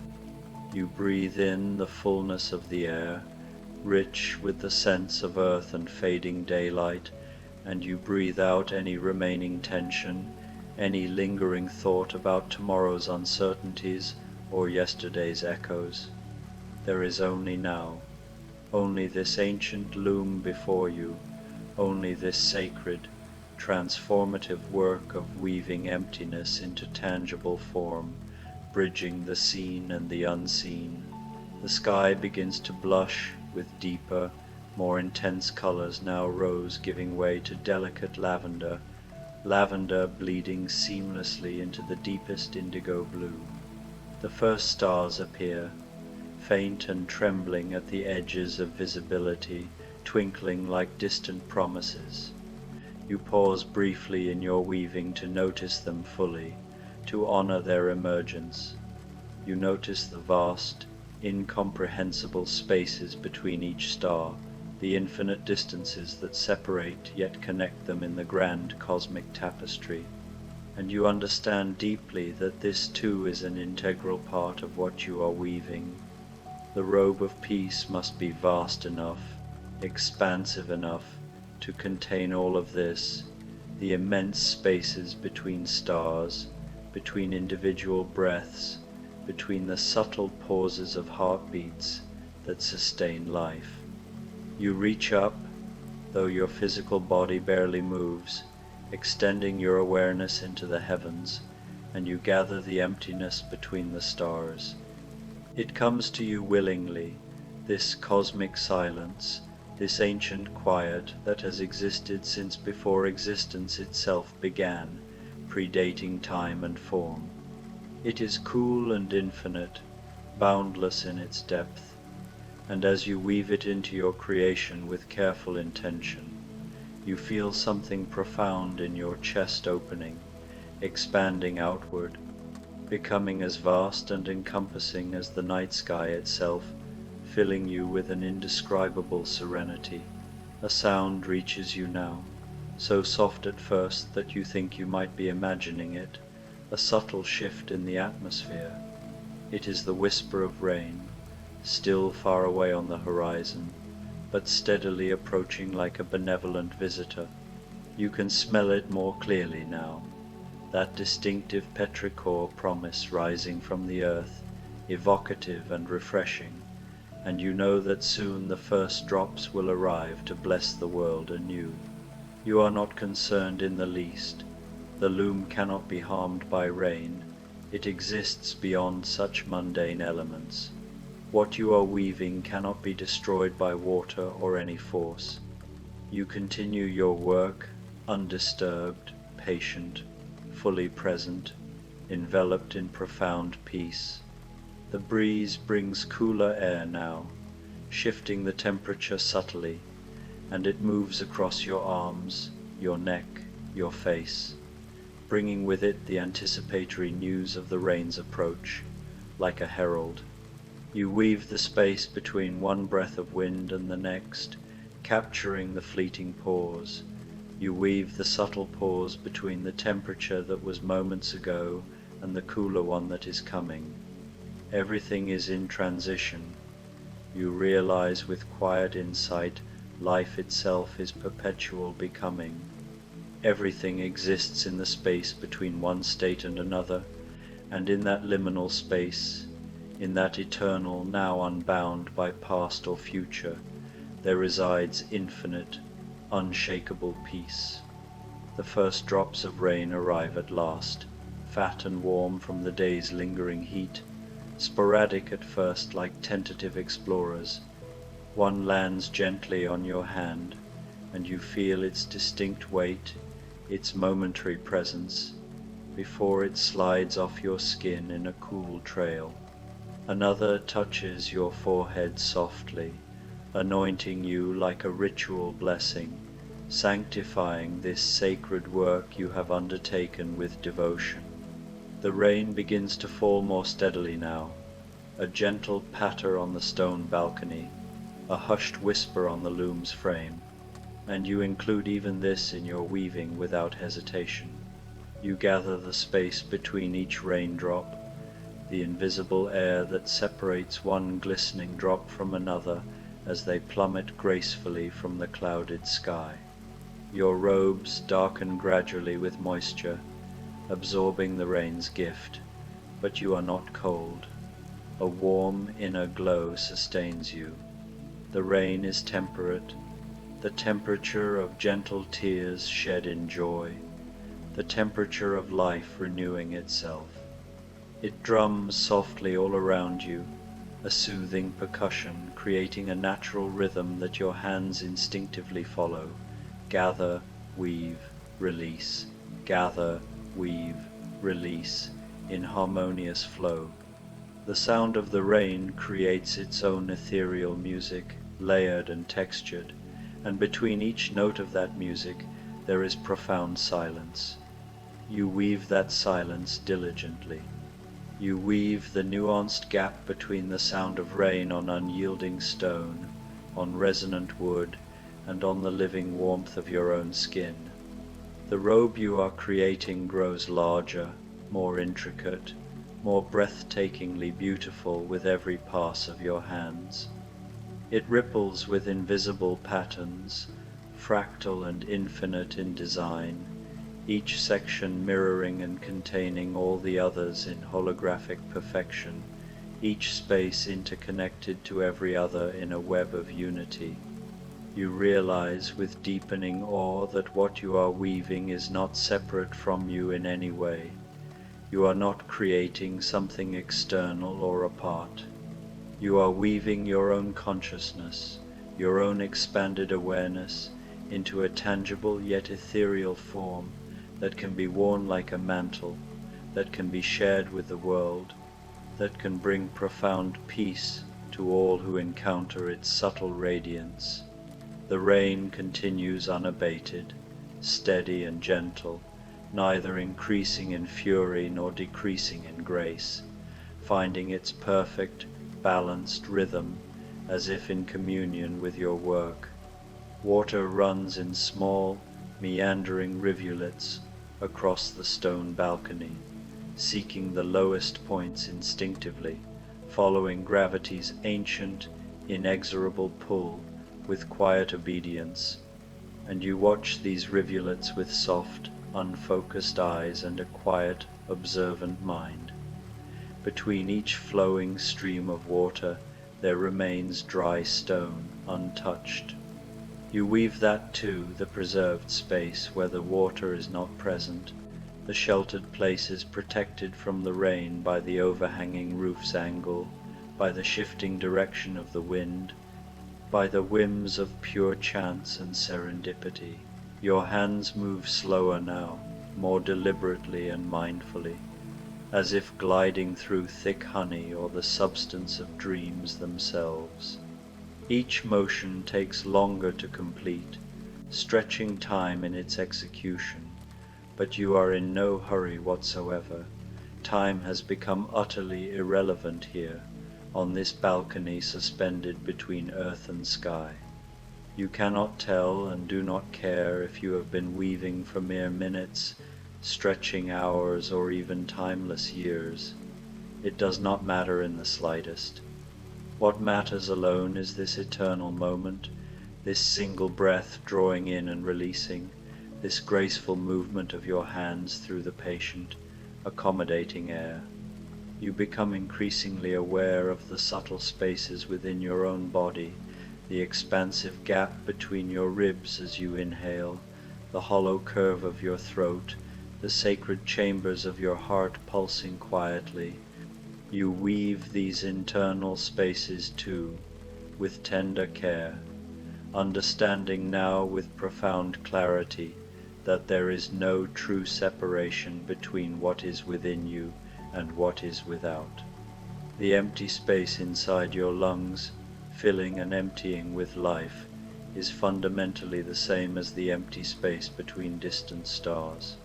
The silence deepening in your mind is identical to the silence between the birds' evening songs. You are not separate from what you are creating. Separation is illusion. You are what you are creating in its entirety. You are simultaneously the weaver, the act of weaving, and the very emptiness being woven into form. The rain begins to soften gradually, becoming finer and more diffuse, like a misty veil or breath made visible in the cooling air. The light has faded completely now to deep twilight, that magical liminal time between day and night when boundaries blur, everything dissolves into soft edges and enveloping mystery. You can barely see the loom outlined before you in the dimness, but your hands know instinctively where to go, guided by their own ancient wisdom, their own inner sight beyond physical eyes. They continue the timeless pattern unfalteringly, gathering threads of absence, weaving them with love, releasing them into wholeness. Finally, you turn your attention inward even more deeply, weaving the most subtle spaces of all, the space between thoughts themselves, that precious, often unnoticed gap between one thought gracefully ending and another arising anew. In that fleeting gap lies absolute, unconditioned peace. There is no room for worry in that space, no fear creeping in, no doubt clouding the clarity. There is only pure presence, pure, undifferentiated being, the ground of all experience. You gather these elusive moments, these micro gaps in the flowing stream of consciousness, cherishing each one, and you weave them carefully, reverently into the robe's evolving fabric.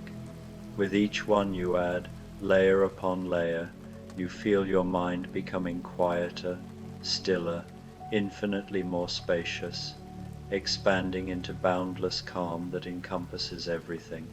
As the weaving progresses into the full embrace of night, a profound sense of completion begins to stir within you, though the work feels eternal, never truly ending. The robe of peace, woven from the essence of all silences and spaces, now feels alive with potential, ready to enfold the world in its gentle, transformative embrace. You sense its weightlessness yet immensity, its ability to hold the vastness of the universe while remaining intimately personal. In this act of creation, you have touched the heart of reality itself, the truth that emptiness is not lack, but the fertile ground from which all form arises. And in weaving it, you have become it. Peace embodied, silence made manifest, presence eternal. The robe is nearly complete now. You can feel it, though you cannot see it in the darkness. It has weight without substance, presence without form. It exists in that paradoxical place where emptiness and fullness are one, where silence contains all sound, where stillness holds all movement. You continue your work, unhurried, at peace, your breath barely a whisper, your heartbeat slow and steady as the rain. You weave the darkness itself, not the darkness as absence of light, but darkness as its own presence, its own gift. The darkness that allows rest, that invites sleep, that holds all things in its gentle embrace. This darkness is kind. It asks nothing. It simply is, and in its being, it offers infinite peace. Your hands slow further, moving through the air like hands moving through water in a dream. The shuttle passes through the invisible warp threads so slowly that you cannot perceive its movement, only its having moved. You are becoming part of the loom now, part of the weaving. The boundaries between your body and the work dissolve, and you understand that you have always been this, not the weaver, but the space between the threads, not the sound, but the silence between notes, not the thing, but the absence that allows the thing to be. The rain has stopped, you notice, though you cannot say when. The silence it leaves behind is profound, full, a silence so complete that it seems to have texture, weight, presence. You gather this silence, this after-rain quiet, and you weave it as the final thread of your robe. As you do, you feel something completing, something coming full circle, something returning home. The robe is finished.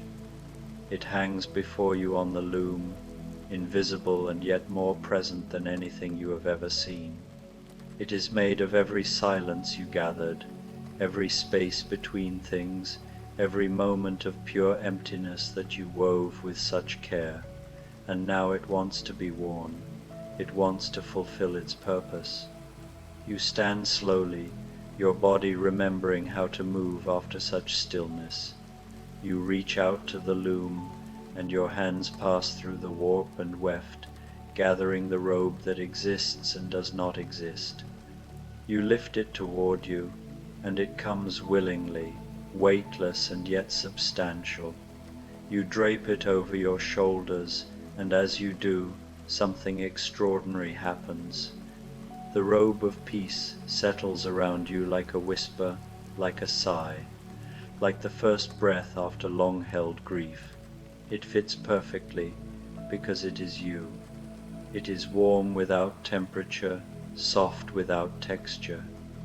As it touches your skin, you feel every gathered silence releasing back into the world, but amplified, blessed, transformed.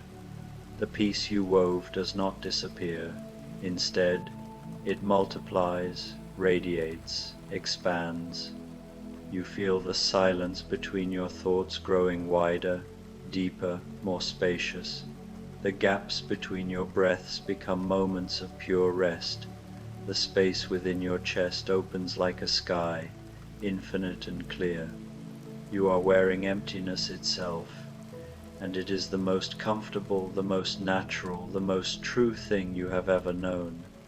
You stand on the balcony in the darkness, wrapped in your robe of woven emptiness, and you are more at peace than you have ever been. The stars shine overhead, distant and faithful. The trees below rustle softly in a breeze you can no longer feel. Everything is exactly as it should be. Everything is held in perfect balance by the spaces between things. You feel yourself beginning to fade, not in a frightening way, but like fog dissipating in morning sun. You are becoming less solid, more spacious, more aligned with the truth of what you have woven. Your body grows lighter, softer, less defined. You are dissolving into the peace you created, becoming one with it, surrendering to it completely. And this is good, this is right, this is what was always meant to happen. You let go of the balcony, of the loom, of the stone beneath your feet. You let go of your body's weight, your mind's thoughts, your heart's last small holdings. You release everything into the vast, peaceful emptiness that you have learned to trust, to honor, to become. You are the space between things now. You are the silence between sounds. You are the gap through which peace flows into the world. And in this becoming, in this beautiful dissolution, you find the deepest rest you have ever known. Sleep comes like an old friend, like a long-awaited homecoming. It wraps around you within your robe of woven emptiness, and you cannot tell where you end and sleep begins. You do not need to know. You do not need to understand. You need only to surrender, to release, to trust the vast and gentle emptiness that holds all things. You are safe here. You are home here. You are exactly where you need to be. Let yourself sink deeper into this peace, this silence, this sacred space between. Let the robe you wove hold you through the night. Let the emptiness you honored be your comfort, your rest, your healing. You are the weaver of empty space, and you are woven yourself from that same emptiness. You are the gap between one breath and the next. You are the silence that allows all sound. You are the peace that has no opposite. And now, wrapped in what you have created, held by what you have honored, you can finally, completely, utterly rest. Sleep deeply. Sleep peacefully. Sleep in the infinite space between things, where there is no worry, no fear, no holding on. Sleep, just sleep. You are home. The cottage in the whispering woods, a Zen tale for deep sleep. Let yourself settle now, deeper into this moment, deeper into this breath, allowing each inhale to fill you completely, each exhale to release everything that is no longer needed. You are walking along a winding forest path, and the world around you is preparing for rain with quiet anticipation. The air is soft and heavy with moisture, saturated with the rich, sweet scent of earth awakening, moss clinging to ancient stones, and towering trees releasing their deep, resinous perfume. Above you, the sky has turned the color of pewter, a gentle, diffused gray that holds no threat whatsoever, only the promise of renewal, only the profound peace of nature's gentle cycle unfolding. Your footsteps are quiet on the leaf-covered path, muffled by layers of fallen autumn leaves in shades of amber, crimson, and gold. Each step is deliberate, mindful, fully present in its own right. You notice the way your feet meet the earth, the subtle give of the soil beneath your soles, the slight spring of damp moss, the whisper of leaves brushing against your legs as you pass. There is nowhere to hurry to, no destination pulling you forward with urgency. There is only here, only now, only this sacred, unhurried walk through the whispering woods, where time itself seems to soften and expand. The trees around you are old beyond measure, guardians of centuries, their trunks thick and gnarled with the deep wisdom earned through endless seasons. Their bark is textured like the lines on an elder's face, cracked, weathered, yet strong and resilient. Their branches reach skyward like arms raised in silent meditation, leaves rustling softly in the pre-rain breeze. You can feel their presence profoundly, their patient, abiding stillness that radiates outward, enveloping you. They have stood here through countless seasons of bloom and decay, countless rains that nourished their roots, countless dawns painting the sky in rose and gold, and dusks fading into indigo mystery. They remind you gently, without words, that true peace is not something to chase or grasp, but something that already exists all around and within you, waiting patiently to be recognized, to be allowed. As you walk deeper into the forest, surrendering to its rhythm, the first drops of rain begin to fall. They are soft at first, tentative, exploratory, like the gentle tapping of fingers on a distant drum, testing the air. Tap, tap, tap. Each drop lands as a small blessing, cool and pure, upon leaves, upon the path, upon your skin if you pause. You stop for a moment beneath the canopy, turning your face upward slowly, eyes closing as you feel the cool kiss of rain on your forehead, cheeks, eyelids. There is something profoundly ancient in this sensation, something primal and connecting, linking you to every ancestor who has ever stood beneath falling rain, every creature, from the smallest insect to the largest mammal, who has ever felt water's gentle, life-giving gift descending from the clouds.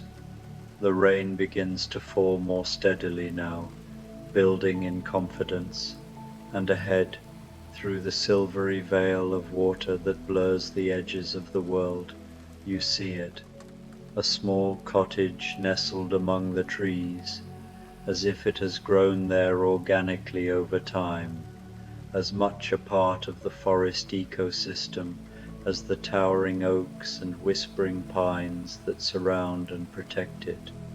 Soft light glows from within its windows, warm and golden, welcoming like the embrace of an old friend, calling you home with quiet assurance. You approach the cottage slowly, savoring each moment, noticing everything with fresh eyes. The stone pathway leading to the door is lined with smooth, rounded river stones, each one cool and slick with rain, glistening under the dim light. Wildflowers grow abundantly beside the path heather in soft purples, delicate white daisies, and clusters of forget-me-nots, their petals collecting tiny pools of water that reflect the grey sky like miniature mirrors. The way the cottage seems to breathe in unison with the forest is mesmerizing, its wooden walls weathered to a soft silvery grey that perfectly mirrors the sky above, blending seamlessly into the landscape. The door is unlocked. It has always been unlocked, eternally waiting for you, for this exact moment of arrival. You place your hand on the smooth wooden handle, feeling its coolness against your palm, its solidity grounding you further. With a gentle push, you step inside, crossing the threshold into sanctuary. The interior of the cottage embraces you immediately and completely, wrapping around you like a warm, familiar blanket woven from comfort itself. The space is simple, uncluttered, intentionally sparse, where each item present serves a clear purpose and invites contemplation. The walls are made of natural wood planks, aged to a warm honey gold color that glows softly in the lamplight, radiating a sense of timeless warmth. The ceiling is low and beamed with exposed dark timber, creating an intimate sense of shelter, of safety, of being gently held and protected from the world outside. To your right, a small fire burns steadily in a stone hearth crafted from local river rocks, their surfaces rounded and varied in earthy tones. The flames dance slowly, hypnotically, in shades of orange, gold, and blue at the base, casting shifting shadows that play across the walls and floor like ancient stories being told without words, tales of light and warmth, enduring through darkness. The fire speaks in its own living language, the soft crackle and pop of burning logs, the gentle hiss as moisture escapes, the whisper of smoke curling upward and rising through the chimney into the rainy sky. You can feel its warmth reaching out to you across the room, inviting you closer, drawing you in with its primal comfort. You notice your breath consciously now, how it has already begun to slow, to deepen naturally, synchronizing effortlessly with the rhythm of the rain pattering outside and the subtle flicker of the flames. There is no effort required in this slowing. Your body knows instinctively what to do. Your body remembers, on a cellular level, how to rest, how to return to equilibrium. In the center of the cottage is a low wooden table, handcrafted from a single slab of oak, its surface worn smooth by generations of use and touch. Upon it sits a simple clay teapot, earthy and unglazed, and a single matching cup, both exuding quiet humility. Steam rises in delicate, swirling spirals from the spout, carrying the soothing scent of chamomile flowers and lavender buds, mingling harmoniously with the wood smoke from the hearth and the fresh, ozone-rich breeze that whispers through a slightly open window nearby. You move toward the table with unhurried grace, your movements slow and deliberate, each one its own small meditation. Each gesture becomes a prayer of gratitude for the shelter, for the rain, for this pause in the flow of life. You lower yourself onto a soft cushion woven from natural fibers, placed invitingly on the floor, feeling your body settle fully, feeling your weight surrender completely to the supportive earth beneath you, releasing any lingering traces of tension. Outside, the rain has found its full rhythm now, falling steadily and consistently, a constant, soothing percussion on the cottage roof that envelops everything in sound. If you listen closely, with open awareness, you can hear the different notes and textures within the symphony, the sharp patter on wooden shingles overhead, the softer splash in forming puddles along the path, the gentle rustle as drops filter through layers of leaves in the canopy. It is a living symphony, performed exclusively for you, composed by the forest, orchestrated by the sky, existing only in this fleeting moment that will never come again in exactly the same way. You pour the tea slowly, mindfully, watching the golden amber liquid flow gracefully from pot to cup in a steady stream. The simple act transforms into a sacred ceremony of presence. You notice everything with deepened awareness, the balanced weight of the pot in your hand, the gentle curve of the cup's rim against your fingers, the way the rising steam curls and disperses gradually, dissolving into the surrounding air like transient thoughts, dissolving into vast spaciousness. You bring the cup to your lips and take a slow sip. The tea is perfectly warm and soothing, herbal notes blooming on your tongue, flowing down your throat like liquid peace embodied. With each subsequent sip, you feel layers of tension you didn't even realize you were holding begin to melt and release. Your shoulders drop further, relaxing into gravity. Your jaw softens, unclenching. Your breath deepens even more, becoming fuller, more expansive. There is a window beside you, framed in dark wood, and through it you watch the rain with quiet fascination.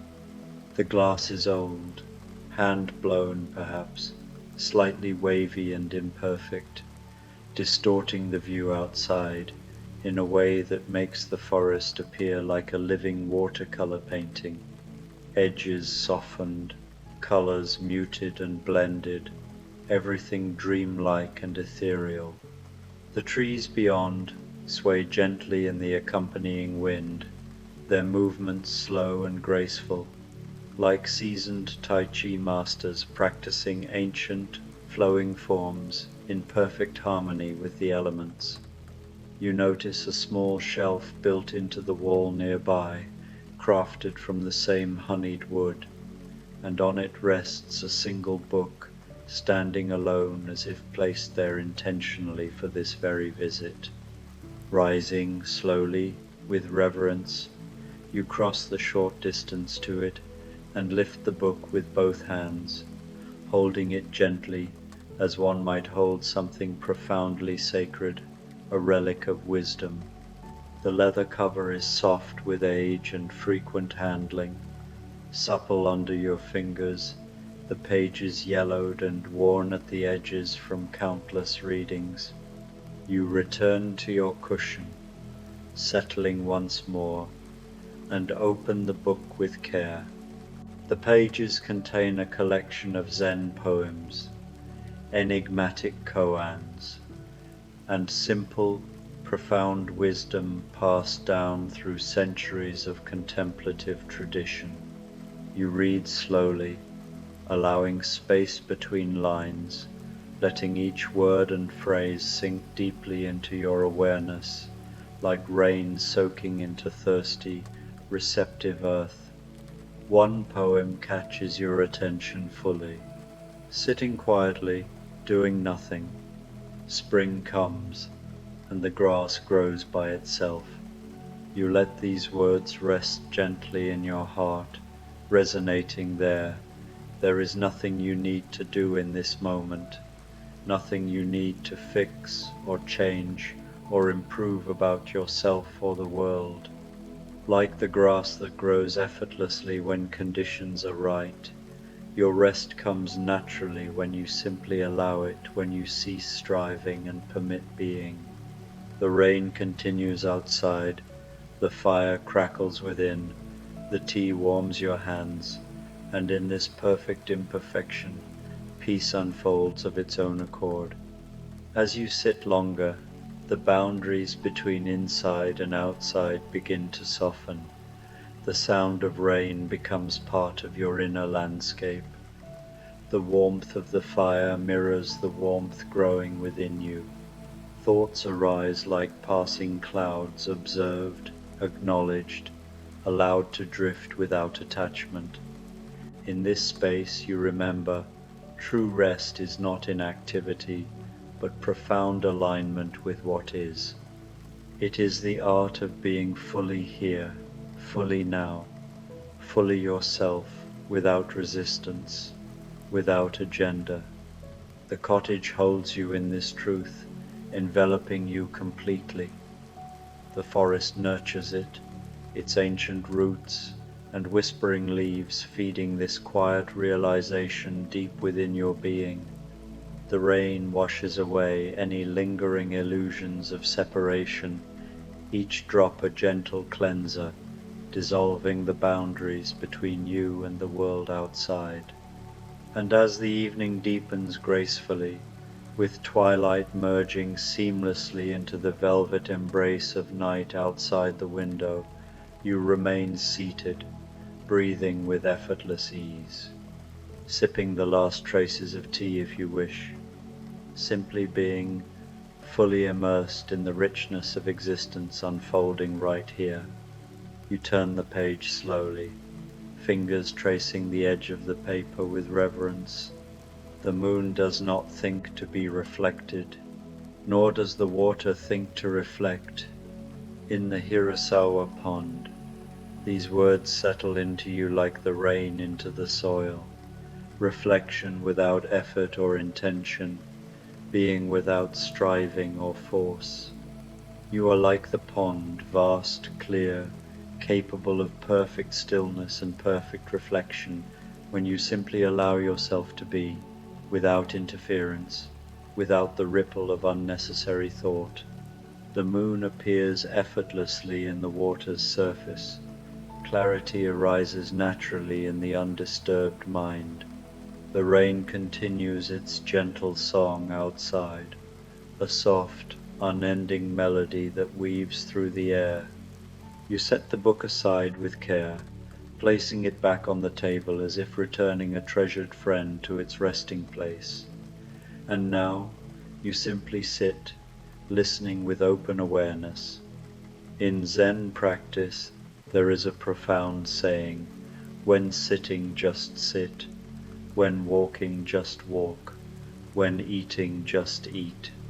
And so you sit, not waiting for enlightenment or some grand revelation, not trying to achieve a state of bliss or emptiness, simply being present in the body, alive in this breath, aware of the subtle sensations that arise and pass.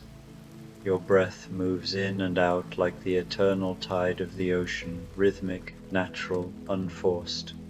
You don't control it or manipulate it in any way. You simply observe it with gentle curiosity. In and out, in and out. Each breath is entirely new, unique in its subtle texture and depth. Each breath is a quiet beginning, a fresh start unburdened by the past. Each breath is a profound letting go, releasing what was held in the lungs, in the body, in the mind. You notice your thoughts as they arise softly on the horizon of awareness. A memory from yesterday drifts in, perhaps a conversation, a face, a fleeting emotion. A plan for tomorrow emerges, tentative and vague. A brief worry surfaces like a bubble. A momentary joy sparkles and fades. But you don't grasp at them or push them away. You let them pass effortlessly, like clouds drifting across the vast sky of your mind. Clouds come in endless variety, wispy, heavy, dark, luminous, and clouds go just as naturally, but the sky remains untouched, vast and boundless, spacious and serene, eternally unchanging in its essence. The fire in the hearth crackles softly, a comforting counterpoint to the rain's percussion. You turn your attention to the flames, allowing your gaze to soften as you watch them. The Buddha once taught that all things are impermanent, like flames arising from conditions constantly changing, flickering, never the same from one moment to the next, fueled by wood that transforms into light and heat and ash. And yet, within this endless flux, there is something constant and reliable. The dance itself continues unbroken. The light endures through the change, offering warmth and illumination without cease. You rise slowly from your cushion, feeling the gentle stretch in your legs, the subtle shift of weight as you move with mindful grace toward the hearth. Settling onto a thick, woven cushion placed invitingly nearby on the stone floor, you draw closer to the source of warmth. The heat of the fire touches your face, first soft and radiant, then your outstretched hands, your chest, radiating inward. You can feel it penetrating deeper still, warming not just the surface of your body, but something profound in your soul, awakening a primal sense of security and belonging.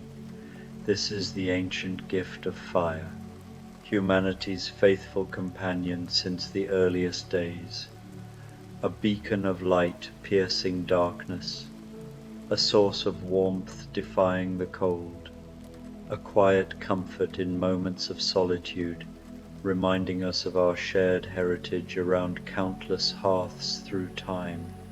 You watch the flames dance with quiet fascination. Shades of orange blend into glowing gold, deepening to rich red, with hints of blue flickering at the base where the heat is most intense.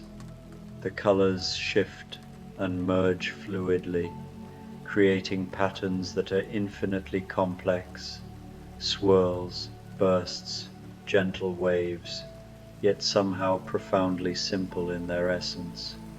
The analytical mind that tries to dissect and understand the flames soon grows weary, tangled in endless questions. But the open mind that simply watches, without agenda, finds a deep and abiding peace, resting in the pure act of seeing. Behind you, against the far wall of the cottage, stands a simple sleeping platform raised slightly from the floor, crafted from smooth, polished wood that gleams faintly in the firelight. It is covered in layers of soft blankets and plump pillows, inviting like a cloud drifting low to earth, like a nest woven with care by nature itself, like the most comfortable, welcoming place imaginable in all the world. But you are not ready to surrender to it yet. There is no rush, no urgency pressing upon you. Time has softened and perhaps even stopped entirely within these walls, or maybe time moves differently here altogether, at the unhurried pace of falling rain, at the natural rhythm of breath expanding and contracting, at the eternal cadence of inner peace unfolding. On the wall above the sleeping platform hangs a single piece of calligraphy, framed simply in dark wood. The brush strokes are bold and confident, executed with a master's sure hand, yet somehow soft and flowing, full of grace. The characters form a single powerful word, Mushin no mind, or the state of empty mind. Not a mind that is blank, vacant, or devoid of life, but a mind that is liberated, uncluttered by needless chatter, fully present and responsive, like a still pond undisturbed by wind, perfectly capable of reflecting the moon in all its luminous clarity. You understand now, with a quiet clarity that arises from deep within, that this cottage is far more than a mere physical place. It is a living state of being, a sanctuary of the heart and mind. It is the inner space you can always return to, no matter where your body may wander in the outer world, this profound stillness, this encompassing peace, this deep, abiding calm that needs no justification. It is not external, not something distant to be sought through endless journeys. It is here, intimately present.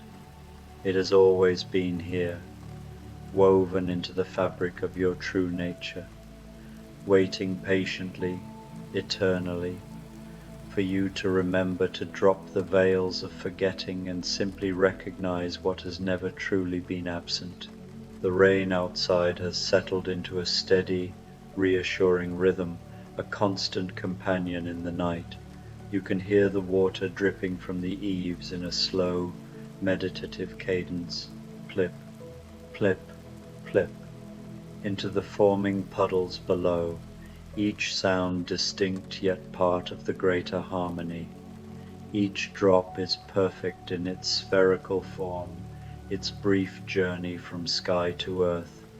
Each drop is complete unto itself, carrying the essence of clouds and oceans.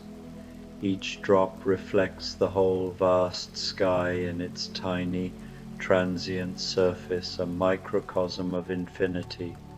You return to the window once more, drawn by the subtle shift in light, and gaze out into the deepening dusk.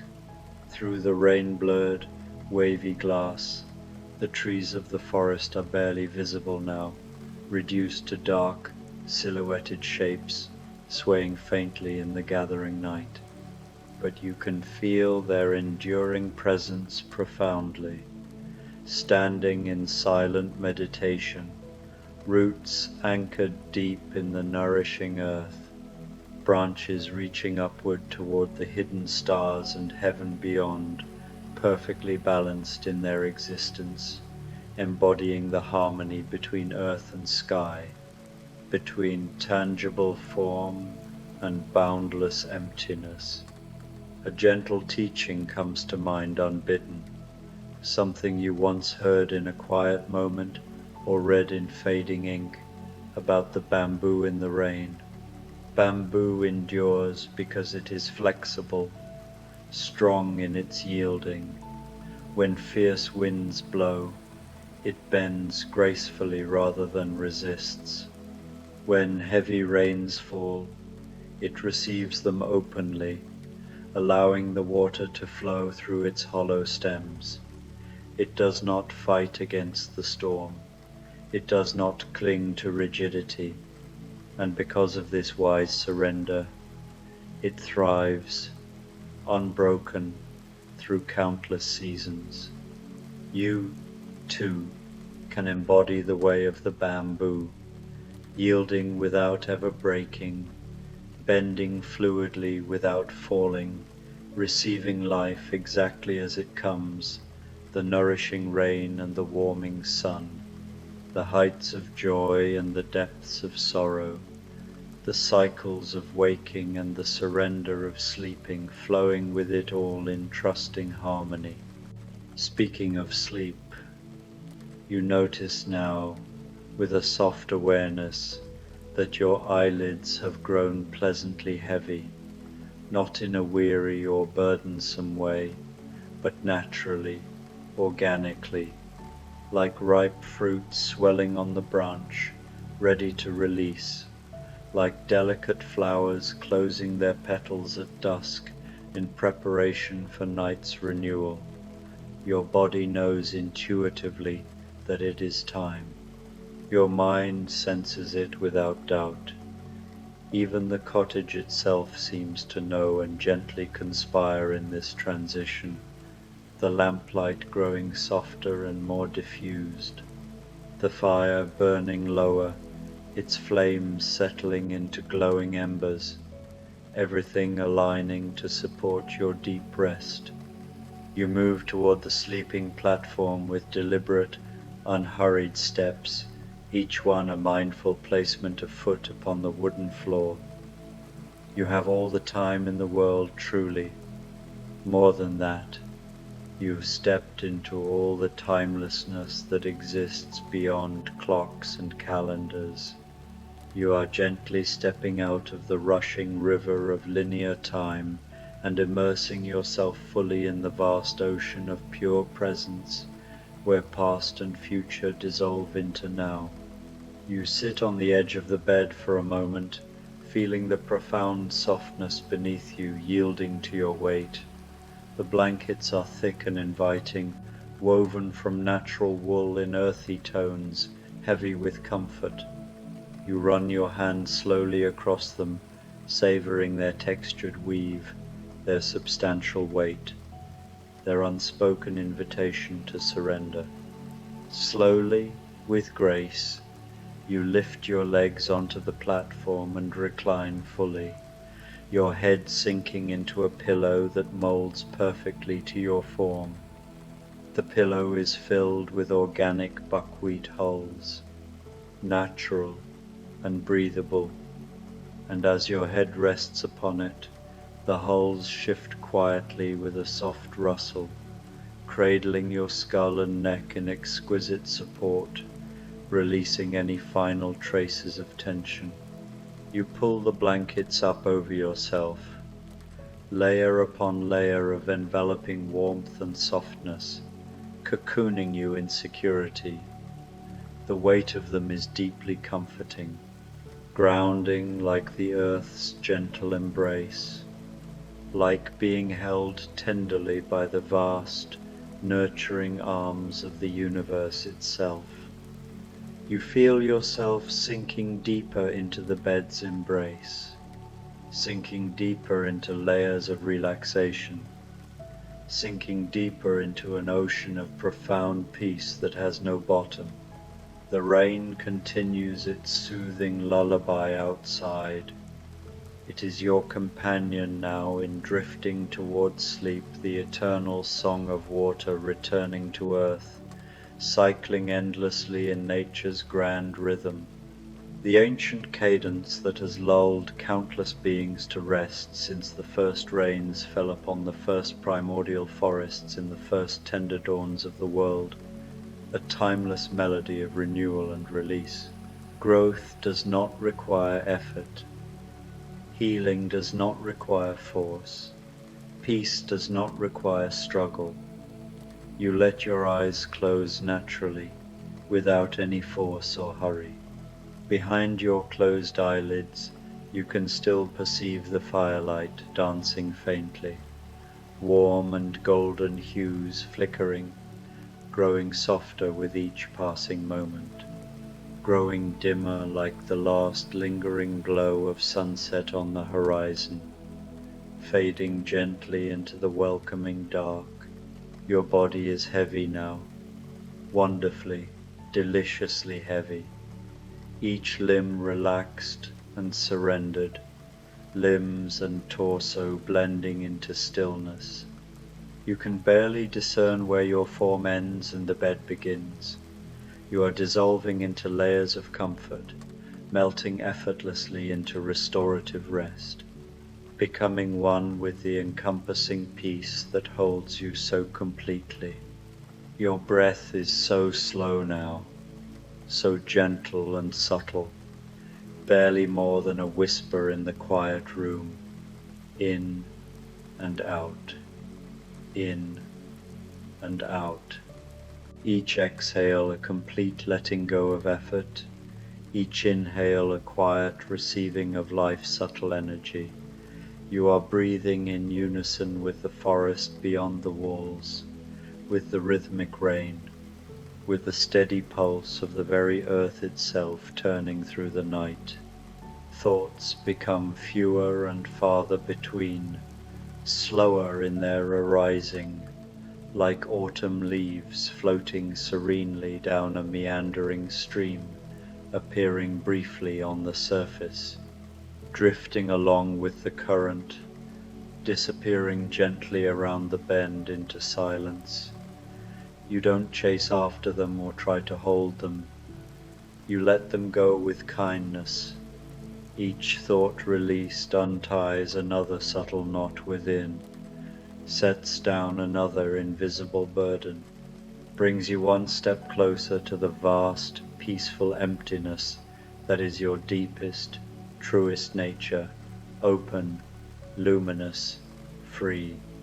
You remember something else in this softening space, another gentle teaching that arises like a comforting whisper, words that soothe and guide the heart. Let go or be dragged. And so, with profound trust, you let go completely. You release your grip on the day that has passed, on any lingering worries or regrets. on plans and aspirations for tomorrow, on the constructed sense of your very self, the stories and identities. You let it all drift away softly, like curling smoke rising into the night sky, like morning mist evaporating under the sun, like the ephemeral nature of dreams upon waking. In this surrender there is only peace, only this breath, only this boundless now. The cottage cradles you, the forest watches over you, the rain sings you to sleep, and as you drift fully into the arms of rest, you know deeply, wordlessly, that you are home, always home, in the heart of presence itself. The cottage holds you safe, the forest surrounds you, the rain blesses you. You are held by something larger than yourself, something ancient and wise and infinitely compassionate. You are cradled in the arms of the universe itself. Your breathing is barely perceptible now. Your body has found its own rhythm, the slow, deep rhythm of true rest. Your heart beats steadily, reliably, like a temple drum marking the hours of meditation. Images drift through your mind, but they are soft and unformed, wisps of dreams beginning to bloom. You see forests, mist, rivers, mountains, but they are not separate from you. You are not observing them, you are becoming them, or perhaps you always were them, and you are only now remembering. The fire has burned down to glowing embers now, painting the cottage walls in soft amber and shadow. The light pulses gently, rhythmically, like the breathing of some great, benevolent creature. Or perhaps it is your own breathing you're seeing, internal and external merging, boundaries dissolving. You float in that liminal space between waking and sleeping, that threshold realm where the conscious and unconscious meet and dance. There is no need to cross over, there is no need to rush. You can rest here, in this peaceful borderland, for as long as you need. The rain whispers secrets to you, ancient secrets, the kind that can only be understood in silence, in stillness, in surrender. You don't try to comprehend them with your thinking mind, you absorb them with your whole being, with every cell, with every breath. A final teaching rises from the depths of your consciousness. The last gentle wisdom before sleep claims you completely. Sitting silently, doing nothing, the spring comes, and the grass grows by itself. You are the grass. The spring has come, and you are growing even now, even in sleep, even in darkness. You simply let go. The cottage breathes with you, the forest dreams with you, the rain falls for you and for all beings, a blessing, a prayer, a lullaby. Your last conscious thought is not really a thought at all, but a feeling, a deep, wordless knowing that all is well, has always been well, will always be well. You are safe, you are home, you are at peace, and you sleep deeply, peacefully, completely, held in the embrace of the whispering woods, cradled in the song of rain, dissolved into the vast, loving emptiness from which all things arise and to which all things return. The cottage door closes softly, though no hand has touched it. The fire glows on, the rain falls, and you are already dreaming, already wandering in the infinite gardens of the night, already free. Sleep well, peaceful traveler. Sleep well. Namaste. The light in me honors the light in you. May all beings be happy. May all beings be peaceful. May all beings be free. And may your rest be deep and dreamless, or filled with the most beautiful dreams. Good night. The Glass Mountain's Shadow. A Zen journey through impermanence. Like the ancient Zen parable of the nun Chiono, who carried water in an old pail under the full moon until the bottom fell out and the reflection vanished, revealing enlightenment in that very instant of loss. This journey invites you to see how impermanence itself is the gateway to profound peace. Let yourself settle now, wherever you are. There is nowhere else you need to be, nothing you need to do. This moment is complete, just as it is. Allow your body to grow heavy, to sink a little deeper into whatever surface supports you. Feel the weight of your head against the pillow, the way gravity gently holds you, pulls you down into safety and rest. Notice how even this sensation of heaviness is fleeting, the subtle shifts in pressure, the quiet adjustments your body makes without effort.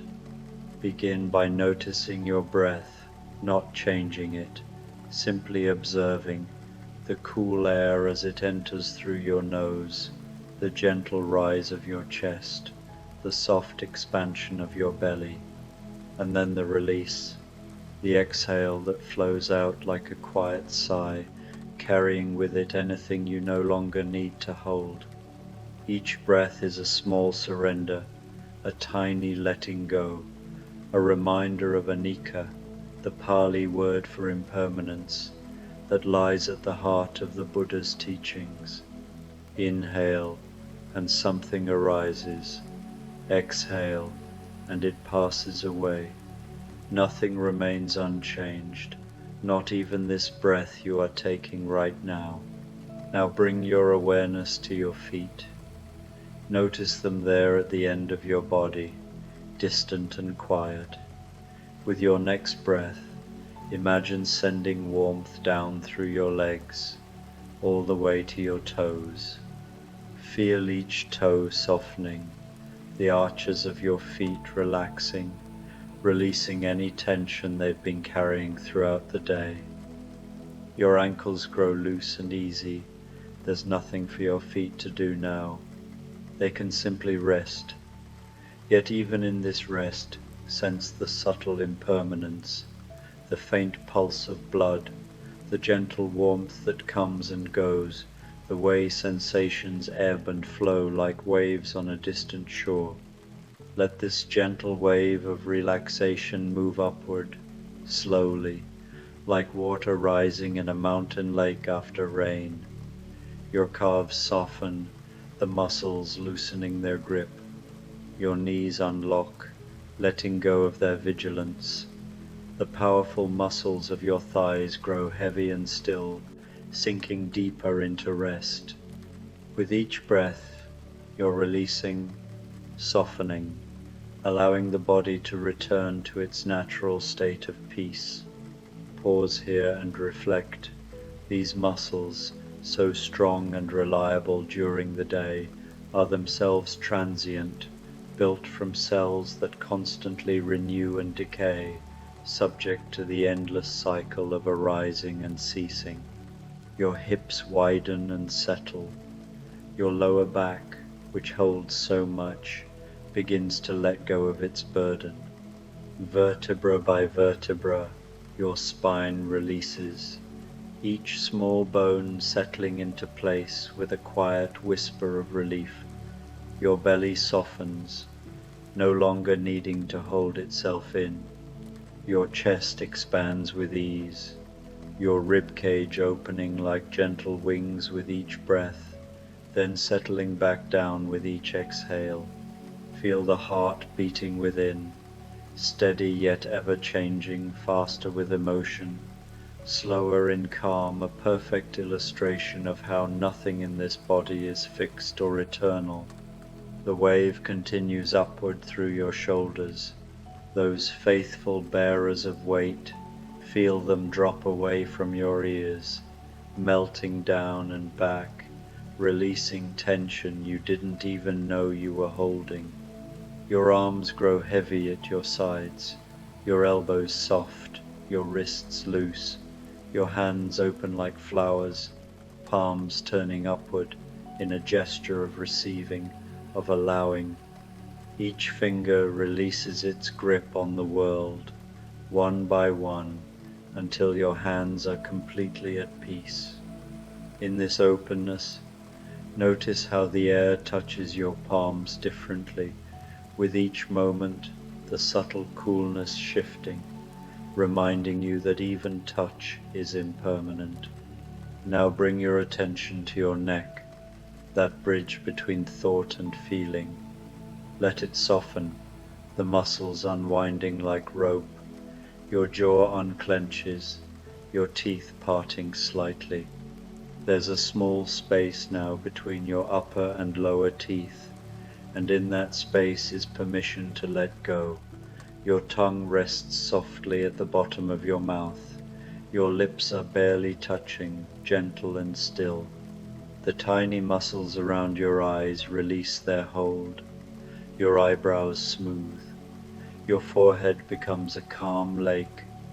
No ripples, no disturbance. Even your scalp softens, the crown of your head growing light and open. Your whole face is a mask of peace, expressing nothing, holding nothing, simply resting in this moment of perfect stillness. Take one more deep breath, and as you release it, let your entire body sink even deeper into rest. You are held, you are safe.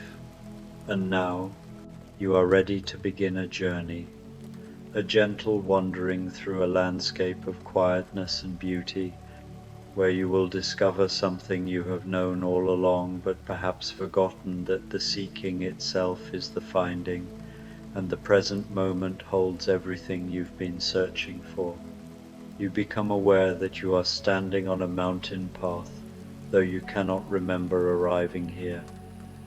The transition from your bed to this place is seamless, dreamlike, as if you have simply opened different eyes. The path beneath your feet is narrow and winds along the side of a mountain, carved from ancient stone that has been smoothed by countless seasons of rain and wind and the patient passage of time. These stones themselves bear witness to impermanence eroded over eons, shaped by forces far greater than any human effort, yet enduring in their constant change. The hour is twilight, that liminal space between day and night when the world holds its breath. The sky above you is the color of deep water, a blue that verges on purple, and the first stars are beginning to emerge like small revelations. Behind the mountain peaks ahead of you, the moon is rising, not yet visible, but you can sense its approach in the way the darkness seems to thin, the way a soft luminescence begins to paint the edges of clouds silver. Just as in Zen teachings, the moon often symbolizes enlightenment, vast, unchanging in its essence. Yet its light plays upon the world in endlessly shifting ways. The air is cool against your skin, fresh with the scent of high-altitude stone and sky, and the faint perfume of alpine flowers you cannot see, but know are there, hidden in the crevices of rock. Tiny blooms of purple and yellow, clinging to life in harsh conditions, blooming brilliantly for a short season before fading, embodying the beauty of anicca, arising dependent on causes, flourishing briefly, then passing without trace. And there is something else, something even sweeter, the promise of rain. You can smell it, that particular freshness that comes before water falls, the electricity in the air, the whisper of moisture gathering itself together. You begin to walk, slowly, one foot and then the other, the rhythm of your steps matching the calm rhythm of your breathing. The path is not difficult, but it requires attention. You notice the texture of stone beneath your feet, sometimes smooth, sometimes rough, the small adjustments your body makes to stay balanced, to stay present with each step. This noticing is itself a form of meditation, a way of being fully here, fully now, attuned to the impermanent nature of every sensation underfoot. To your left, the mountain rises steeply, its face a complex tapestry of grey and silver stone, marked with vertical seams, where water has carved its patient message over millennia. Small tufts of grass and tiny flowers cling to impossibilities, finding life in the smallest pockets of earth. You see them in the fading light, purple blooms no bigger than your fingernail, yellow petals like captured sunlight. They ask for nothing, expect nothing, and yet they are here, complete in their momentary existence, destined to wither as the seasons turn. To your right, the path drops away, and far below you, you can see something that makes you pause. A lake, vast and still, spreads across the valley floor like a mirror made of twilight. Its surface is so calm that it reflects the darkening sky perfectly, and you cannot quite tell where water ends and sky begins. They are one thing, you realize. The boundary between them, an illusion, a convention we've agreed upon to make sense of the world. This mirror-like quality echoes ancient Zen metaphors, the mind as a still lake reflecting reality without distortion, or the moon's image in water, present yet ungraspable, teaching us not to cling to illusions. You stand still for a moment, watching, and then you feel it, the first drop of rain touching your cheek, cool and infinitely gentle. The rain is soft, barely more than mist, but you can hear it now, a whisper that rises from the stone around you. Each drop arises from clouds, falls, touches, and evaporates pure impermanence in motion. You tilt your face upward, allowing the rain to touch your skin, each drop a tiny moment of connection between sky and self. The path continues ahead, winding higher, and you follow it. Your clothes grow slightly damp, but you don't mind. There's something purifying about the rain, something that washes away the weight of thought, leaving only this walking, this breathing, this being present. As you climb higher, the moon begins to emerge from behind the peaks. At first, it's just a glow, a suggestion of light, but slowly, gracefully, the moon lifts itself into view full, or nearly so, a perfect circle of pale luminescence that transforms everything it touches. The wet stone path begins to gleam like scattered diamonds. Below, the lake becomes something else entirely. The moon lays a path of light across its surface, a silver road that stretches far beyond your sight. This calls to mind Dogen Zenji's words, Enlightenment is like the moon reflected in water. The reflection is vivid, yet it does not wet the moon nor break the water. The path levels somewhat, following a natural shelf in the mountainside. The rain continues its gentle falling, a soft pattering that feels like the mountain itself breathing, speaking in a language older than words. And then, through the rain and moonlight, you see something ahead that catches your breath. Rising from the highest peak, perhaps a mile distant, is a structure made entirely of glass.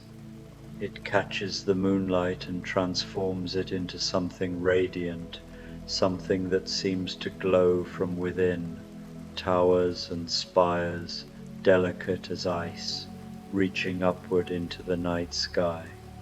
A castle, a palace made of light and transparency, something out of a dream. You feel something stir in your chest, a gentle pull, a curiosity.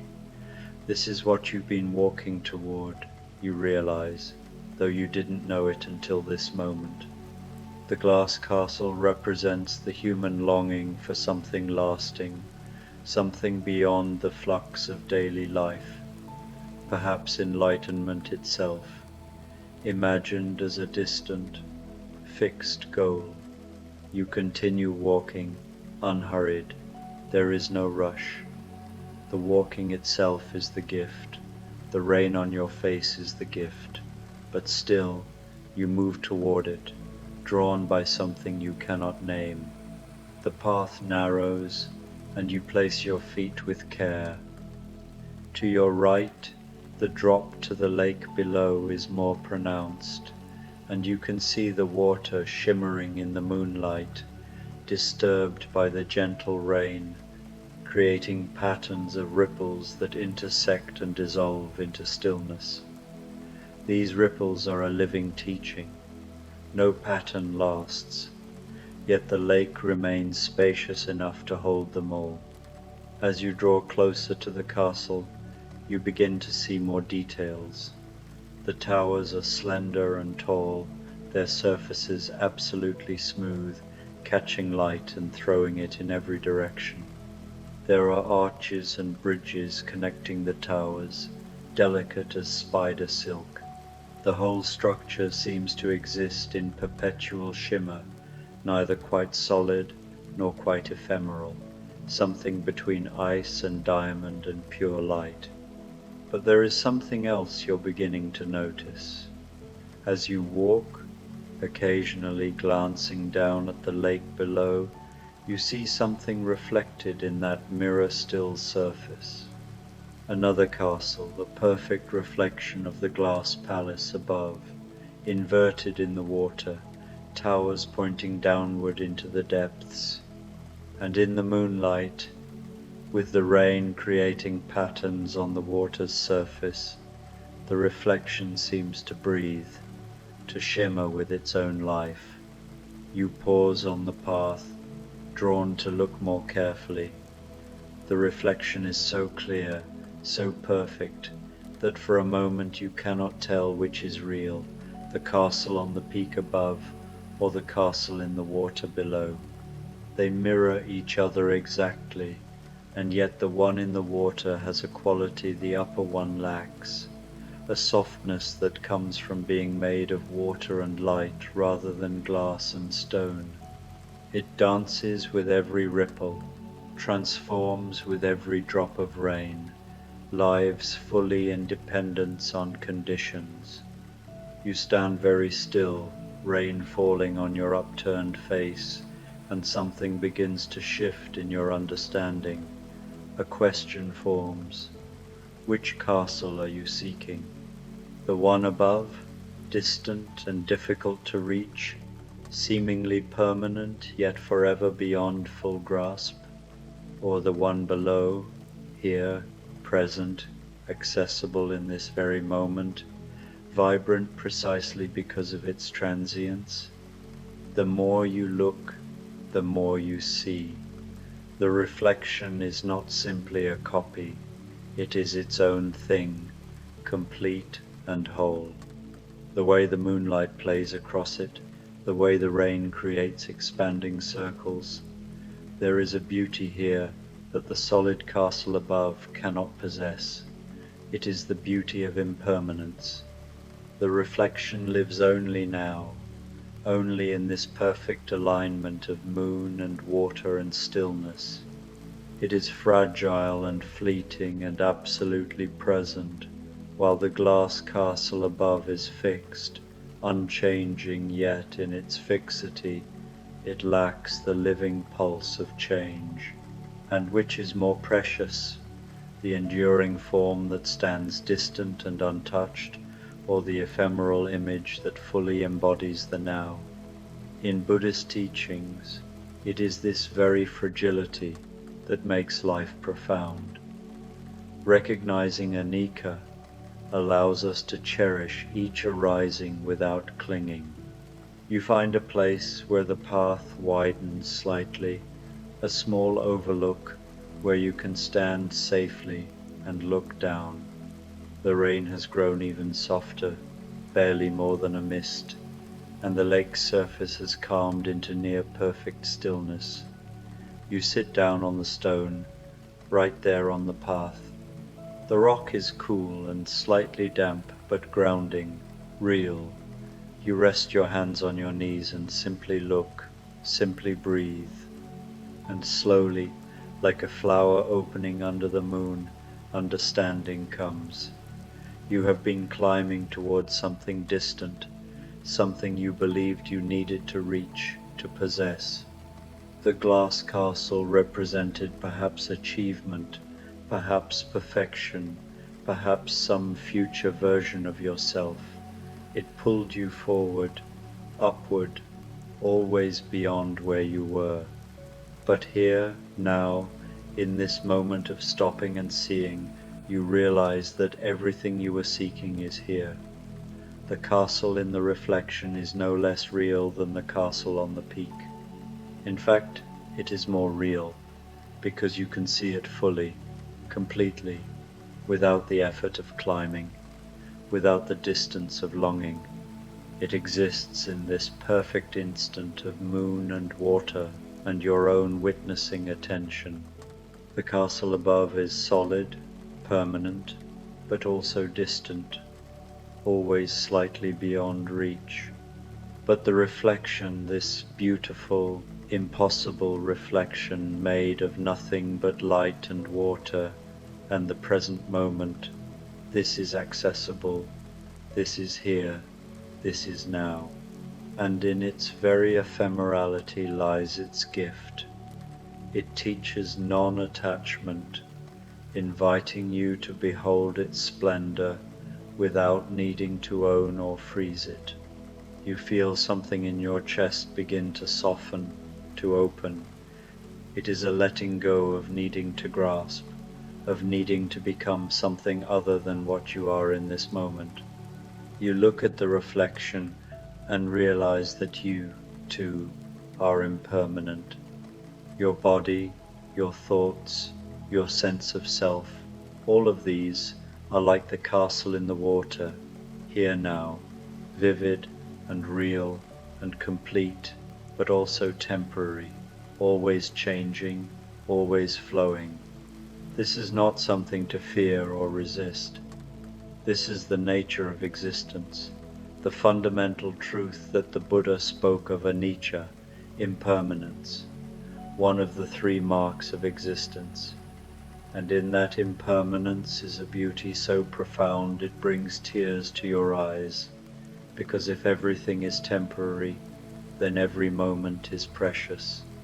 This moment, right now, with rain falling and moonlight shining and a castle reflected in still water, this moment has never existed before and will never exist again.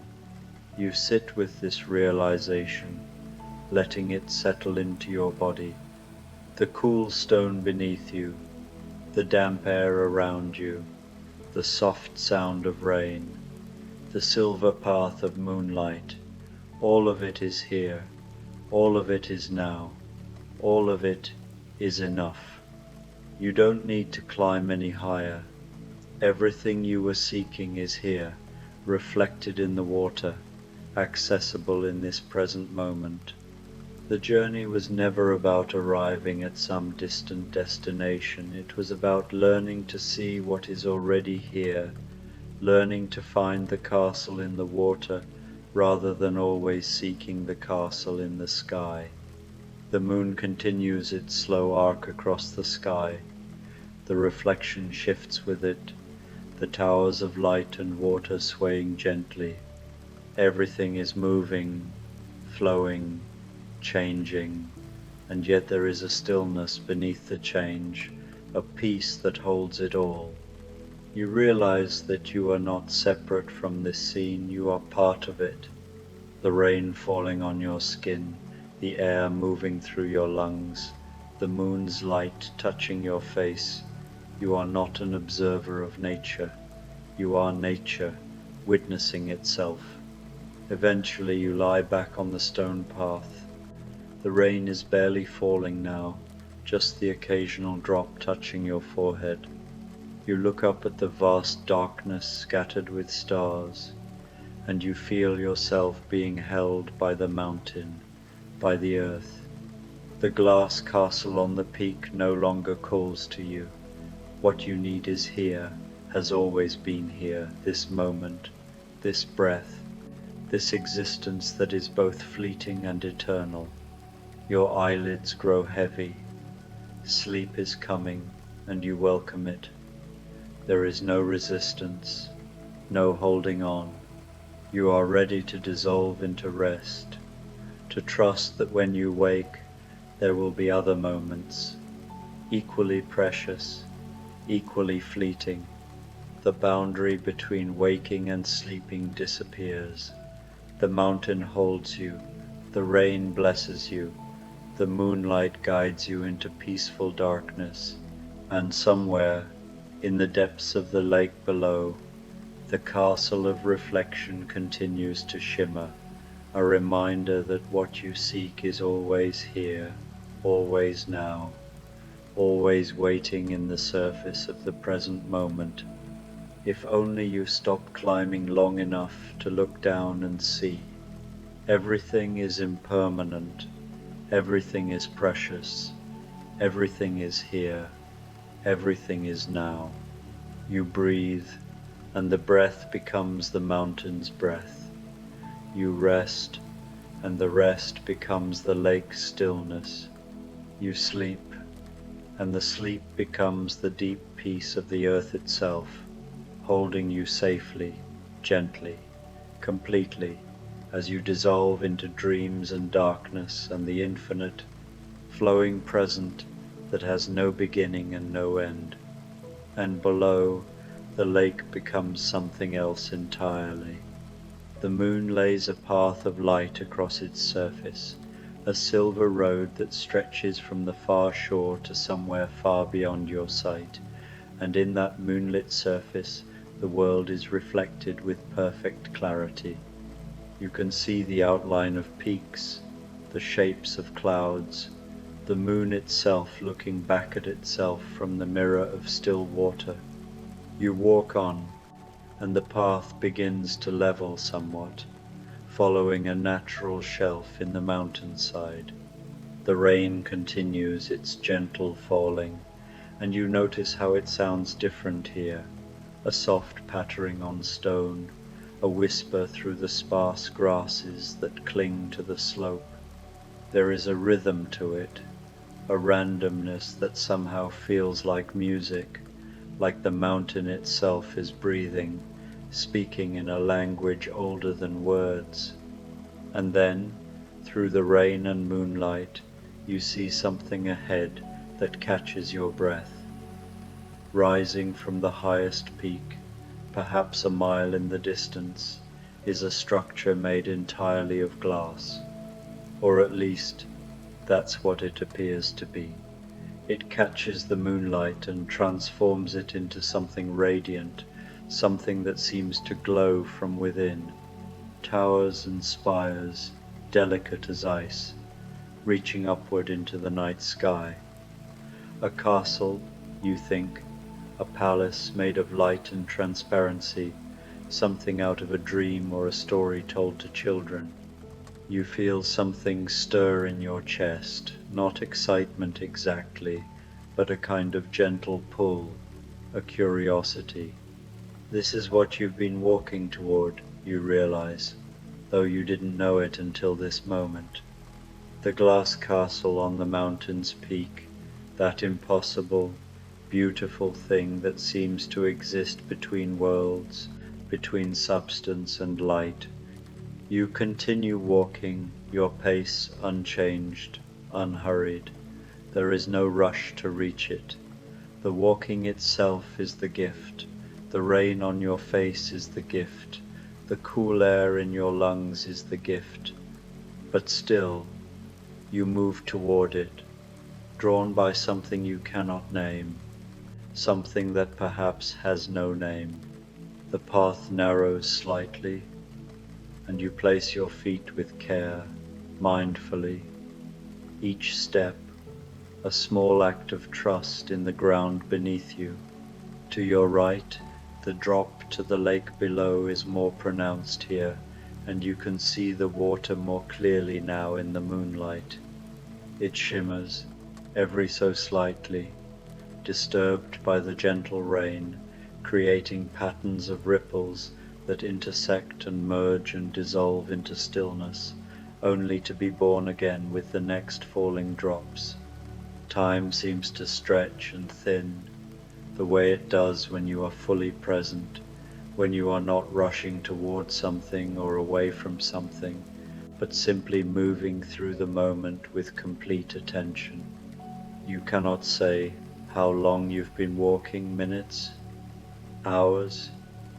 It doesn't matter.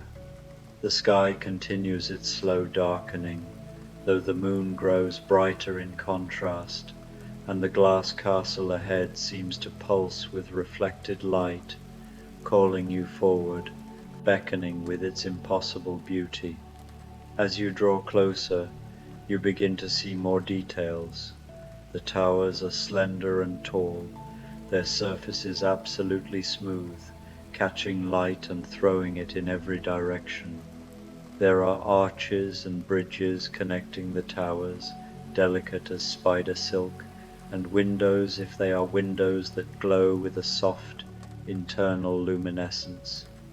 The whole structure seems to exist in a state of perpetual shimmer, neither quite solid nor quite ephemeral, something between ice and diamond and pure light. But there is something else you're beginning to notice. As you walk, occasionally glancing down at the lake below to check your footing, you see something reflected in that mirror-still surface. Another castle, you realize, a perfect reflection of the glass palace above, inverted in the water, towers pointing downward into the depths. And in the moonlight, with the rain creating its patterns on the water's surface, the reflection seems to breathe, to shimmer with its own life. You pause on the path, drawn to look more carefully at the lake below. The reflection is so clear, so perfect, that for a moment you cannot tell which is real, the castle on the peak above or the castle in the water below. They mirror each other exactly, and yet the one in the water has a quality the upper one lacks, a softness, a gentleness that comes from being made of water and light rather than glass and stone. You stand very still, rain falling on your upturned face, and something begins to shift in your understanding. A question forms, soft and uncertain at first, then growing clearer. Which castle are you seeking? The one above, distant and difficult to reach, or the one below, here, present, accessible in this very moment? The path continues upward, winding around a shoulder of the mountain, and you follow it, but now your attention is divided. You find yourself looking down at the lake as much as you look ahead at the glass palace. And the more you look, the more you see. The reflection is not simply a copy, it is its own thing, complete and whole. The way the moonlight plays across it, the way the rain creates circles that expand across its surface, the way the towers seem to waver and flow with the gentle movement of water, there is a beauty here that the solid castle above cannot possess. It is the beauty of impermanence, you realize, the beauty of something that exists only in this moment, that could not exist yesterday and might not exist tomorrow. The reflection lives only now, only in this perfect alignment of moon and water and stillness. It is fragile and fleeting and absolutely present, while the glass castle above is fixed, permanent, unchanging. And which, you wonder, is more precious? You walk on, and the path continues to climb, but your heart is increasingly drawn to the lake below. You find a place where the path widens slightly, a small overlook where you can stand safely and look down. The rain has grown even softer now, barely more than a mist, and the lake's surface has calmed into near perfect stillness. The reflection of the castle is so clear it takes your breath away. Every tower, every arch, every facet of glass that catches moonlight is replicated below in water and silver light. You sit down on the stone, right there on the path, your legs folded beneath you. The rock is cool and slightly damp from the rain, but it feels good, grounding, real. You rest your hands on your knees and simply look, simply breathe, simply exist in this moment of seeing. And slowly, like a flower opening, understanding comes. You have been climbing towards something distant, something you believed you needed to reach, to touch, to possess. The glass castle represented something, perhaps achievement, perhaps perfection, perhaps some future version of yourself that you imagined you needed to become. It was beautiful and alluring, and it pulled you forward, upward, always upward, towards something beyond where you were. But here, now, in this moment of stopping and seeing, you realize that everything you were seeking is here. The castle in the reflection is no less real than the castle on the peak. In fact, in this moment, it is more real, because you can see it, fully, completely, without the effort of climbing, without the distance of longing. It is here, now, present, existing in this perfect instant of moon and water and your own witnessing attention.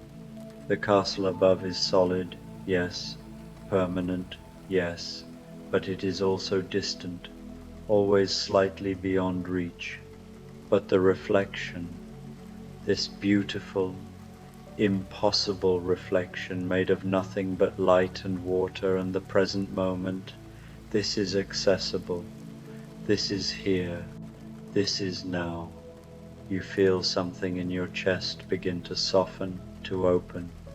It is a kind of letting go, but not a letting go of wanting rather, a letting go of needing to grasp, of needing to reach, of needing to become something other than what you are in this moment. The rain continues to fall, so gently now that you can barely feel it, just a coolness in the air, a freshness that speaks of renewal and release.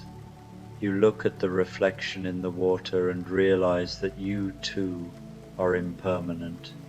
Your body, your thoughts, your sense of self, all of these are like the castle in the water, here now, vivid and real and complete, but also temporary, always changing, always flowing into the next moment and the next. And this, you understand, is not something to fear or resist. This is the nature of existence, the fundamental truth that the Buddha spoke of anicca, impermanence, the constant flowing of all things. And in that impermanence is a beauty so profound it brings tears to your eyes, because if everything is temporary, then every moment is precious. Every breath, every sensation, every feeling, they are all fleeting, all unrepeatable, all completely unique. This moment, right now, with rain falling and moonlight shining, and a castle reflected in still water, this moment has never existed before and will never exist again. It is utterly singular, utterly irreplaceable. You sit with this realization, letting it settle into your body, your bones, your blood, the cool stone beneath you, the damp air around you, the soft sound of rain, the silver path of moonlight across the lake. All of it is here, all of it is now, all of it is enough. You don't need to climb any higher. You don't need to reach the glass castle on the peak. Everything you were seeking is here, reflected in the water, accessible in this present moment. The journey was never about arriving at some distant destination. It was about learning to see what is already here, learning to cherish the reflection, learning to find the castle in the water rather than always seeking the castle in the sky.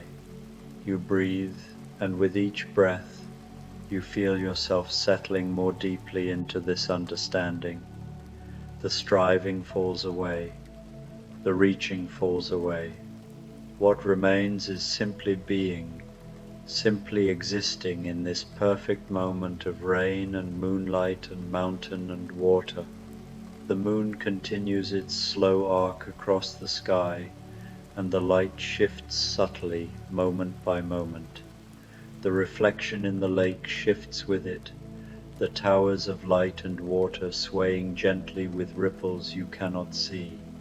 Everything is moving, flowing, changing, and yet there is a stillness beneath the change, a peace that holds it all. You realize that you are not separate from this scene, you are part of it.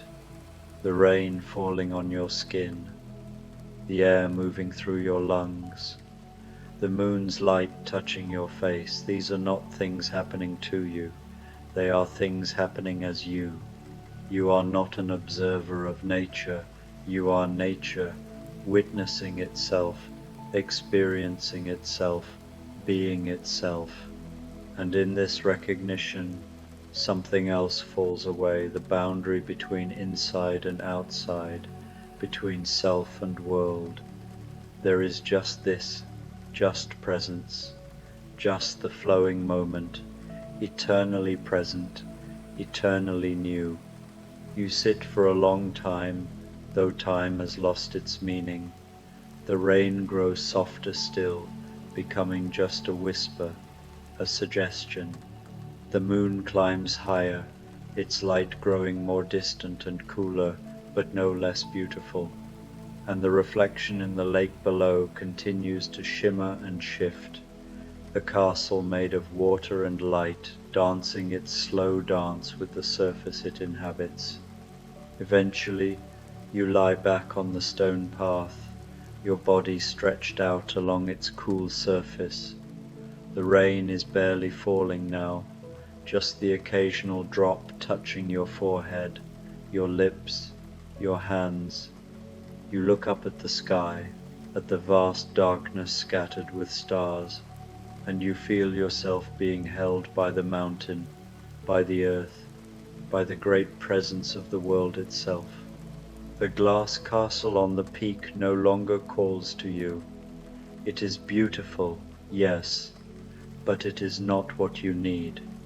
What you need is here, has always been here, this moment, this breath, this existence that is both fleeting and eternal, both impermanent and absolutely, perfectly present. Your eyelids grow heavy, and you let them close.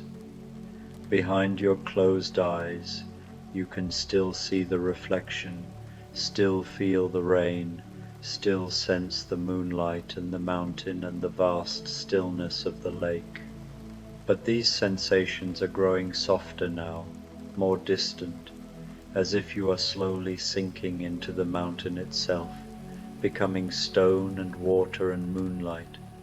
Sleep is coming. You can feel it approaching like a gentle tide, and you welcome it. There is no resistance, no holding on. You are ready to dissolve into rest, to let go of even this beautiful moment, to trust that when you wake, there will be other moments, equally precious, equally fleeting, equally worthy of your full presence and attention. The boundary between waking and sleeping grows thin, then disappears entirely. You are floating now, suspended between earth and sky, between consciousness and dream. The mountain holds you. The rain blesses you. The moonlight guides you into the deep, peaceful darkness of sleep.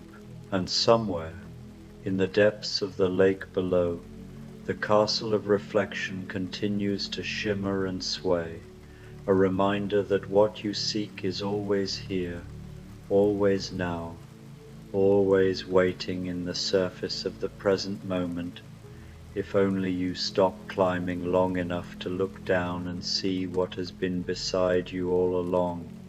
Everything is impermanent, everything is precious, everything is here, everything is now. You breathe, and the breath becomes the mountain's breath. You rest, and the rest becomes the lake's stillness. You sleep, and the sleep becomes the deep peace of the earth itself, holding you safely, gently, completely, as you dissolve into dreams and darkness and the infinite, flowing present that has no beginning and no end.